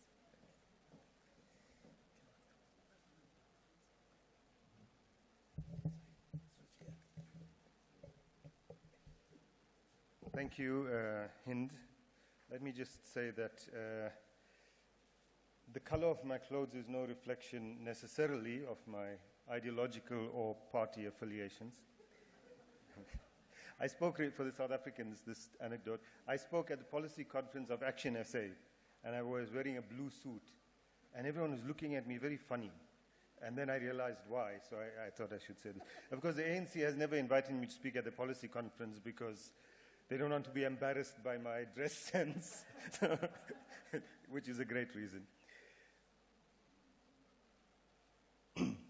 Comrades, the 7th of October changed everything. And if we don't recognize that, we're not really serious about our solidarity. The 7th of October changed everything about how we understand solidarity, or how we must understand solidarity. The 7th of October was also the beginning of a new disruption of the global order. And so we have to recognize that value and that position. Our task then is to deepen what has happened after the 7th of October. And I'm very cognizant that I'm talking in a period when there's a genocide taking place. And of course, I'm not talking about that. But to deepen the solidarity that has built after the 7th of October, and to deepen the gains that we have made as Palestine solidarity activists since the 7th of October, and to keep in our minds that the 7th of October has changed everything, as Declan Kearney said earlier on. Talking about solidarity, international solidarity, I have to, of course, start by quoting Comrade Samora Machel. We have a former Mozambican minister here, so in tribute to him as well. Comrade Samora Machel said about international solidarity that it is not an act of charity. It is an act of unity between allies fighting on different terrains towards the same objectives. Solidarity, he said, is an assertion that no people is alone. No people is isolated in the struggle for progress. Solidarity is the conscious alliance of the progressive and peace-loving revolutionary forces in the common struggle against colonialism, capitalism, and imperialism. In the common struggle. In short, Comrade Samora Machel said, against exploitation of human by human. There is no solidarity just among Africans, no exclusive Asian solidarity, since the enemy of the people also has no country and no race. And that is what solidarity means when we talk about solidarity with the Palestinian people. This kind of solidarity between marginalized and oppressed groups themselves presents us with a double-sided solidarity, where groups or communities are in solidarity with each other, not for each other, not one for another, but with each other, and articulate the causes of justice of them both. The cause of justice of the Palestinian people is the cause of justice of all of us here. The cause of justice of the South African people is the cause of justice of the Palestinian people. These are solidarities of mutuality, and the objectives of each party also become the objectives of the other. Justice and solidarity are indivisible. So let me give you two examples that I'd like to mention, and I've mentioned in many other occasions as well. Two examples of Palestinian solidarity with South Africa. I'm talking about in the past 3-4 years. Palestinian solidarity with South Africa, not the other way around. In July 2021, in 2 South African provinces, there was an attempted insurgency that included large-scale destruction, killings, etc. It was a very, very painful time for South Africans, for the South African nation. And what a joy it was, in the midst of that, to receive a statement signed by about 24 Palestinian organizations. And one of the people who was behind that statement is here. She's going to be one of the speakers tomorrow from AROC in the United States. About 24 Palestinian organizations who sent us a letter of solidarity saying that they stand with us at this difficult time. They understand how we feel. That when a fraternal nation is in pain, that other nations feel that pain too. And so here we were, a free South Africa, receiving solidarity from Palestinians. The second example I want to give is that of Clover. Now, there's a bit of an Israeli connection here. Clover, a kind of iconic South African dairy brand, was taken over a couple of years ago by a consortium led by an Israeli company. So, of course, for the Palestine solidarity movement in South Africa, this was an issue. But perhaps more importantly, it was a great issue for the workers of clover, who faced retrenchments, closures of their plants, etc. And so there was a whole period, long period of action by the trade unions around protecting the rights of clover workers. And who did they get video messages of support from? Palestinian trade unions, Palestinian farmers' unions, to say to clover workers, we stand with you. Because capitalism is the enemy of us all. Because colonialism is the enemy of us all. And because we don't expect that because our colonialism might seem to be a little worse, that we must receive from you and we don't give back. And that was the message that those Palestinian farmers were sending to South African workers. Solidarity works in both directions because our cause is one cause. We are not one people in solidarity with someone else's cause. It is the same cause. The core of solidarity networks for the Palestinian people should be networks of oppressed peoples. That is, it should be an example primarily of the solidarity of marginalized peoples with each other. Taking this approach, South-South solidarity is therefore at the heart of Palestinian solidarity. This might sound trite, but I don't believe it is.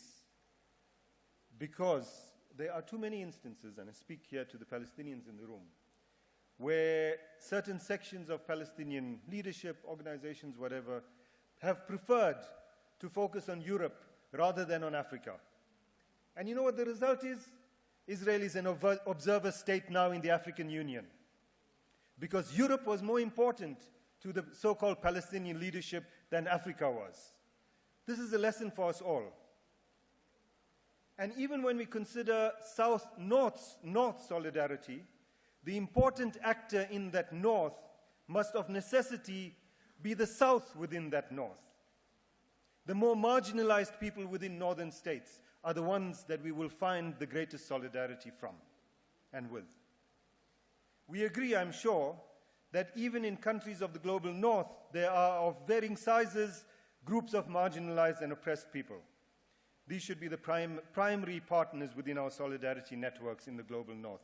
Think to the movement for Black Lives, the Native Peoples movement in the United States, the immigrants or migrants movements in Europe, etc.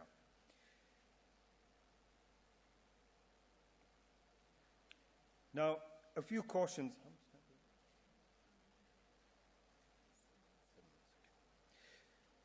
A few cautions I want to issue for all of us who are solidarity activists. So I'm saying now, even the Palestinians in the room from Palestine, we are all solidarity activists.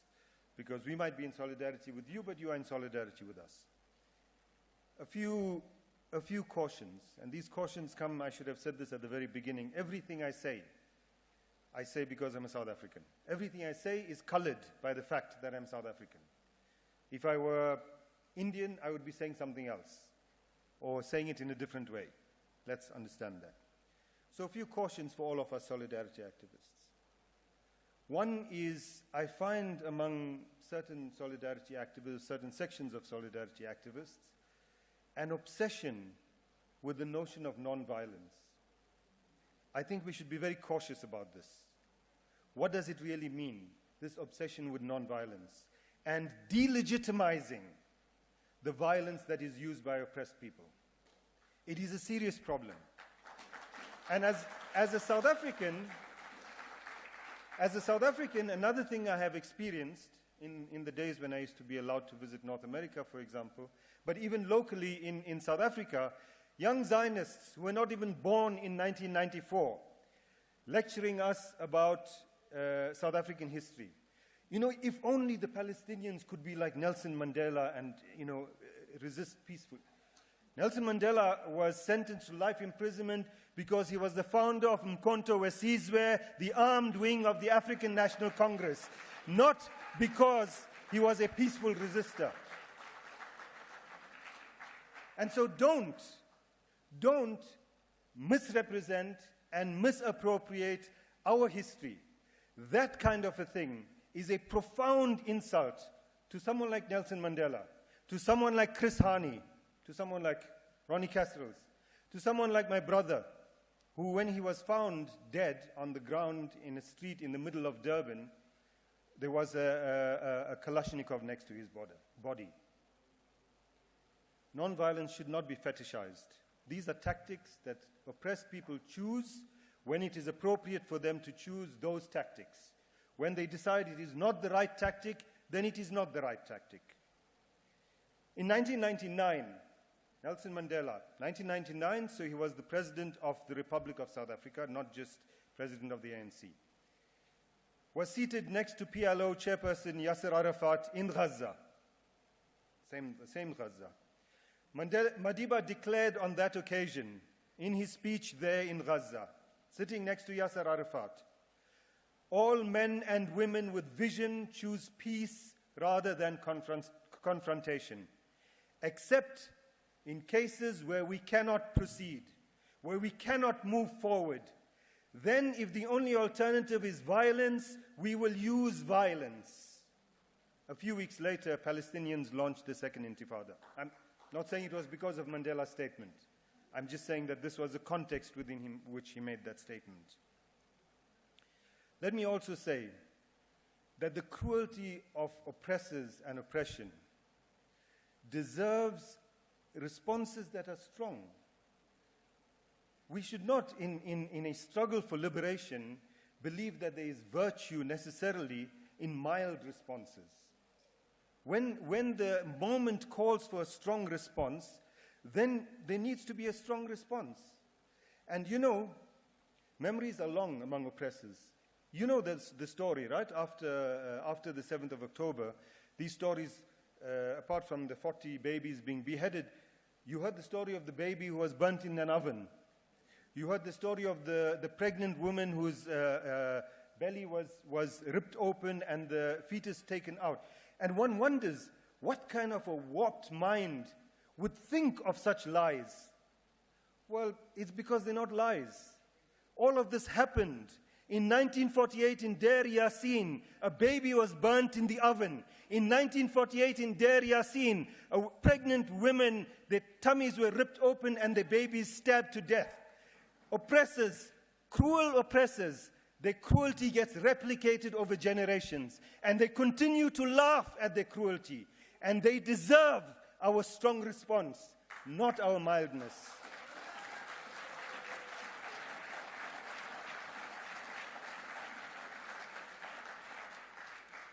Another, and I'm coming to an end because Hind is harassing me from the back. Another caution I want to issue for solidarity activists is, comrades, we are in this for the long term or we're not in it at all. There's always a temptation to succumb to short-termism, claiming victories where they don't exist, focusing on immediate campaigns and tactical wins rather than on the longer-term objectives and strategic gains. Let's be careful. And I think in this conference, this should be an important note for us. We're not talking about winning this war tomorrow, this war in a bigger sense. We're talking about putting our shoulders to the wheel so that we might move forward and ultimately win a liberation that is true liberation for the people of Palestine and for the people of the world. One more thing that I want to say to Palestinians in the room, comrades, that we are in solidarity with and that we greatly love. Can I get a sense of Palestinians in the room? Comrades, I want to just say,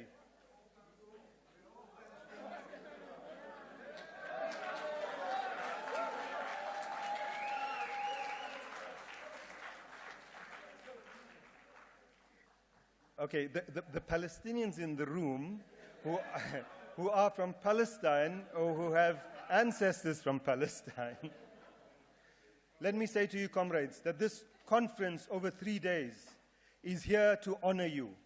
We honor you. We honor your families. We honor your martyrs, our martyrs. We honor your fighters. We honor our struggle, our joint struggle. And so this is the purpose of us being here, and this is what we extend to you. Now let me say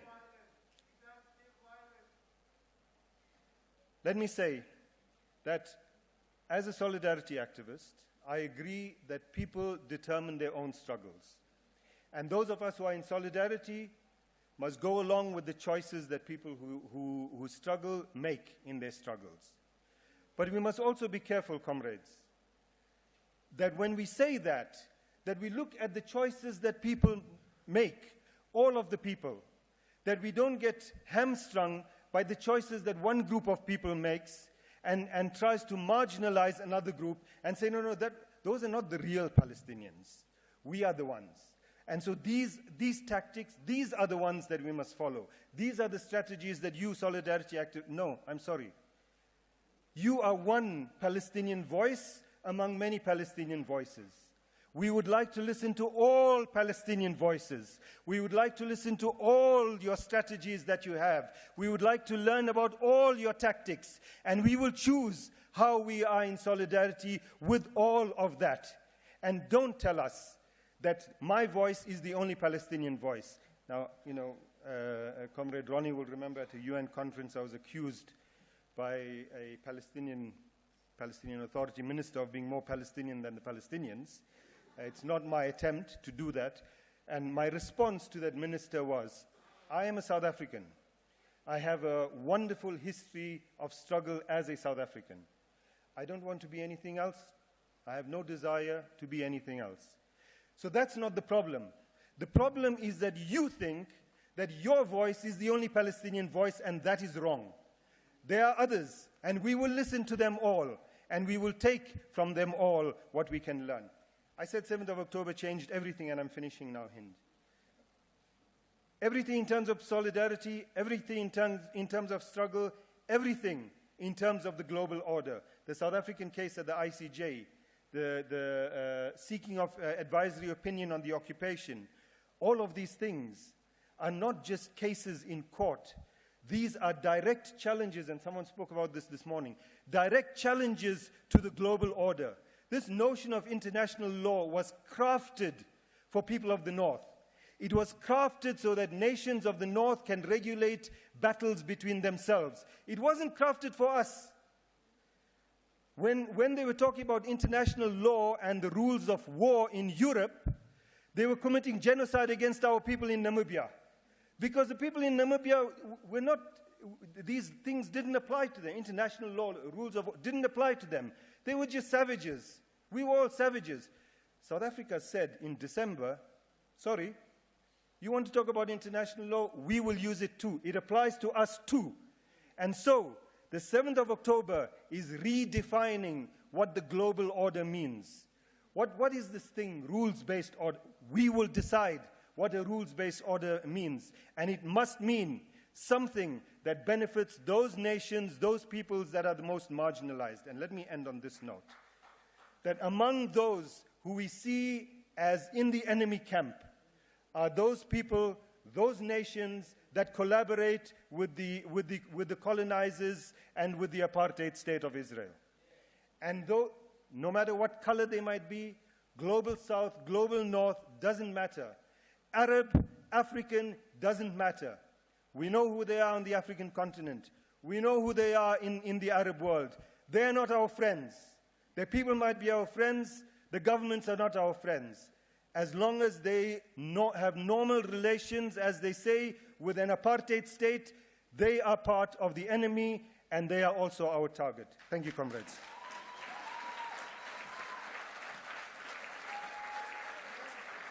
Thank you, Mr. Naim. Welcome with me, Mr. Abdul Menti. He's one of the founders of the anti-apartheid movement. Please welcome to the podium, please.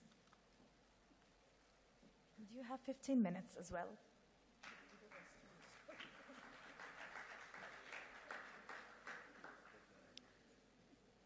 Reverend Chikani and the steering committee, thank you for organizing this very important conference. What I would like to do is to speak about areas that have not been mentioned in the conference yet, although you've heard very many speeches and you must be tired. When we worked for the anti-apartheid campaign, It was started as a boycott movement, simply to boycott South African goods for the month of March in 1960. And then we got support from the Labour Party, Liberal Party, trade unions, the churches, playwrights, or people all over the world. And eventually that became international. But then we had Sharpeville. And no one expected that 69, or total in Langa 72 altogether, were shot in the back, all of them, by the South African police. Whether the police lost confidence or what they did, we don't know, but they really worked as a kind of riot. It was a riot of the police with armed weapons in their hands. And the children and young people had nothing, and not even stones. They didn't even throw them. They were running away, and they were killed. And so Barbara Castle, who had led the campaign before that to exclude South Africa from the Commonwealth and arrange a 72-hour vigil outside the Commonwealth Conference successfully to exclude South Africa, then said she would work with the anti-apartheid movement, and she was meant to address our rally immediately after Sharpeville. She said, as Comrade Ronnie had pointed out to me, that we cannot just be anti-apartheid now, because after Sharpeville, we have to destroy the apartheid system, so we have to rename the boycott movement to the anti-apartheid movement. We were not very democratic in terms of organizing meetings or various steering committees, but the thousands of people who came to the rally supported the call. So then we changed to the anti-apartheid movement.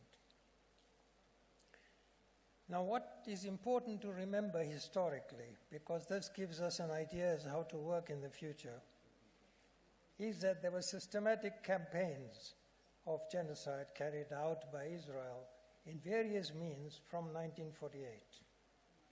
That the objective from 1948 was the same. And at that time, the National Party in South Africa won political power, and it had been anti-Jewish, as many of them were admirers of Hitler at the time. So they were advised, the South Africans, by the Western governments, you should cooperate with Israel, so with the two chosen people of the world, because they are the only two people in the world who claim that they are chosen by God. The Afrikaners to rule over Africa, and the Israelis to rule wherever they are. And so they were advised to work closely. And they began to cooperate rather than be enemies. And in their cooperation, they developed many similarities. Both of them were faced with large numbers of people who were against them, because Israel saw the whole of the Middle East against them, and the apartheid regime saw the whole of Africa against it. So they began to cooperate on weapons production, on nuclear capacity, on chemical capacity, and so on. At that time, although I was honorary secretary of the anti-apartheid movement, I was also doing research at the Richardson Institute of Conflict Research in London. And we found through all this hundreds of visits by Israeli scientists to South Africa and South African scientists to Israel. And then we found they had been working on military and nuclear projects. And we started in our own way, because of Sharpeville and what was going on in the region, the frontline states were being attacked by South Africa indiscriminately, that we should work for United Nations arms embargo against South Africa. We didn't get a mandatory arms embargo as we wanted, but we came close to the arms embargo in 1977. And that was imposed by the Security Council. But to monitor the embargo, the Thatcher and Reagan governments refused to give authority to the United Nations. And so at an international conference organized by Nigeria, the Prime Minister of Norway whom I knew for some time and managed to get to attend the conference as the only Western Prime Minister, he said that if I went and supported the World Campaign against military and nuclear collaboration with South Africa, then Norway would finance it. And so I thought I had to leave the anti-apartheid movement, but when I came to London, the senior people in the movement decided, no, I couldn't leave. So I had to do both the anti-apartheid movement and the World Campaign against military and nuclear collaboration with South Africa, which was based in Norway. South Africans tried. They sent some people via Sweden to Norway for an armed operation against a private residence and a military office, which was meant to be my office. But they did not succeed, and we continued with our work. At that time, we found, and I wrote many papers for the United Nations, that South Africa was at that time the largest uranium deposit country. But it had also begun a secret enrichment program that we monitored as closely as we could. And when the South African apartheid regime announced that it was giving up 6 nuclear weapons at the end of its period, and that it had developed 6 weapons, we found that our own research showed that it has used far more enriched uranium than for the 6 weapons. So the question arose, where did the other weapons go to? And that is still a question mark. We put that to the Truth and Reconciliation Committee, but nobody followed it up. We believe that Israel was supplied with some of the nuclear weapons at the time. Israel also began, and it's not a recent development, immediately after 48, to depend on South African mercenaries for their armed forces. Why? Because the South African mercenaries were the most brutal and vicious in the world. They had killed thousands of people in South Africa and in the region and were very well experienced. So Israel developed very close relations with the South African military, and we find not only that Israeli government leaders were of South African origin, because they migrated to Israel and became leaders of Israel, but then they began this kind of collaboration. And then we, of course, found that as Israel became the largest recruiter of South Africans for its own defense forces. No other nationality had as many people in the Israeli defense forces. And we were then very pleased, after the democratic change in South Africa, that we passed a law that no one could serve in any foreign army.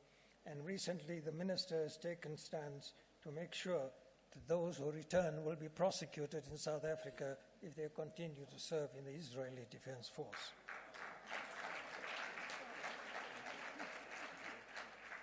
Colleagues, we've heard a lot of speeches about what kind of work we can do, more or less like the anti-apartheid movement, and develop it to new levels. I have some serious concerns about that approach, because we do not have 35 years to change the situation in Israel. And therefore, we would like to see that the crimes of apartheid in Israel and the other crimes that they have committed, which the Palestinian people are fighting, we must support that. There's no question about our support for them. But having said that, there are 2 profound issues that were mentioned earlier today that we need to pay attention to. One is that our immediate objective now, all of us over the world, and you know, the students in the United States are taking the law into their own hands, and they're getting their academics to support them. So we must act to stop the genocide, because there's no point in saying that we will work against the crime of apartheid in Israel, which will take a long time, and then people, because of genocide, will be killed and will not be able to enjoy the freedom that they should have. So it does not make sense to talk of a long-term campaign on different areas and so on, unless we make the genocide issue the primary issue for us. And this, I think, is a difference from just having an anti-apartheid movement. We never had in South Africa what the people of Palestine are experiencing. So we must stop the genocide. And we must make sure that more Palestinians are alive and achieve their freedom, so that more Palestinians must remain alive to enjoy their freedom. Otherwise, the freedom will not be for people. So, of course, the nakba started a long time ago. We also have to, in this context, and you know all the issues, we have to work for a ceasefire. We have to ensure that food and other resources reach the Palestinian people. Where in your world have you seen babies and children deprived of food and water, electricity, and medicine? Nowhere. There may not be enough in some areas, there may be too much in other areas, but you don't see a deliberate government policy to kill innocent children, women, and the rest of the population. So we are not just witnessing a crime against apartheid. It is a crime, but it is genocide. And they are committing genocide every day as we sit here and clap about other issues. So we must make the fight against genocide a primary fight. We must also ensure, no matter how difficult it is, that we persuade, and if not persuade, we confront and we campaign against the Middle East countries that are not standing by the Palestinian people. Because they deserve nothing but shame for not standing with the Palestinian people and making deals with Israel at a time like this. Also, the US Congress, they said to the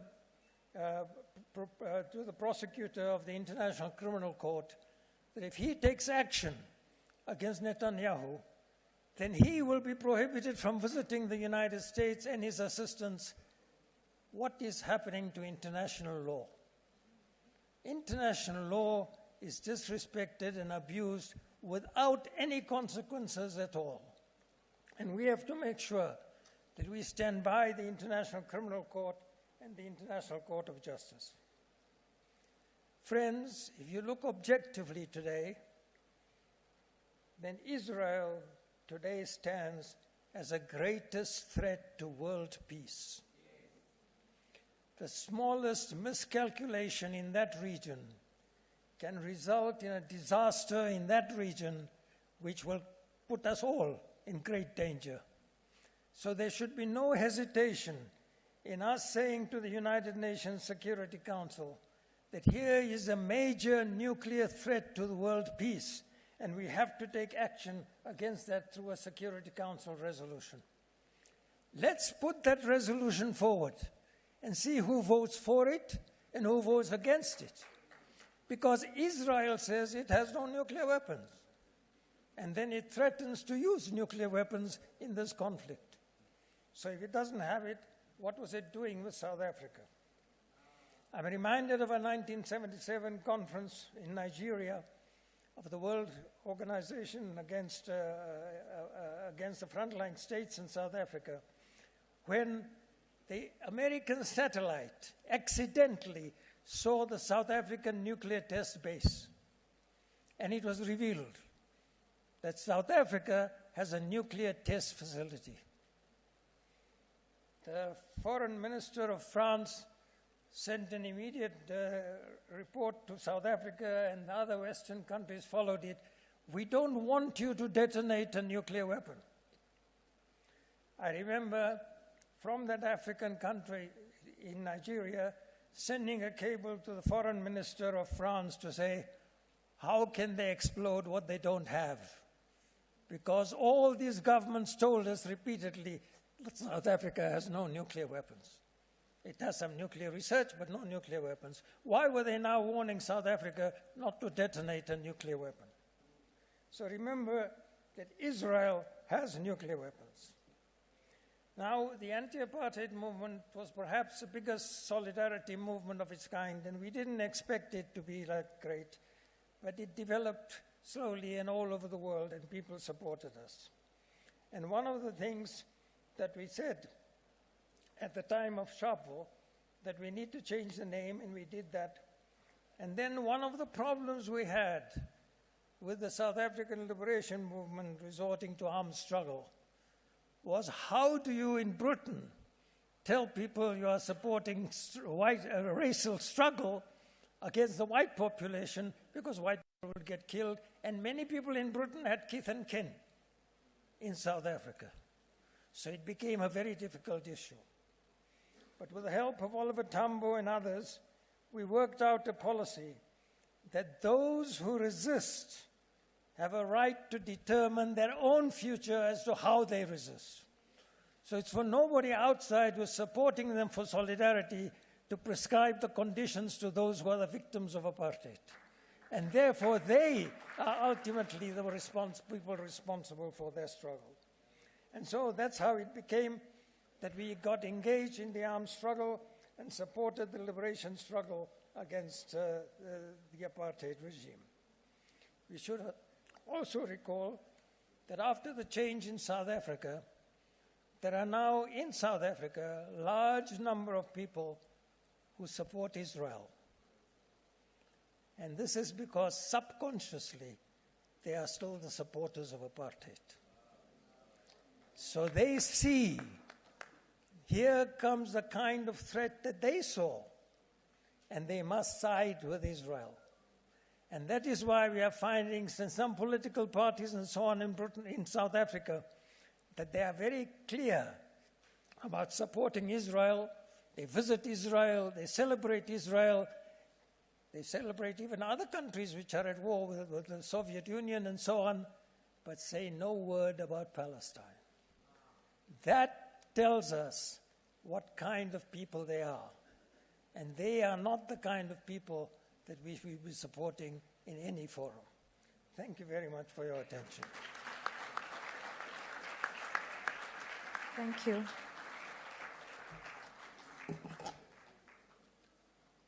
We apologize on behalf of Dr. Salman Abu Sitteh.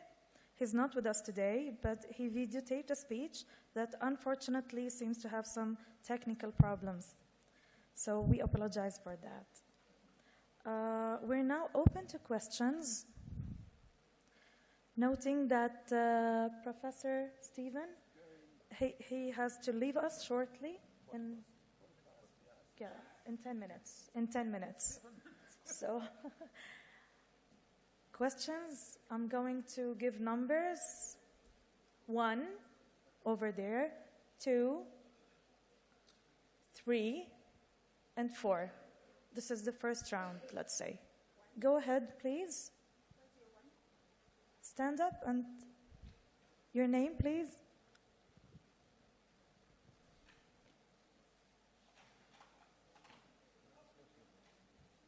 Bismillah. Assalamu alaikum. Assalamu alaikum. Yes.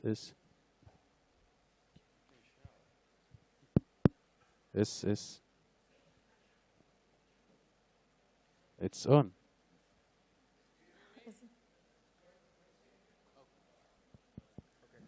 Bismillah. Yeah. Assalamu alaikum.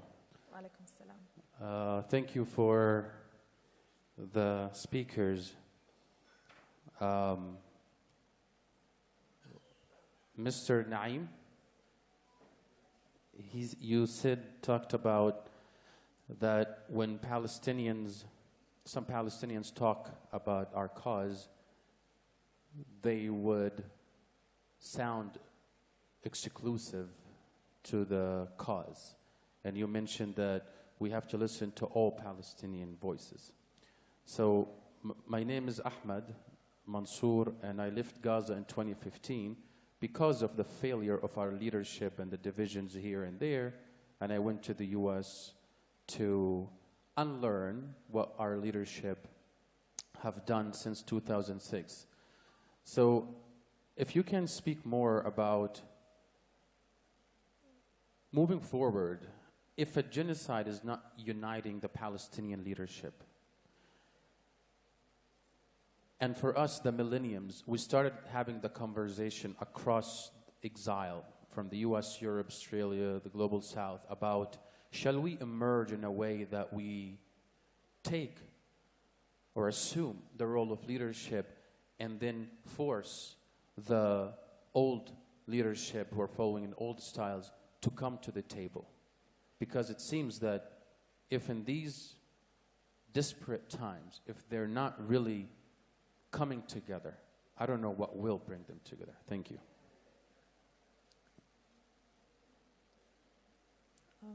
Can you pass the mic? The gentleman over there. Yes. Your name, please.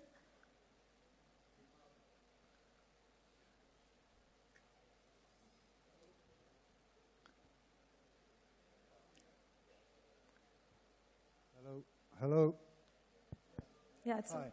Rihad Desai, Johannesburg, Kensington, Palestine Yeah. Solidarity Group.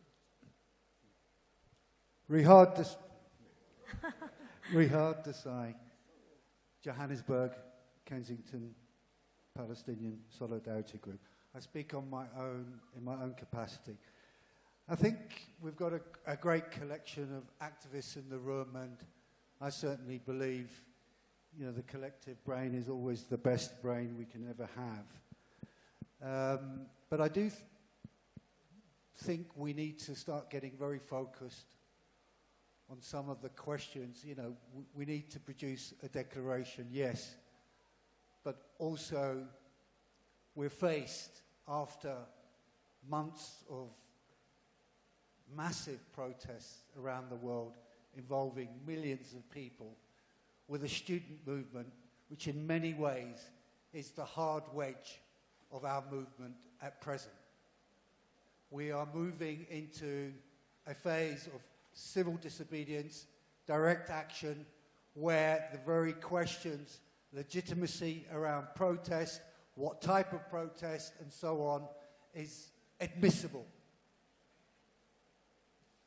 We've had that at our own universities just a few years ago.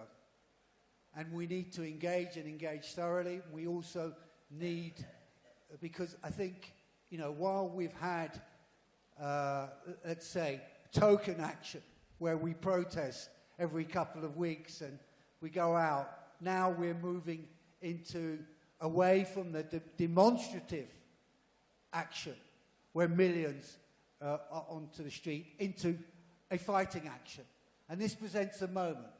It may only last a few more weeks. It may last a few more months. And that means we've got to start asking some very serious questions of our own government, of our own state, of our own MPs, and what are they prepared to do in this situation? Because what turned the tables in many ways for the anti-apartheid movement was when the Black Caucus of the Democratic Party in America, the official opposition at the time, started turning out on the streets and courting their own arrests. That's what we need to be pushing for now, because we have, the tide is turning, and possibly may be a very big moment ahead of us. And that's where I'd like to see the focus of the discussion over the next few days. How do we begin to get your hand away from me? Thank you. Thank you. One more question. Okay, and See another hand? here, excuse me, here. Yeah. Go ahead, please. Your name?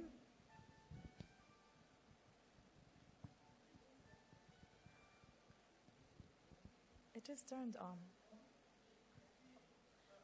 Hi everyone, my name is Naomi Barasa from Kenya, Kenya-Palestine Coalition. I have a question and a comment. Number one, in all the actions we are taking against Israel, why isn't America and Germany in that list? So that's my question. And then my comment is, as we rightfully recognize that the occupation and oppression of Palestine did not start now, started in 1948 and before 1948 with Balfour Declaration, I think we as, especially the pro-Palestine activists, need behavior change. And one of the behavior change that we need is in language, because we reinforce the narratives. Number one, I don't like the way we keep talking about Israel, we should just declare that there's no Israel. Let's talk about occupied territory, Palestinian occupied territories. Because if we are saying that this oppression started pre-1948, then we're just saying that these are people who came to someone else's land. And so let's not call that land Israel, because that land is not Israel. The second thing is we demand, so for that we demand end to the occupation and colonization. The second thing is that every time we hear a lot of people, and some of these people who speak in the UN and the negotiation tables, they keep talking about two-state solution. Why two-state solution if it's an oppression? Aren't we legitimizing the oppression?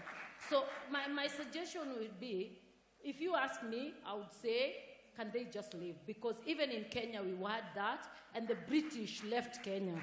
But best case scenario, can we allow the Palestinians to decide what they want and not tell them two states, I don't know what else. But also, finally, the shrinking space that we are all experiencing in our various countries. In Kenya today, we cannot hold Israel accountable because our government will come raining terror on us. And we are arrested every day, we are clobbered every day. What are we doing about the shrinking space of the people who are protesting, who are standing in solidarity with Palestine? Because unless we do that, we are going to be silenced, and international solidarity will be switched off. Thank you. Thank you.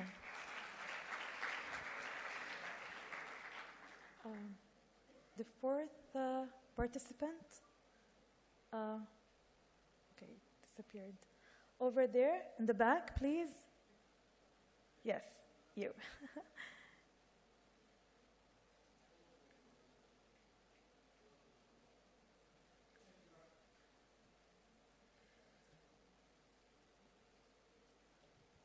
Thank you very much. I'm Glyn Secker from the UK, Jews for Justice for Palestinians. I'm representing the Jewish groups in London, in the UK, NAMOD, Jewish Voice for Labour, Jewish Network for Palestine, Jews Against Genocide. There are 8 groups of us at the head of the national demonstrations.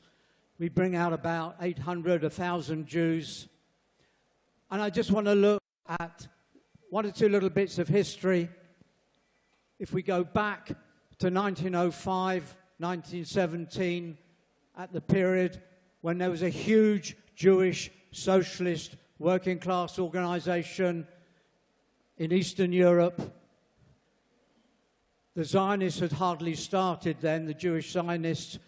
But that Jewish organization, the Bund, warned those Zionists that if you took the biblical story and you took Palestine as a Jewish state, you would end up recreating the racism that they were intending to fight. And by God, were they right.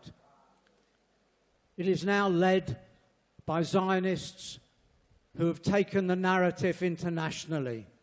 If you look at the early Zionists, around 1940, around the turn of the century, their statements are deeply offensive, they are deeply racist. You look at current Israeli politicians, they have the same words, the same insults, the same disgusting ideas. They have taken control, particularly under the Netanyahu government, and they are perpetrating a genocide of mammoth proportions that we haven't witnessed before, probably since the Holocaust. But I want to put the October the 7th Rising in some perspective. If there hadn't been the nakba, if there hadn't been 1967, if there hadn't been the bombardment of Gaza, protective edge, and so on every 4 years, the blockade, the deprivation of water, the deprivation of food, there wouldn't have been rockets into Israel. There wouldn't have been October the 7th. Who in the world would describe the slave uprising in Haiti as a terrorist event? No one would dare do that. That's the context of October the 7th. So we say as Jews, absolutely not in our name. This is fundamental to us. We will not be associated with this Israel, with this Israeli state, with Gavir and Smotrich and the rest of those dregs of humanity. We stand for integrity, we stand for human rights, we stand for a free Palestine, because what Mandela said is absolutely right. A people who oppress another can never themselves be free. Our freedom as Jews will never be complete until the Palestinians have their freedom. From the river to the sea, we will all be free. So we'll have a final question, because we have 10 minutes left for this session. A final question from over there.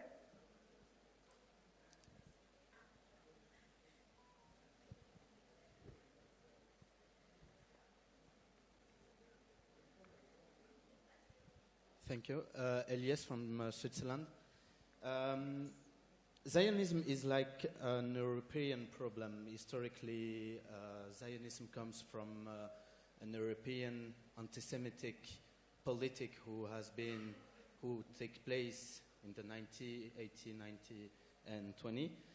And I want to know, for you, can we push forward that the European can part of the solution of the problem they caused, or the solution comes from the Global South and the Palestinians themselves? How can we manage the cooperation between European representative and European association and the Global South and the Palestinian? Thanks. Thank you. Okay, we have 10 minutes for answers.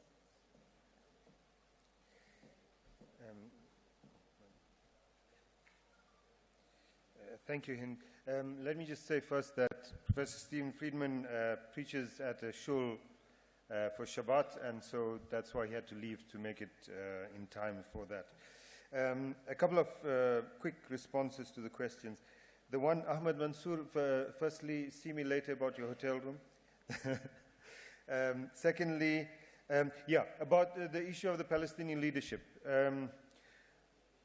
Look, I think that in a context, as you painted, in a context of genocide that is that's taking place against a people, when certain people who call themselves leaders of those people have nothing to say about a genocide against their own people, then what is the value of the word leadership?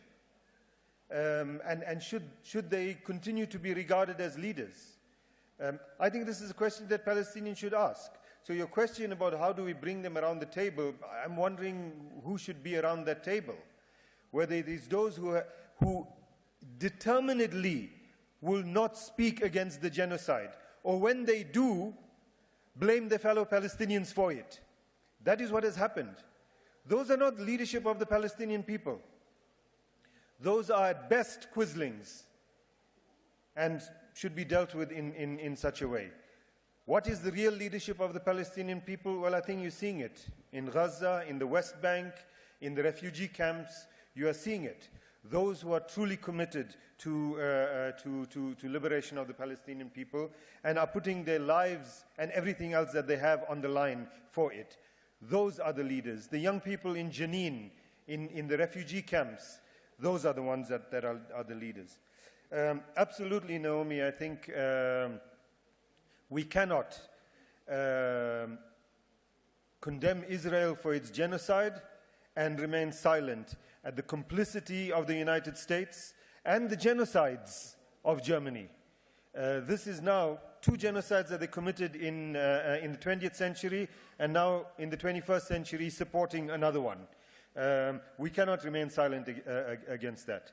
As we said earlier on, justice is indivisible, and so we stand with the Namibian people as well in the demand for reparations from Germany, in the demand that Germany accepts responsibility for the two genocides, the genocides against the Herero and the genocide against the Nama people in Namibia. And then the last question about whether Europeans can be in solidarity. Well, there are a number of Europeans in this room who are, and just before the person who asked that question was a I don't know, British. You guys still regard yourselves as Europeans? So there are Europeans in this room. There are Europeans who are part of the global Palestine solidarity movement. We embrace them. We believe that their states are complicit and their states must be dealt with, and we call on these European comrades to hold their governments to account. They are on the right side, but the governments are not. And so, yes, we believe that if you are a comrade and you atone for what your people have done in the past against other oppressed people, then you can be on our side. Ronnie Castrels is white there, white South African. Well, according to my colleague Matlatsi, you're black, but you look white. So I think that we need to be open to those who sincerely are part of our solidarity. But they also, people in the North have an additional responsibility that they have to hold their societies and the governments to account as well. Thank you. Thank you. If you have further questions, I'm afraid we have to leave them for tomorrow. I'm really sorry. We're out of time. We thank our panelists for their deep insights they have provided us, and the people of South Africa and the world for standing up for the truth, justice, and dignity. Thank you all. Sorry, just one announcement before you leave, that as soon as we end now, South African Jews for Free Palestine will have the Shabbos ceremony in this room, and everyone is invited, not only Jewish people, so you're welcome to join. Thank you. And thank you very much, Hind, and thank you everyone for participating. Can I have your attention, please? Because you might be standing up and yet I have a key to your car. There is a key missing. At first I got a parking ticket. Now I have a key cards. Probably it's something coming down from heaven for me. So I have a key to your car. And then last one, you are welcome to join a reception banquet outside. It's a cocktail banquet. Everyone is welcome to join us. Please feel free to join us in the next 10 minutes. It's for everyone to join in and mingle and share further the conversations. It's already set up. Okay, yes. The banquet will be served outside. We'll start at 6 o'clock. Thank you very much.